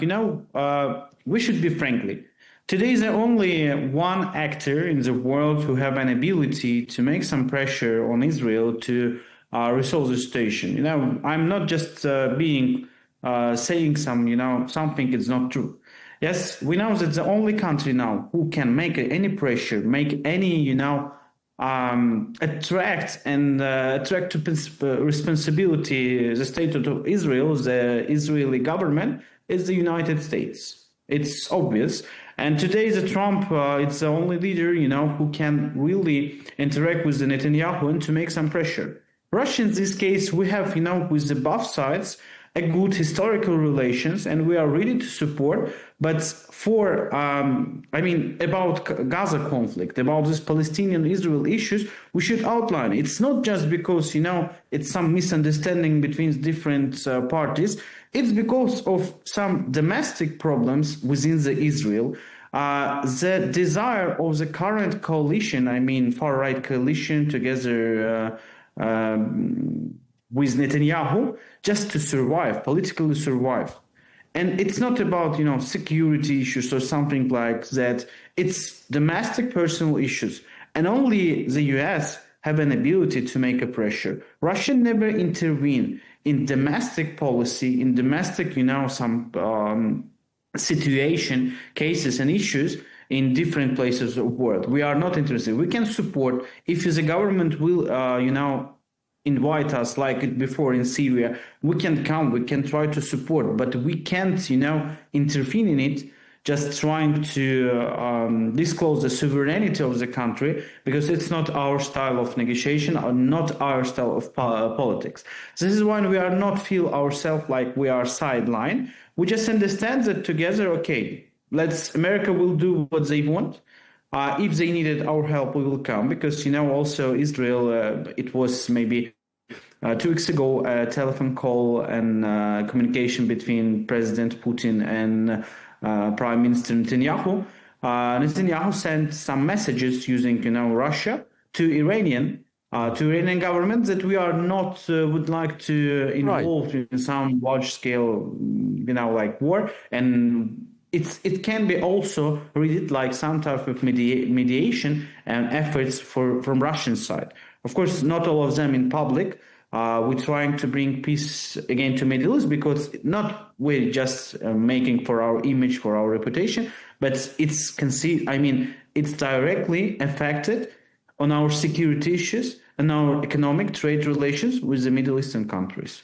Right, and you mentioned that important point about how Moscow has been trying to broker dialogue between Israel and Iran. So that gives you some influence over the Israeli leadership. And the other area where I thought perhaps there's an opportunity for Moscow to exert some influence on Israeli affairs is because Israel is home to 1.3 million Russian speakers, and I believe Russia is the third most widely spoken native language in Israel after Hebrew and Arabic.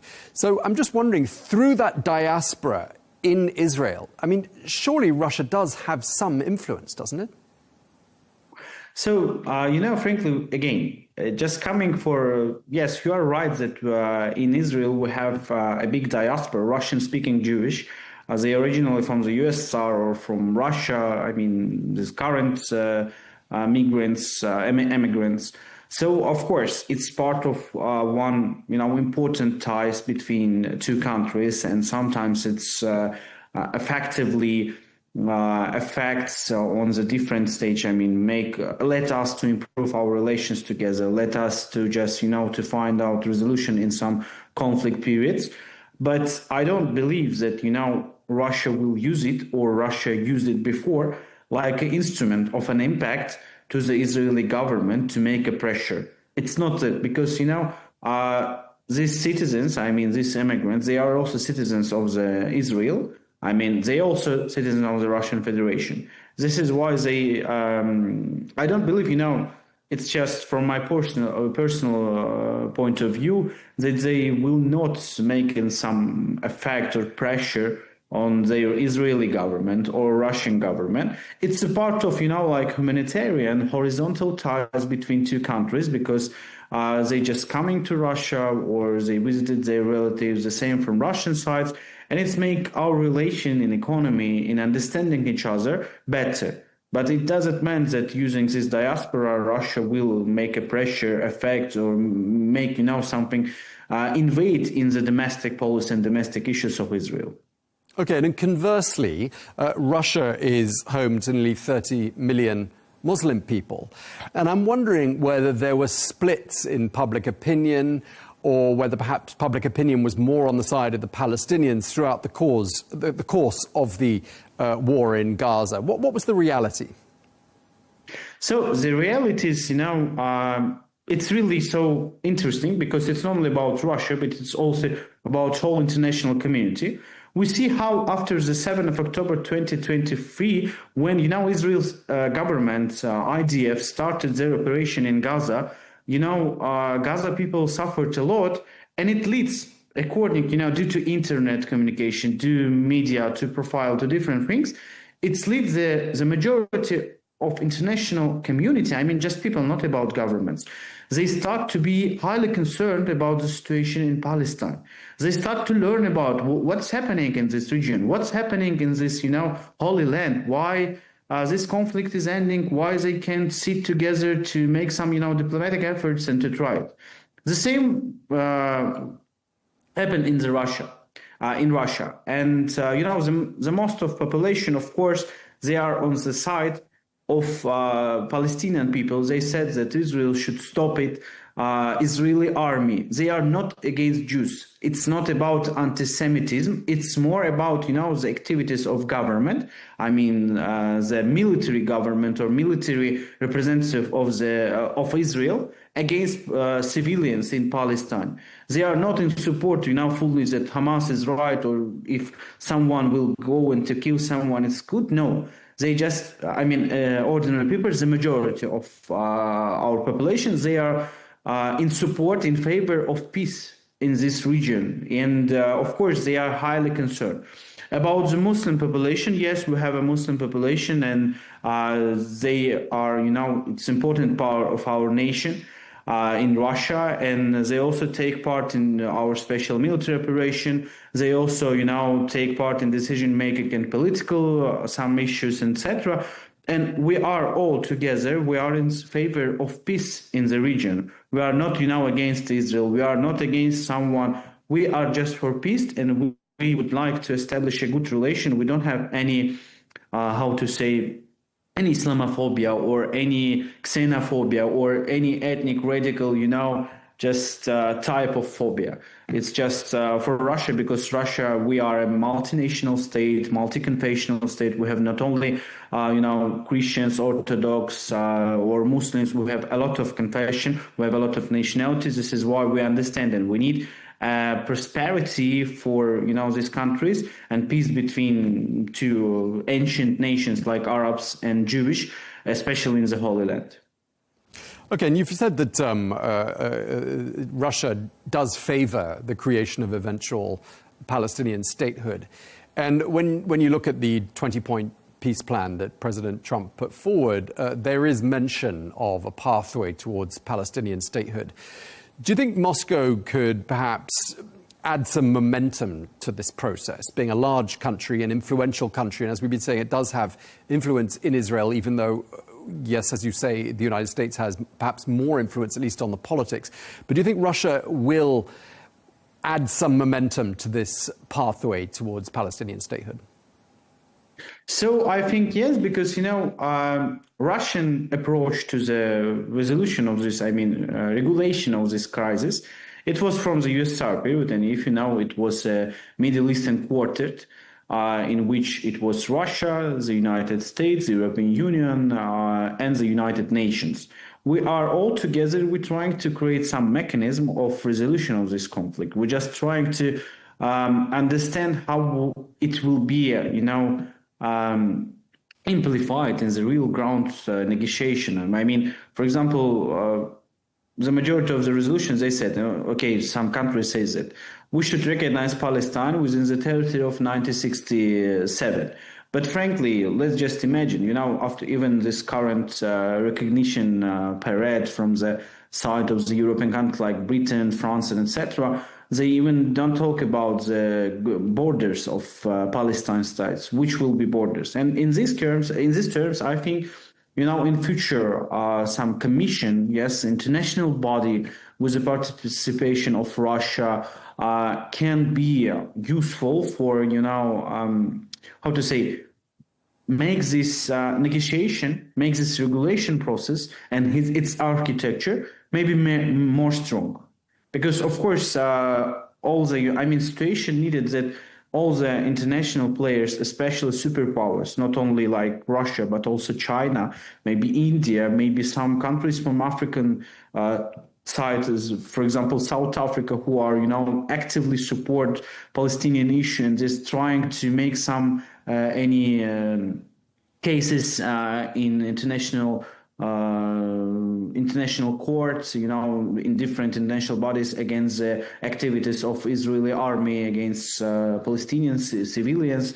So in this case, we should create some international committee, which will really, be non-based, trying to make some real effort to resolve it. And in this case, of course, Russia can be one of the, one of the leading countries who will take part in it, who will help to create some new infrastructure, maybe to attract and to train new police, government bodies to creating a system for the future of Palestine. And I don't think that Israel will be against it, because again, the Israeli government have some trust to Russia. Just we can remember the situation during the last maybe 5-7 years in Syria, when according to the Russian military presence, Russian military police presence in the Syria, there was no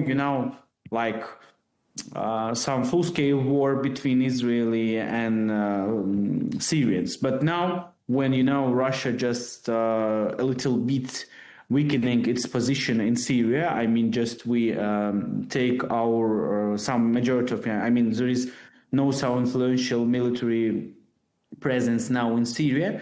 This is why what happens between Israel and Syria, how they bomb Damascus every weekend, how they, attacked, how they widening their occupation territories in Golan Heights, and etc. But now, of course, after the visit of Ashara to Moscow, and the discussion is coming on that they interested in returning Russian military presence, like police regulation between the border of Israel and Syria, it means that Russia can be effect on all the situation and the stabilization in the region, of course, so positively. Right. I mean, Russia clearly has an important role that it could potentially play as a mediator here. But at the same time, and you mentioned Syria, but Russia has in the past had close ties and enjoys still to this day close ties with Iran. It's sometimes associated with some sympathy for Hezbollah. And these are, of course, Israel's arch enemies. How does Russia reconcile being friends with all parties? So it's our pragmatic way how to create our policy towards the Middle East, because, today, in case of if you're trying to be successful, if you're just trying to be, a real mediator, non-based, you should create a relation with all parts. It's, for example, Americans said that, okay, we will just be a mediator between Israel and Iran, for example, yes? But they don't have their own negotiations, their dialogue with Tehran. It's a problem. Russia had because, first of all, Iran it's our neighbor. Iran, it's our historical partner. Of course, we have some conflicts between, Russian-Persian wars and etc. It was a troubled time during the Soviet period, also with some conflict of interest. But despite the fact, after the Islamic Revolution from 1979, Moscow and Tehran has a good relations, and now we, our economy relations, our humanitarian culture. There are a lot of students from Iran in Russian universities, and it's important for bilateral relations. And we have the same with all the countries, with the Saudi Arabia, and this. It's also sometimes there are a lot of problems in relations. Yes, like some issues. In relations between Riyadh and Tehran. But now they in good relations, but before it was not so good.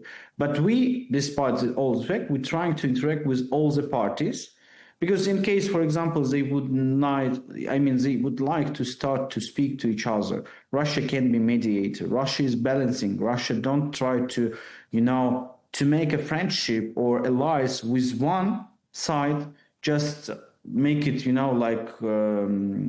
not in favor.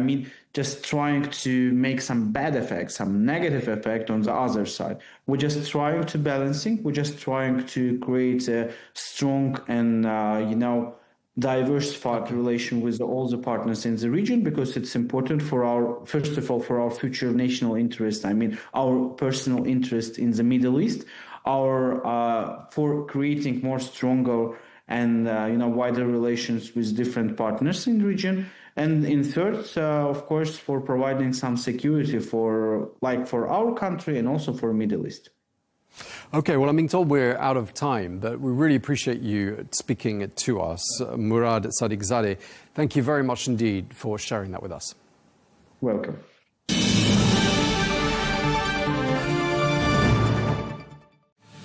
Well, that is all we have time for on Global News today. Thank you very much indeed for watching. Be sure to join us again tomorrow for more exclusive interviews. Until then, bye-bye.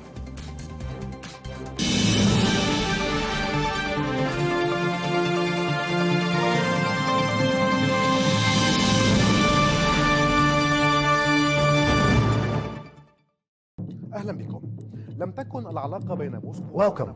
The relationship between Moscow and the Arab world has never been a straight line. It has seen decades of rises and falls, from peaks of alliance during the Arab-Israeli wars to a sharp decline after the collapse of the Soviet Union, and then a notable return through the Syrian gateway, followed by Gulf caution amid the war in Ukraine. Today, with the Arab-Russian summit convening in Moscow, a central question is being asked. Is Russia seeking to restore its former glory in the region, or to build new partnerships that adapt to the transformations of the 21st century? Since the mid-20th century, the Soviet Union emerged in the Middle East as a pivotal player. As its early support for the independence of Egypt, Syria, Algeria, and South Yemen granted it special influence with Arab capitals, that influence soon turned into an active military and political presence, reaching its height during the wars of 1967 and 1973, when Moscow supplied Cairo and Damascus with weapons, experts, and pilots, becoming a principal partner in the Arabs' battles with Israel. In that period, the depth of the alliance with Cairo was embodied in a historic visit by Soviet leader Nikita Khrushchev to Egypt in 1964, where he joined President Gamal Abdel Nasser to celebrate the diversion of the Nile as part of the Aswan High Dam project. Those were highly symbolic moments that cemented Egypt as Moscow's closest Arab ally, and showed how development and weaponry, together with political positioning, became interlocking tools of the Soviet project in the region. At that time, Khrushchev delivered his famous line, "The High Dam is not just an engineering project. It is a symbol of friendship between the Egyptian and Soviet people." From there, a new phase began in which the Soviet Union became the primary patron of Arab nationalist and socialist regimes. But that alliance gradually began to crack through the 1970s, when President Anwar Sadat rose to power following the death of Nasser. Sadat sought to free his political and military decision-making from Soviet dominance and to pave the way for a rapprochement with the West. In 1972, he took a stunning step by ordering the expulsion of around 20,000 Soviet military experts and advisors from Egypt, a moment that marked the great rupture between Cairo and Moscow. And although cooperation in arming the Egyptian military continued up to the October War, what followed, the signing of the Camp David Accords and Cairo's opening to Washington, effectively ended the Soviet presence in Egypt and pushed Moscow to seek alternatives in Syria, Algeria, and Libya to compensate for the loss of its largest Arab ally, with the Soviet Union's collapse in 1991.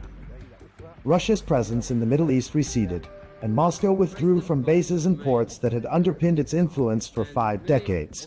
With the dawn of the 2000s, Vladimir Putin redrew the compass of Russian foreign policy, seeking to regain influence lost with the Soviet collapse. Military cooperation revived with Algeria, Egypt, and Syria, and economic channels opened with the Arab Gulf in energy and grain, restoring Moscow's bridges of interest with the region. But the major shift came with the Arab uprisings of 2011, when Moscow saw a chance to cement its presence. Its direct military intervention in Syria in 2015 restored to it key strategic levers, most notably the bases of Tartus and Memim. This intervention reinforced Russia's image as a protector of its allies. Yet at the same time, it raised caution among Arab capitals trying to balance relations between Washington and Moscow. Saudi Arabia, the UAE, and Qatar viewed Russia's military presence in Syria as deepening Iranian influence and keeping Assad in power. Despite political disagreements, Moscow's ties with the Gulf capitals remained pragmatic, maintaining close cooperation in the energy sector, along with Russian investments in gas and petrochemicals, and a limited degree of security and military coordination. With the eventual fall of the Assad regime, the scene shifted again. The new Syrian leadership rearranged its priorities, moving away from dependence on Moscow and opening up to Gulf capitals in search of reconstruction and investment. This shift cost Russia its Damascus card, the one that had given it prime influence in the Middle East equation, while the new Syrian leadership sought to redefine its relationship with the Kremlin on different terms, preserving security coordination and continued use of the Tartus and Memim bases in exchange for limited Russian support in infrastructure rehabilitation projects and the supply of wheat and fuel. Then came the outbreak of the Russia-Ukraine war in 2022, putting Russian and Arab relations to a severe test. Saudi Arabia, the UAE, and most Gulf states adopted a policy of neutrality, maintaining oil cooperation with Moscow, while on the other hand, Egypt and Algeria continued their economic and military partnerships with Russia despite Western pressure. But Western sanctions affected grain and fertilizer trade and energy prices, driving several Arab countries to seek a careful balance between their interests with Moscow and their need for Western partners. Despite the geopolitical complications, the last decade saw strengthened oil cooperation between Moscow and Riyadh through OPEC Plus agreements that helped stabilize the global energy market. Mutual investments also expanded in petrochemicals, agriculture, and religious tourism, with high-level visits between Russian and Gulf leaders keeping communication lines open even at the height of crises. In parallel, Moscow maintained its traditional stance on the Palestinian issue, affirming support for a two-state solution along the 1967 borders and the establishment of an independent Palestinian state beside Israel, while calling, during the recent Gaza events, for an immediate ceasefire and civilian protection to preserve balance in its relations with both Palestinians and Israel. Russia's presence has not been limited to the Gulf, Syria, and Egypt. Algeria has been one of Moscow's oldest military partners and the largest importer of Russian weapons in Africa and the Arab world. Since 2019, Russia has played a prominent role in Libya through the Wagner Group supporting Haftar's eastern forces, giving it military and economic leverage in key regions. In Sudan, there was the 2020 signing of a preliminary agreement to establish a naval logistics base at Port Sudan, not yet implemented because of political circumstances. Meanwhile, Russia has remained a major arms supplier to Sudan. In Tunisia and Morocco, cooperation centers on agriculture, trade, and tourism, while in Lebanon, Moscow's influence is confined to the energy and offshore gas sectors. Thus, over 7 decades, Russia has shifted from a strategic ally of Arab nationalist regimes to an oil and investment partner for the Gulf states, and finally to a party in confrontation with the West, one that directly impacts the Middle East stability.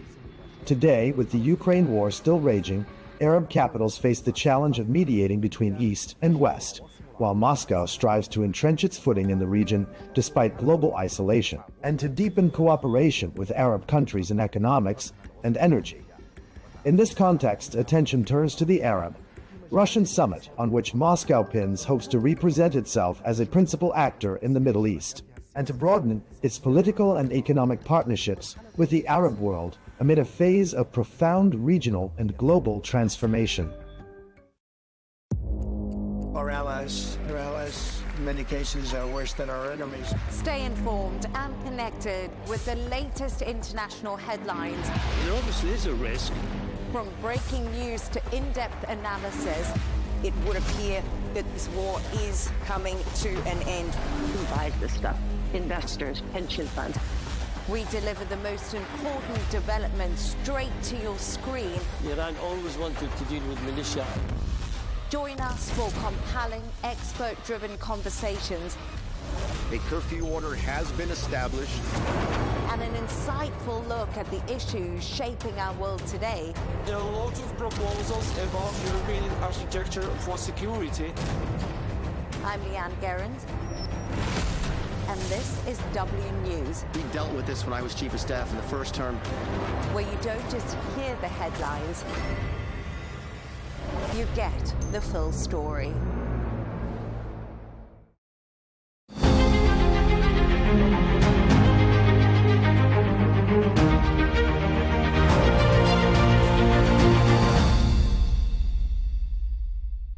Jamie, thank you for having us and welcome to Riyadh, and also happy 90 years in doing banking in Saudi Arabia.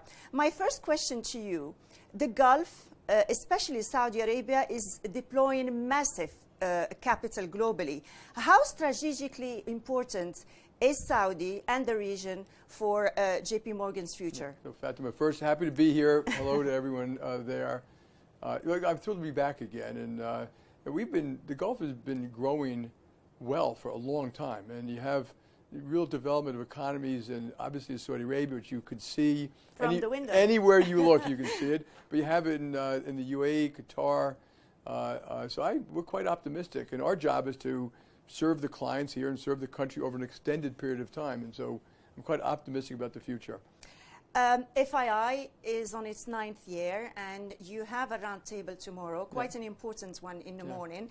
Who are you looking forward to meet? What sectors are you interested in and most excited about in Saudi? Yeah, so I got here last night, and I was really touched because we had our 90th anniversary. Half the ministry came to it, and obviously employees and 300 people. And it just reminded, we've been here, when I first came here, there was one person working here. One person? One. And now there's 140, of which 40% are women. You've taken 350 companies public in the last couple of months. We helped Saudi Aramco go public here. So our history here is, and our capital deployed is like $14 billion. So our history has been to grow the country. The country has gone through enormous transformation, economically, culturally, things you wouldn't have expected. But the education system, which drives a lot of growth, you know, you have more and more. I did run some technology companies last night. I had this wonderful lunch at a person's private home, and it reminded me of the enormous hospitality of the Saudi people. And so it'll be each industry. Obviously, we're a lot of petrochemicals, oil, gas, but you have chemical companies, some fintech companies, you have banks, you have a lot of retailers here. So we'll grow with them. And when I visit, I always ask the people here, what more can we do to help your clients and your country? And PIF, obviously, it's a huge successful fund who we call on at almost every level. The other thing I should point out, we bank 350 companies here. We bank a lot of Saudi companies when they travel the world. So an institution like PIF, which is huge, we bank them here. We also bank them in Europe, Brazil, United States, China.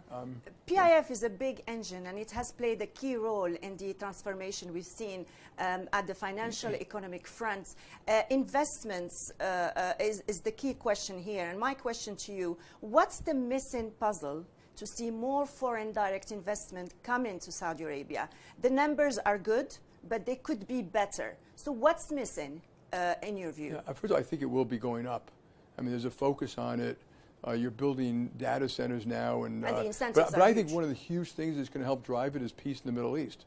I mean, and I give Saudi Arabia a lot of the credit for that, maybe the sole credit, the breakthrough. That peace in the Middle East will give people much more comfort to invest in it, in Saudi Arabia, but the GCC writ large. And I think that's the door that opens up. If you have the whole region can continue to grow aggressively and develop new industries like technology and I think that might be the key. So you do expect it to go up going forward? I think it'll go up either way. But if you have real peace in the region, which I'm hoping, I know it's hard, but I think that would make a big difference. Let's talk about the hot topic today, and it's the US-China deal. There was a huge advancement in the talks between the Chinese and the Americans on the Asian summit before the Trump-Xi summit and meeting. Do you expect a deal? And do you think that deal can actually materialize and not go back again? Yeah, so that's a great question. We've gotten used to a little volatility in this. And you played a key role in persuading Trump to talk to the Chinese. I'm not sure that's true. No, I think we should talk to them. I think there are things which are unilateral, things that America needs to do for its own national security, like rare earths, fentanyl, which I don't think we should trade off with them. But like every nation has the right to look at what gives them national security, and it's different for every country. I think on other matters, we should make sure trade is fair. It's not always, but that's obviously a legitimate thing to talk about with China. And I hope they do engage and come up with an understanding that's meaningful. I think it'll just be a step. I don't think it'll be the end of the deals. And I think and the Chinese are quite methodical, so I expect them to be quite methodical. And we want to get everything done overnight. They could take 20 years. So it's a step further towards a deal at some point and not a step further and a step back? I hope so. You hope so. The chance of it being two forward and one back is pretty high, both because of, American policy or Chinese policy. I think there's a complication here, which is war. The little bit they do, not a little bit, what they do to help Russia, puts us in different sides in this one. And that should be very important to America and to the people negotiating this trade deal. I would like to pick your brain on tariffs. If tariffs are eased, how do you see that affecting U.S. companies that rely on Chinese supply chains? Could this trigger a real shift? I think companies, people are adjusting to tariffs. Originally they started very high, and I think people are surprised, but they've mostly come down. I think it's good that the president and his staff have responded to things that changed, and they backed off it and they modified. So I think they're quite sensitive to what it does. But companies were changing their supply chains anyway, and tariffs will kind of accelerate that. I do hope, and they know that I hope that they finish and settle the trade deals. Whatever they are, it's better for companies to invest and be thoughtful about it than if they're constantly changing. So, but I think most companies seem to have adjusted pretty much. There are some who are going to have a tough time, and I think the government's aware of that. Like the farmers, they understand that the farmers may need a little help, support, because some of these tariffs have hurt them more than maybe was expected. Who's the winner of this deal, do you think?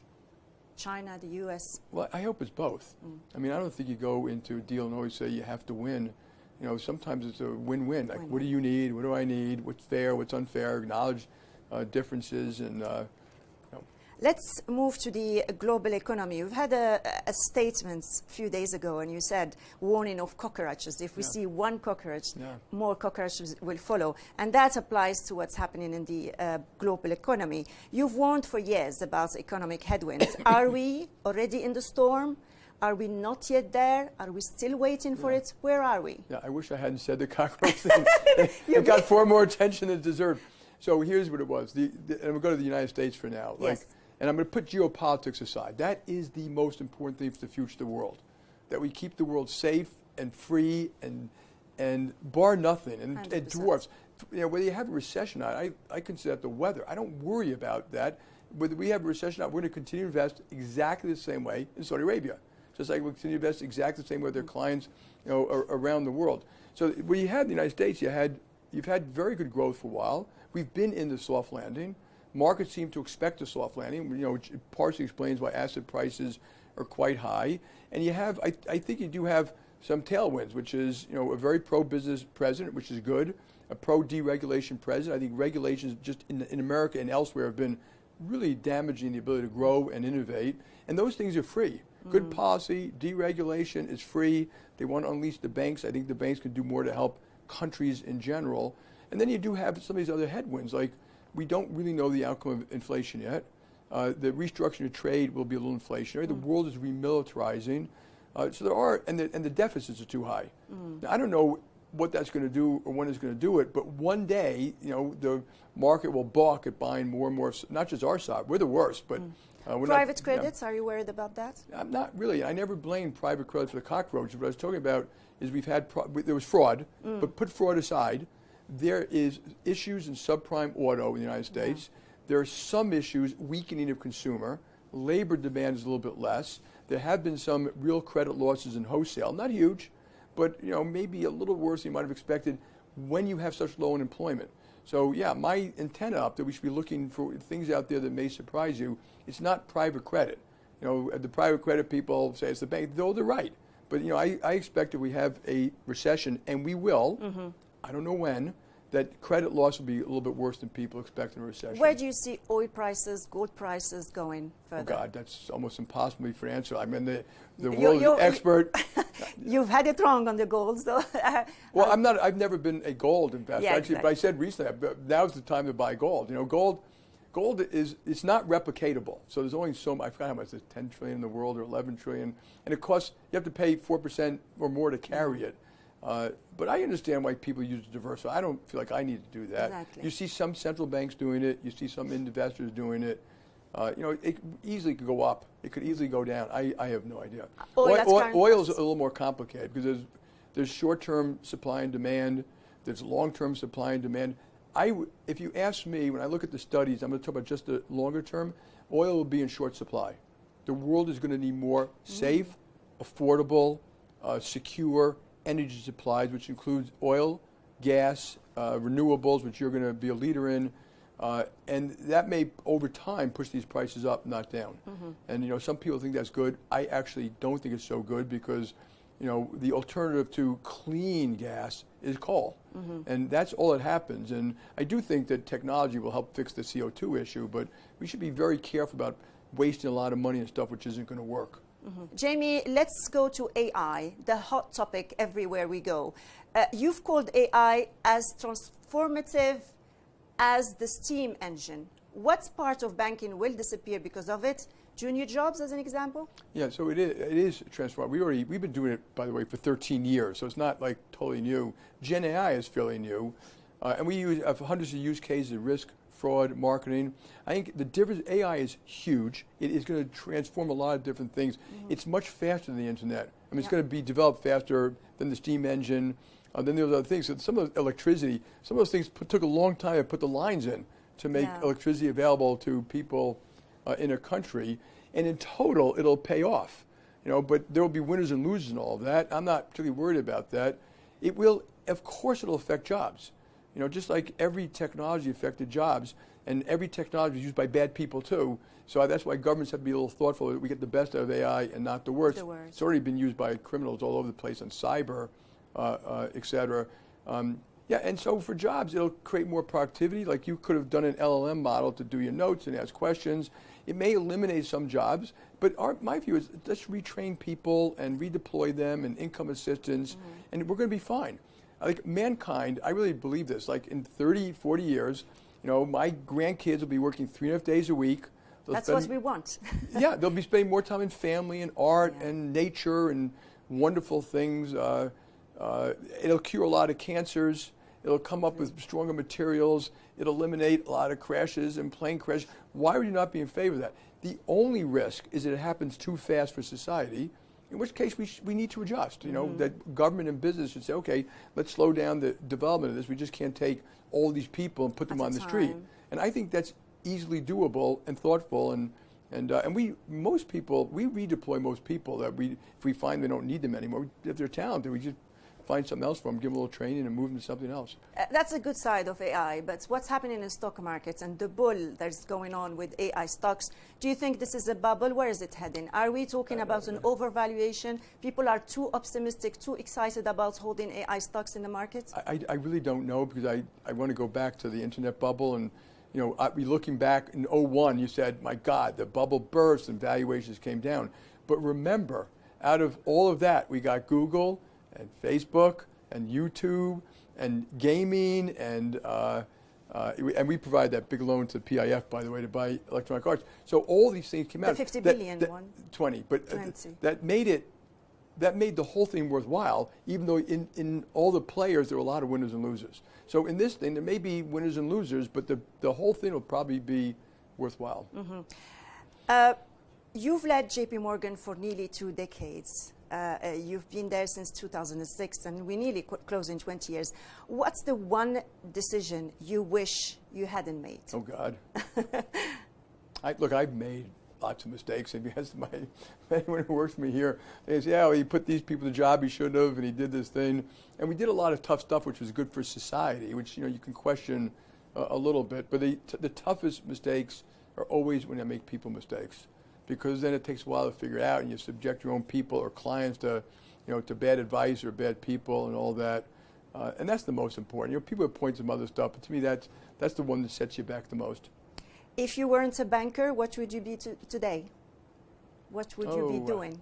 I don't know. I love financial services because when you open the paper every morning, I get up early every morning to read 5 newspapers, and everything affects you. It affects your clients. You're always trying to figure out how the world's going to change and how you can adjust to it. And I really don't know. I love one of my daughters said, Dad, you need some hobbies. And I said, not really. You're my hobby. Family, we barbecue, history, hiking. We do a lot of family stuff. And but it probably maybe something in technology or something like that. You have kids, you have grandkids, and you have babies coming. How many beautiful loved ones do you have in the family? A wonderful wife, 3 wonderful daughters. One of the daughters has 4 girls. She lives in my building, and I love when your families live together here. I think Amazing. That's I love it. I wish yes. One has a serious boyfriend, and the youngest one has 3 kids and a 4th coming. And the family gathers all the time. I'm lucky to have all of them. They're obviously probably the most important thing in my life.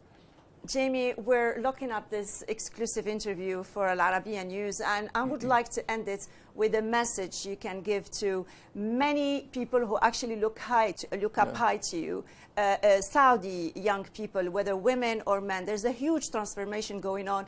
I've seen walk into JP Morgan, Riyadh, a lot of female doing their best and excited about these times. What's a key message you would like to give to them and to give to Arab youth? Yeah.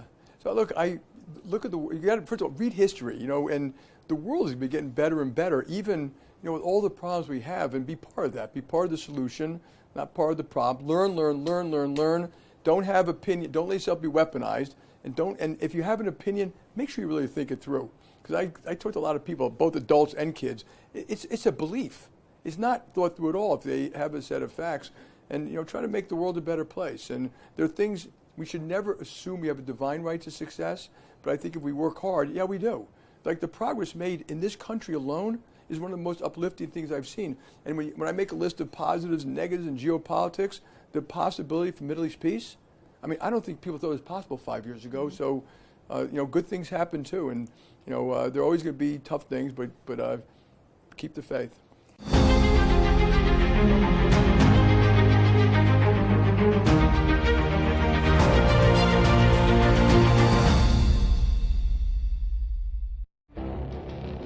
It feels like decades are passing by in a matter of weeks.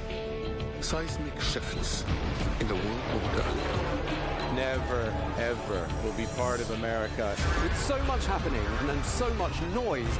Whether it's political upheaval, Canada has been ripping us off for years. Economic shifts or social movements. And no one wins from tariffs. I think America can be more friendly to the rest of the world. For in-depth analysis and all the latest developments across the globe. To have an inclusive policy together. The meetings with Hamas gave me some hope. We're in another nuclear arms race. The most important development straight to your screen. Welcome to the dressing room. I'm on my own. I need backup. And an insightful look at the issues shaping our world today. It was not going to happen, that war, and it happened. Join us on Arabiya News, where the world talks.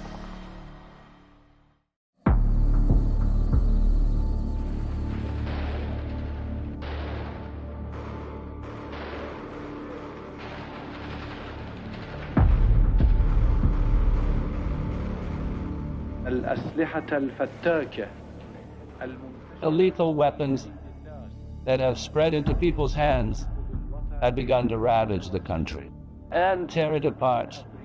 And they are killing the innocent, tarnishing the reputation of the country and its people.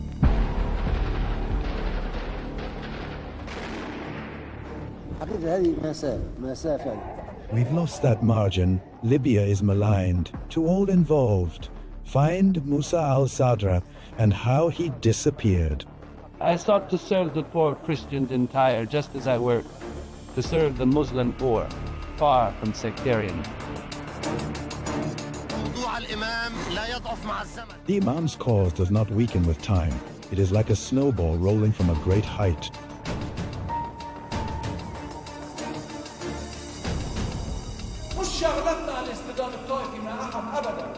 It is not our business to clash in sectarian conflict with anyone.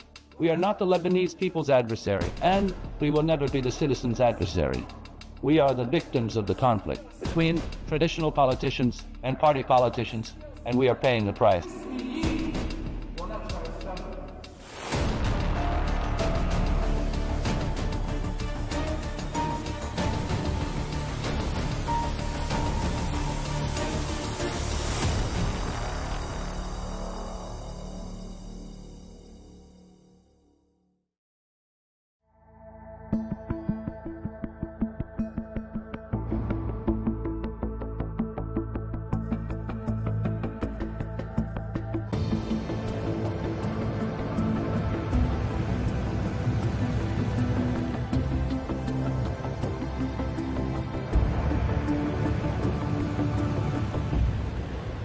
In 1959, an old plane from Tehran landed at Beirut International Airport. Among its passengers, Musa al-Sadr. The young cleric, born in the Iranian city of Qom in 1928, where he studied jurisprudence and philosophy before continuing his higher studies in Najaf. Before earning a degree in law from the University of Tehran.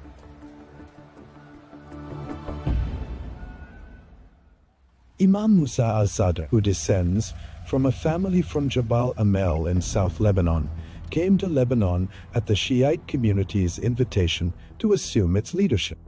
After the death of Imam Abdul Hussein Sharafuddin in the city of Tyre, from the moment he arrived, he stepped beyond the traditional religious framework and engaged in field and social work, laying out a plan to uplift marginalized areas and integrate them into national and political life, especially in the south and the Bekaa, starting from his belief that his project is inseparable from the Arab framework. Based on solidarity among the region's states and peoples, and confronting everything that threatens the unity of the Arab world. Imam Musa al-Sadr holds both Lebanese and Iranian nationalities, but he is of Lebanese origin from the village of Shower in South Lebanon, Tyre district. Imam Musa al-Sadr became president of the Higher Islamic Shiite Council in Lebanon, an official institution, yet he called for the abolition of political sectarianism, and he advocated lifting deprivation from all people of all sectors. At the same time, Imam Musa al-Sadr was free of many slogans and many policies that were being imposed on Lebanon at the time, to the point that he opposed armed Palestinian resistance operating from South Lebanon. He was not against American efforts, and he considered that dragging Lebanon into these battles was beyond the country's capacity. Lebanon's interest is to be in a defensive position, not an offensive one. As security tensions rose in the south, Imam Musa al-Sadr warned against turning Lebanon into a regional battlefield, contested by rival axes, and paying for it with Lebanese blood. He saw salvation in supporting the Lebanese army and enabling it to extend its authority over all Lebanese territory. He called on the Lebanese army to protect the south. Today, some Lebanese are very pleased that the army has gone to the south. And this was Imam Musa al-Sadr's demand since 1975. He insisted that the Lebanese army be at the border to protect the land in the south and safeguard Lebanese sovereignty.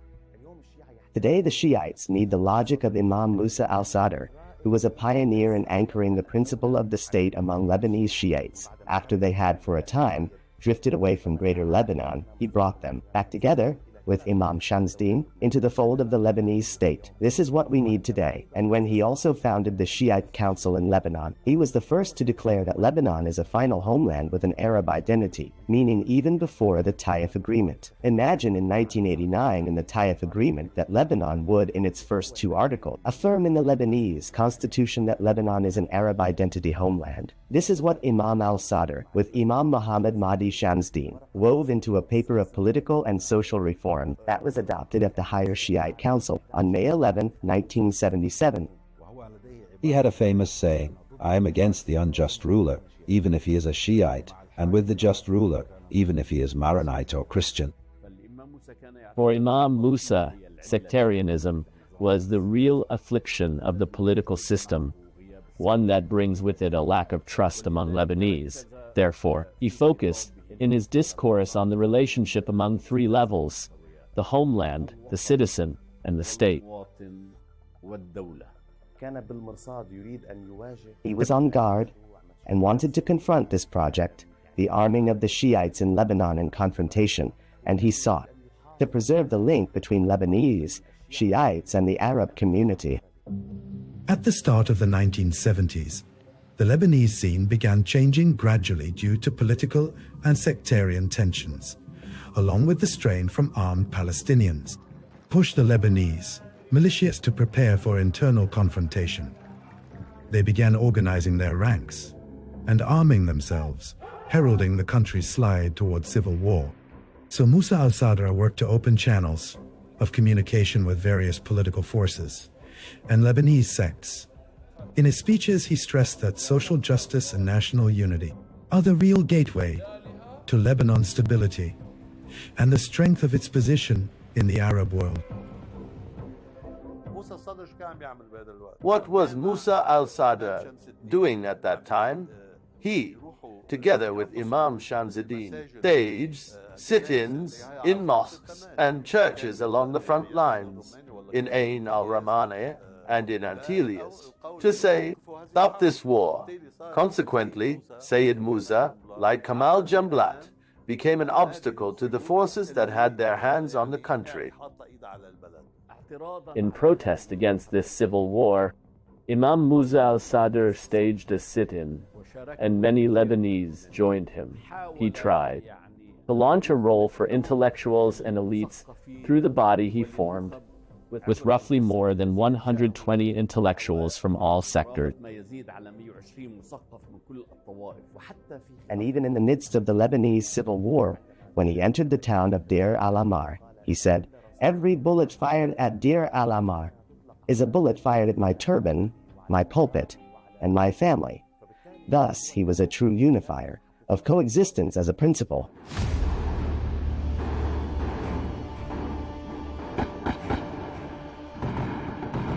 Despite the ferocity of the civil war and its pressures, Imam Musa al-Sadr managed to protect his community and keep it from being drawn into the furnace of battle, charting a path based on the idea that dignity is preserved by the unity of the country, not by plunging into its internal conflicts.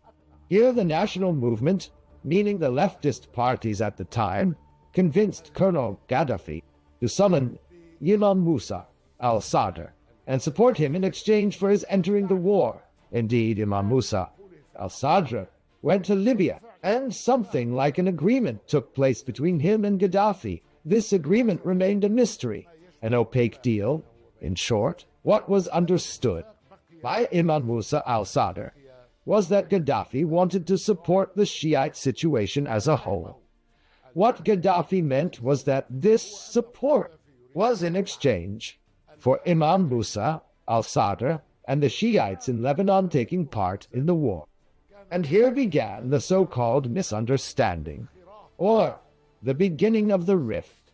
Each side viewed the understanding through its own lens, to the point that the national movement, which was unable to win this war, and which failed on almost every front, they went to complain to Muammar al-Gaddafi, saying so as to justify their reason for failure, that its lack of victory was due to the Shiites not joining this battle, and Imam Musa al-Sadr, in particular, not joining, and that Gaddafi should summon Imam Musa al-Sadr and hold him to account for this.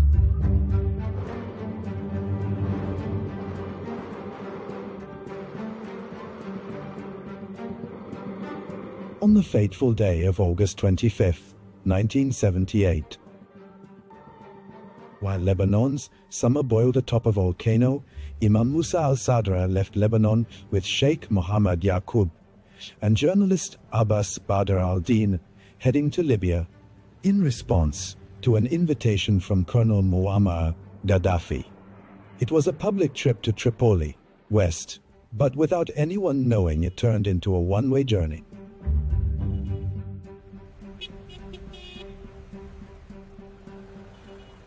The fate of Imam Musa al-Sadr and his two companions became an open riddle in which testimonies intersect and diverge. Narratives multiplied about the last trip to Libya. What I learned is, first, that Gaddafi was not about to invite Imam al-Sadr to the Al-Fateh celebrations in September 1978, and Hafez al-Assad intervened. With Algeria's President Houari Boumediene, a friend of Muammar Gaddafi, and asked him to invite Imam al-Sadr to the celebrations and to arrange the relationship with him. I will reveal to you something for the first time. There are two figures whom I know, and am certain, warned my father, Sheikh Mohammed Yaqub, not to go to Libya, though I don't know whether Imam al-Sadr was also included in that warning. The first figure is Rifat al-Assad. Rifat al-Assad loved my father greatly and told him and advised him not to go. The second figure who advised him was the late former president, Camille Chamoun. I don't know the background of these warnings, but it turned out they were correct.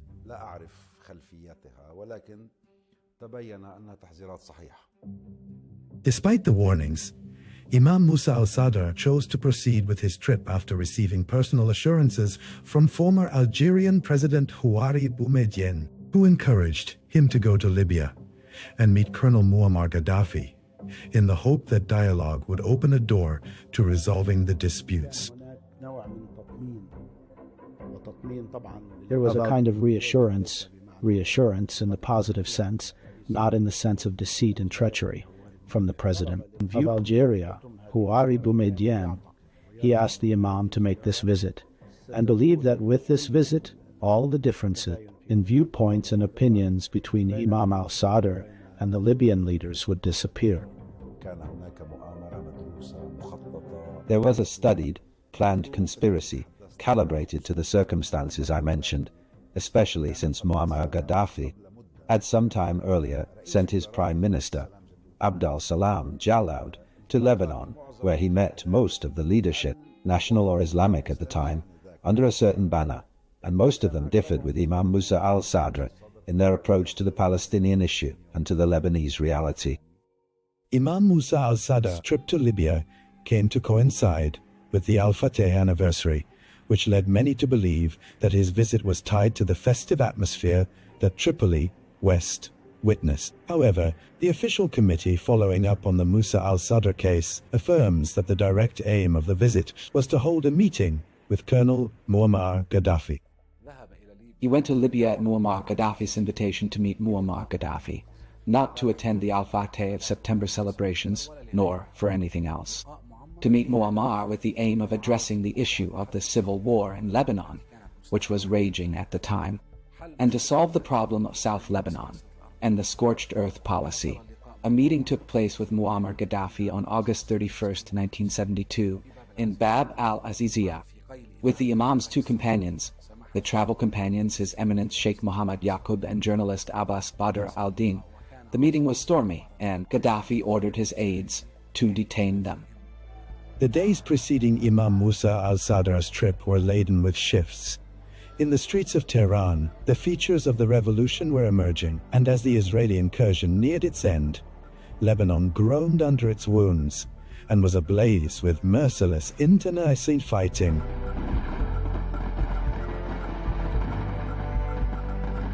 These interlocking storms made Imam Musa al-Sadr's meeting with Gaddafi a pivotal encounter, whose implications went beyond mere political courtesies. And as he recounted to Mohsen Dallo, whose memoirs I wrote, and which will be published before long, he says that Riyad Taha and Abu al-Mutasim in talks with Libyan, that in the session where Muammar Gaddafi met Imam Musa al-Sadr and his two companions, there was discussion of supporting the communist Iranian opposition. And there was a representative of that opposition in Libya, and groups of the Iranian opposition were present in Libya. Imam al-Sadr was asked to cooperate with them.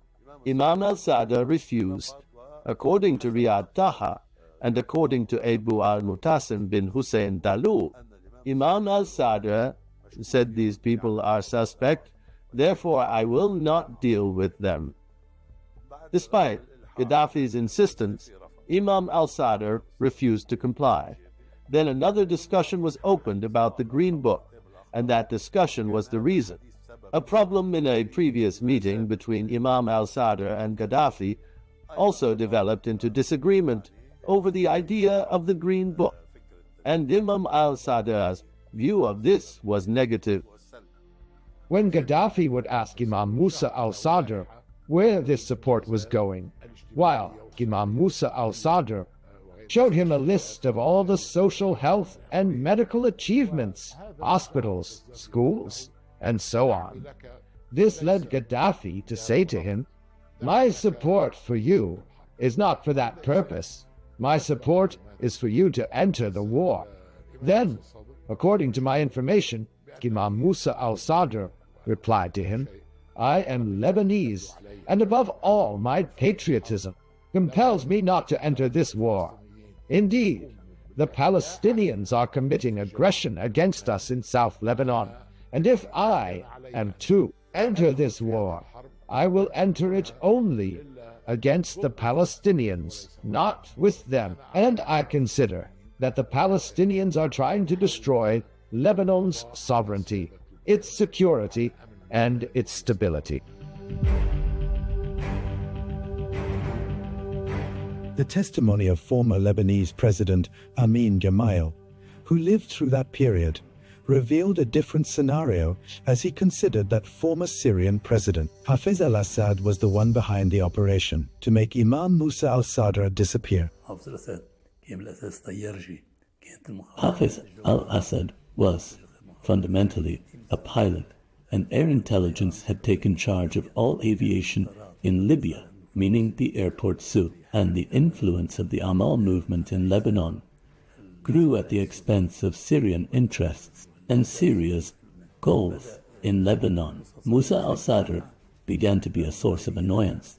On the surface, relations were good with everyone, but in reality, Syria was irritated by the Amal movement. As for arranging the disappearance of Musa al-Sadr in Libya, Syrian intelligence at that time had complete control over the airport. In Libya, Gaddafi was confronted with a fait accompli on this matter, and it's possible he had no knowledge of the operation until after it happened. And this, he argues, confirms that the operation was Syrian, not Libyan.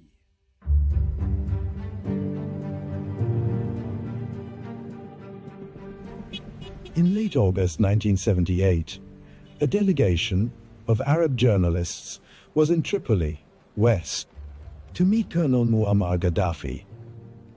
Among the delegation was the Lebanese journalist and former MP Mohammed Kobani, who by chance met Imam al-Sadr in the corridors of the Al-Shati Hotel. He later became the last Lebanese to see him alive.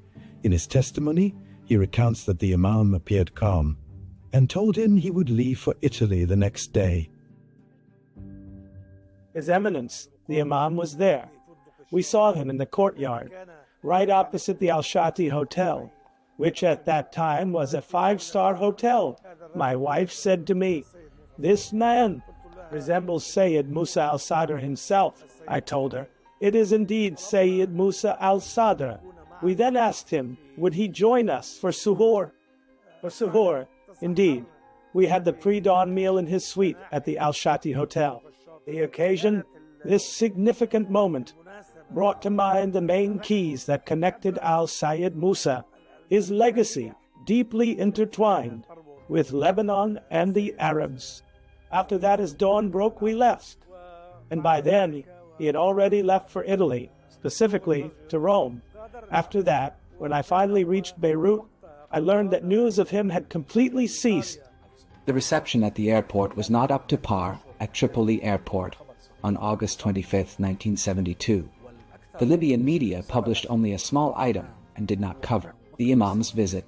What most caused the Imam's displeasure was that he spent 6 days waiting at the Al-Shati Hotel in the capital, Tripoli, and the appointment with Muammar did not happen until the 31st.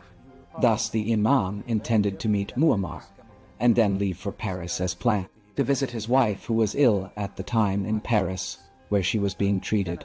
So, the intention was to head to Paris immediately and not to attend the Al-Fateh celebrations on the 1st of September. The next day, the Imam was going to depart. He wanted to meet Muammar and then leave. He was moving about without any guards, and when I spoke with the Libyan ambassador, Salih al-Duroki, who was my friend, I said to him, "How is it that the Imam has no protection?" He said to me, "Here I am a citizen, not an ambassador. Therefore all I have is my own car, and I've given it to you. Do as you wish." And that's what happened. Kobani's testimony added a new dimension to the mystery.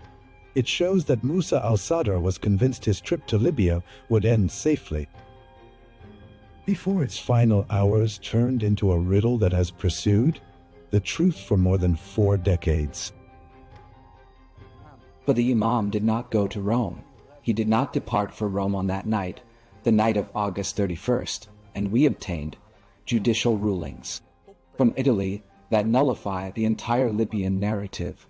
Muammar Gaddafi relied on the story of departure to Rome. The statement of his foreign ministry on September 17, 1978, 17 days later, said that the Imam had left for Rome on an Alitalia flight that evening. This is a lie, a charade, and we invalidated it with final Italian court judgment. Al-Sanusi, who was present at this meeting, that is, the head of Libyan intelligence, was tasked with making Imam Musa al-Sadr disappear. Gaddafi told the security men who escorted Imam al-Sadr to Gaddafi's tent to dismiss him. Here the wording became ambiguous to them. Dismiss him, meaning take him away, or dismiss him, meaning finish him off, eliminate him. Here the plot was lost, and the official Libyan story became that Imam Musa al-Sadr and his two companions left Libya for Italy and vanished there. But the Imam, at least, and this is confirmed information, was detained at first in the Yanzar area, on the outskirts of Tripoli, an apparent security zone, a type of security detention within houses, and he remained there for several years. Then the Imam was moved among several prisons. We verified that for extended periods, and we could no longer obtain more information. Among the most prominent chapters of ambiguity in the case is what later emerged about 3 people entering Italy using the passports of the Imam and his 2 companions. This identity theft operation was later documented in airport records, which sent the investigations spinning in circles and opened the door to endless questions. His passport was used to prove that he left Libya and entered Italy. So, a person, a man who resembled him, was selected, and this passport was presented. He left Libya and entered Fiumicino Airport in Italy using Imam's Musa al-Sadr passport. Therefore, in the Italian police records, it appears that Imam Musa al-Sadr entered Italy. The Imam never boarded the plane. The intelligence officers who impersonated the Imam and his 2 companions are known by name, al-Ruhaibi and his 2 associates, Mansouri and Samun.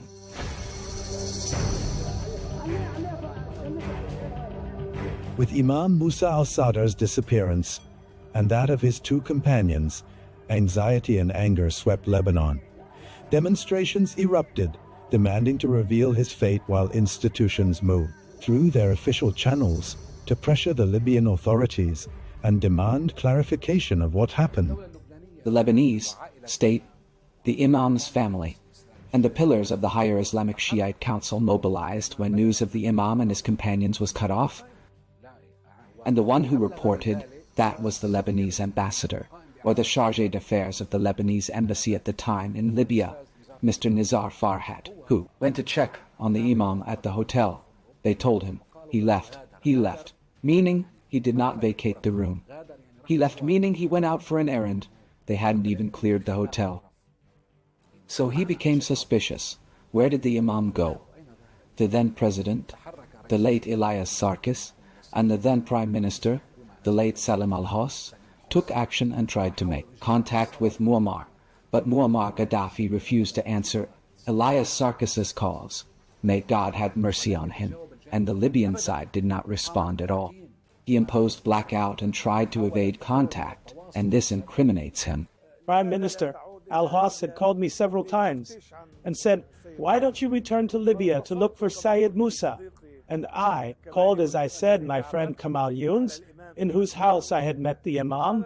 He said to me, "Call me back in 15 minutes. And after 15 minutes, he told me, he is in his suite at the hotel, which means that in Libya, they did not know the whole world was searching for Musa al-Sadr.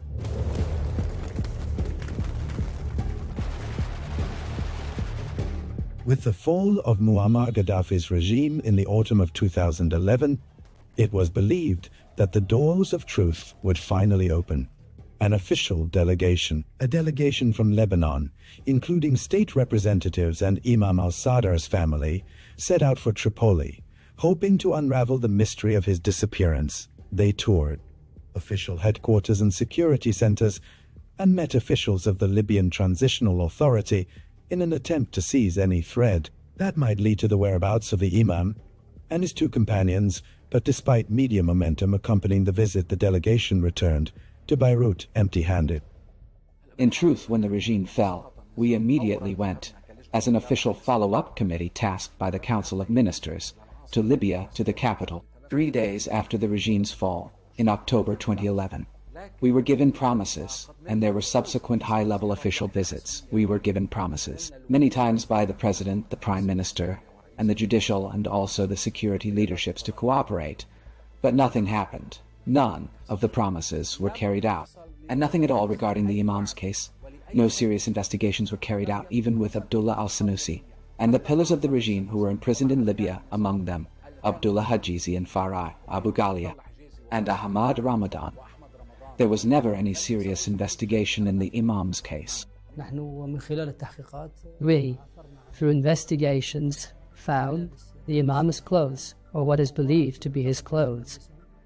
They contacted our Lebanese brothers in Benghazi and then in Tripoli, and we arranged for a judge from the Lebanese government to coordinate with the investigative committee and the prosecutor general's office. There was suspicion about a certain body, a certain grave, in a certain place.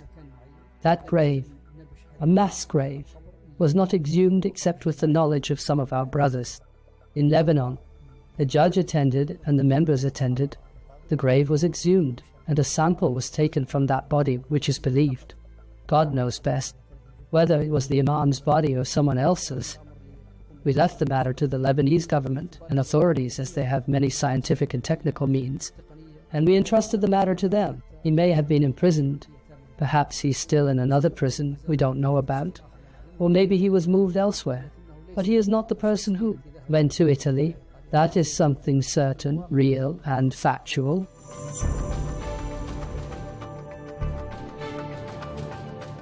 In the midst of efforts to search for the truth, the committee following up the Imam al-Sadr case conducted DNA testing, but the results were decisive. The tests were negative and non-matching, and confirmed that everything that later appeared as claims about finding Imam Musa al-Sadr's remains was nothing but false reports, inconsistent with the Imam's characteristics and with scientific facts.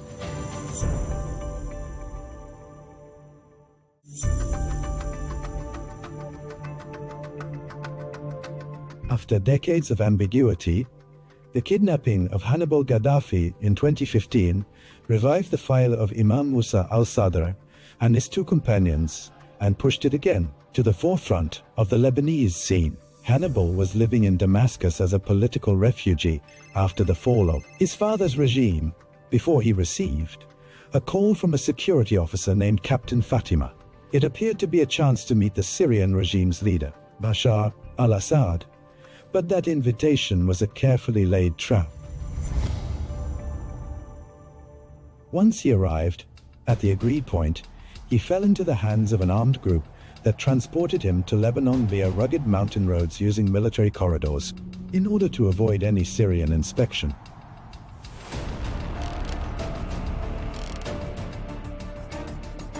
Later, accusations were directed at former Lebanese MP Hassan Yaqub as being behind the operation. As long as the total consensus of those who like and those who dislike says there is no real, serious action of substance, except for the matter of Hannibal Gaddafi, who is under the hand of the Lebanese judiciary, and one person described this as a trove of information. The central question: if I am accused of arriving at this result, then why did the world rise up against me? I was arrested, and there was an attempt to assassinate me physically, politically, and in the media, and the matter is still ongoing. After days of secret detention, Hannibal appeared in a video with bruises on his face, issuing an appeal to anyone who has any information about Imam al-Sadr to disclose it.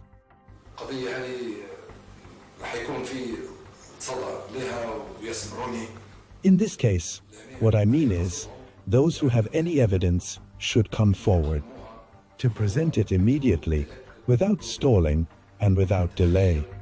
He was handed over to the Lebanese authorities, and has been detained since on charges of withholding information about Imam Musa al-Sadar's disappearance. Was not yet 2 years old when the incident occurred.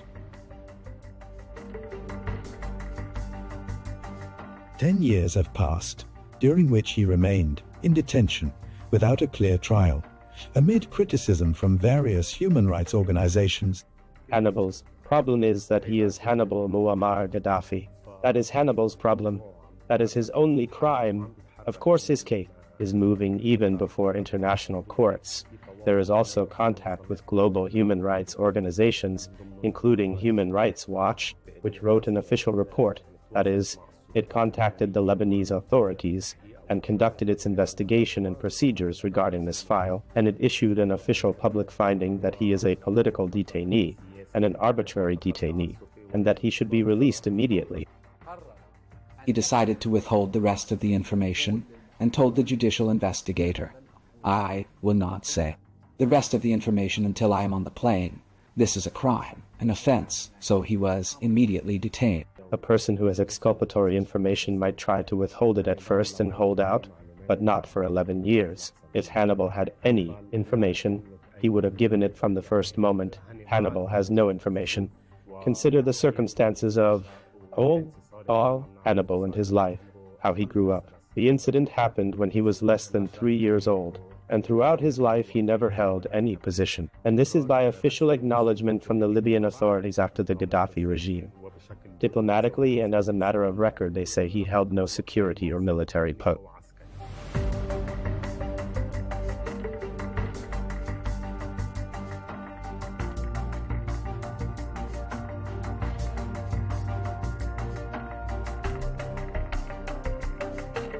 The one who undertook to make the Imam disappear was Abdel Salam Jalloud, but without Muammar Gaddafi's knowledge.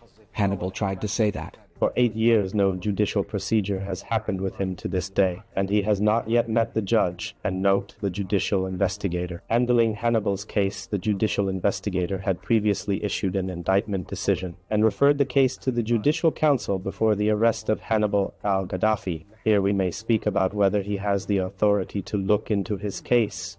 In any event, the file is with him, but it has still been in the investigative phase for 10 years. For the judiciary to be fair at least, if he has information or is involved in any crime in this context, he should be tried, an indictment should be issued, and the case sent to the Judicial Council, and the Judicial Council should determine his sentence if he is not innocent, and decide his punishment if he is not innocent. It determines his sentence. The Lebanese Minister of Justice at the time, Major General Ashraf Rifai, considered that the detention of Hannibal Gaddafi was carried out unlawfully. On the day Hannibal Gaddafi was detained, I was traveling outside Lebanon, and even the Minister of Justice does not have authority over sitting judges, whether they were trial judges or prosecutors or others. He was detained. After I returned, I learned he had been initially detained. 10 years have passed since, and I say again, this detention is neither legal, logical, nor normal. It is merely an expression of the Sunni's weakness. Were the Sunnis truly stronger, he would not be detained at all. According to Islamic law, no bearer of burdens shall bear the burden of another, meaning that when he was 2 years old, he bore no responsibility for anything. Fundamentally, even if the regime headed by his father was responsible, and the intelligence services in Libya were responsible, the child at 2 years old is absolutely not responsible. At the time which Musa al-Sadr disappeared, Hannibal was 2 years old. What could he possibly tell? He was not involved in any of these matters, and had no role in intelligence or politics. His detention is strange, and it does not do the Lebanese system credit. To say that Hannibal Gaddafi took part in the operation of the change, or in the kidnapping, how could he have taken part when he was 2 years old? That is not the point. The point is what Hannibal Gaddafi said. In the investigation, he declared he knows, but he stipulated he would not disclose that information until the aircraft stairs, when he departs and is released. As for Hannibal, he does not believe in the fairness of the Lebanese judiciary. For him, he sees that God, those who kidnapped him in this manner, are outside prison, while he has been in detention for 11 years, all the agreements related. to human rights, from domestic law to the Constitution to the international conventions Lebanon has signed, have, in Hannibal's case, all been violated. No one is taking revenge on him. He is not a hostage. We did not stalk Hannibal, and we were not concerned with Hannibal or anyone else. But when he gave some information and withheld the rest, he became implicated. He is in the process of taking legal action before the international judiciary, toward securing his release, and even toward filing a claim against the Lebanese state for injustice, for the inequity and deprivation of liberty to which he has been subjected for 11 years. Amid the swings of time and the shifts in the Lebanese scene, the lines of the last letter Imam Musa al-Sadr sent from Algeria remain to the Minister of Education at the time, Edmund Riz, testimony to a man who carried his country's burdens to the very last moment. A letter he wrote with a heart preoccupied with the teachers' issues in Lebanon while far from his land, to affirm that his constant concern was none other than Lebanon and its people. This was the last letter. He sent no other. He said to me, "Your Excellency, my dear brother, Professor Edmund Riz, Minister of National Education from Algeria, the homeland of heroes, and after the Islamic Thought Forum, where I did my duty in the best way to represent Lebanon, greetings to you for all the efforts and stances you take on various important issues, which has made me remember you always. And I pray for your well-being. But I wish to gently remind you of what we agreed upon regarding the teachers' issue. I sincerely ask you, please do your utmost to reinstate them all, no matter what difficulties it may require. To do your utmost to reinstate them all, whatever difficulties that may require. May all God preserve you. All is in the service of the country and the people, the youth and the friends. Musa al-Sadr. He went to Libya after that and disappeared.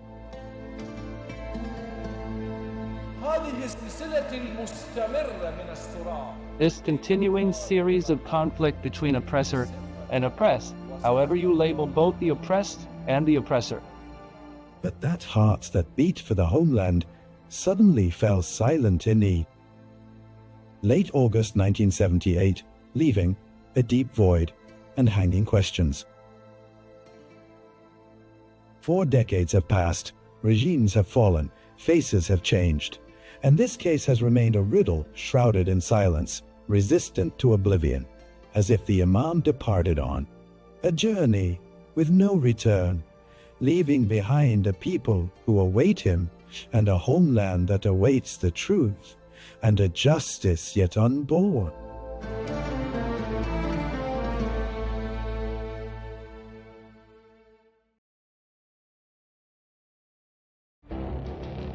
It feels like decades are passing by in a matter of weeks. Seismic shifts in the world order. Never, ever will be part of America. With so much happening and so much noise. Whether it's political upheaval, Canada has been ripping us off for years. economic shifts or social movements, And no one wins from tariffs. I think America can be more friendly to the rest of the world. For in-depth analysis and all the latest developments across the globe. To have an inclusive policy together. The meetings with Hamas gave me some hope. We're in another nuclear arms race. the most important development straight to your screen. Welcome to the dressing room. I'm on my own. I need backup. And an insightful look at the issues shaping our world today. It was not going to happen, that war, and it happened. Join us on Arabiya News, where the world talks.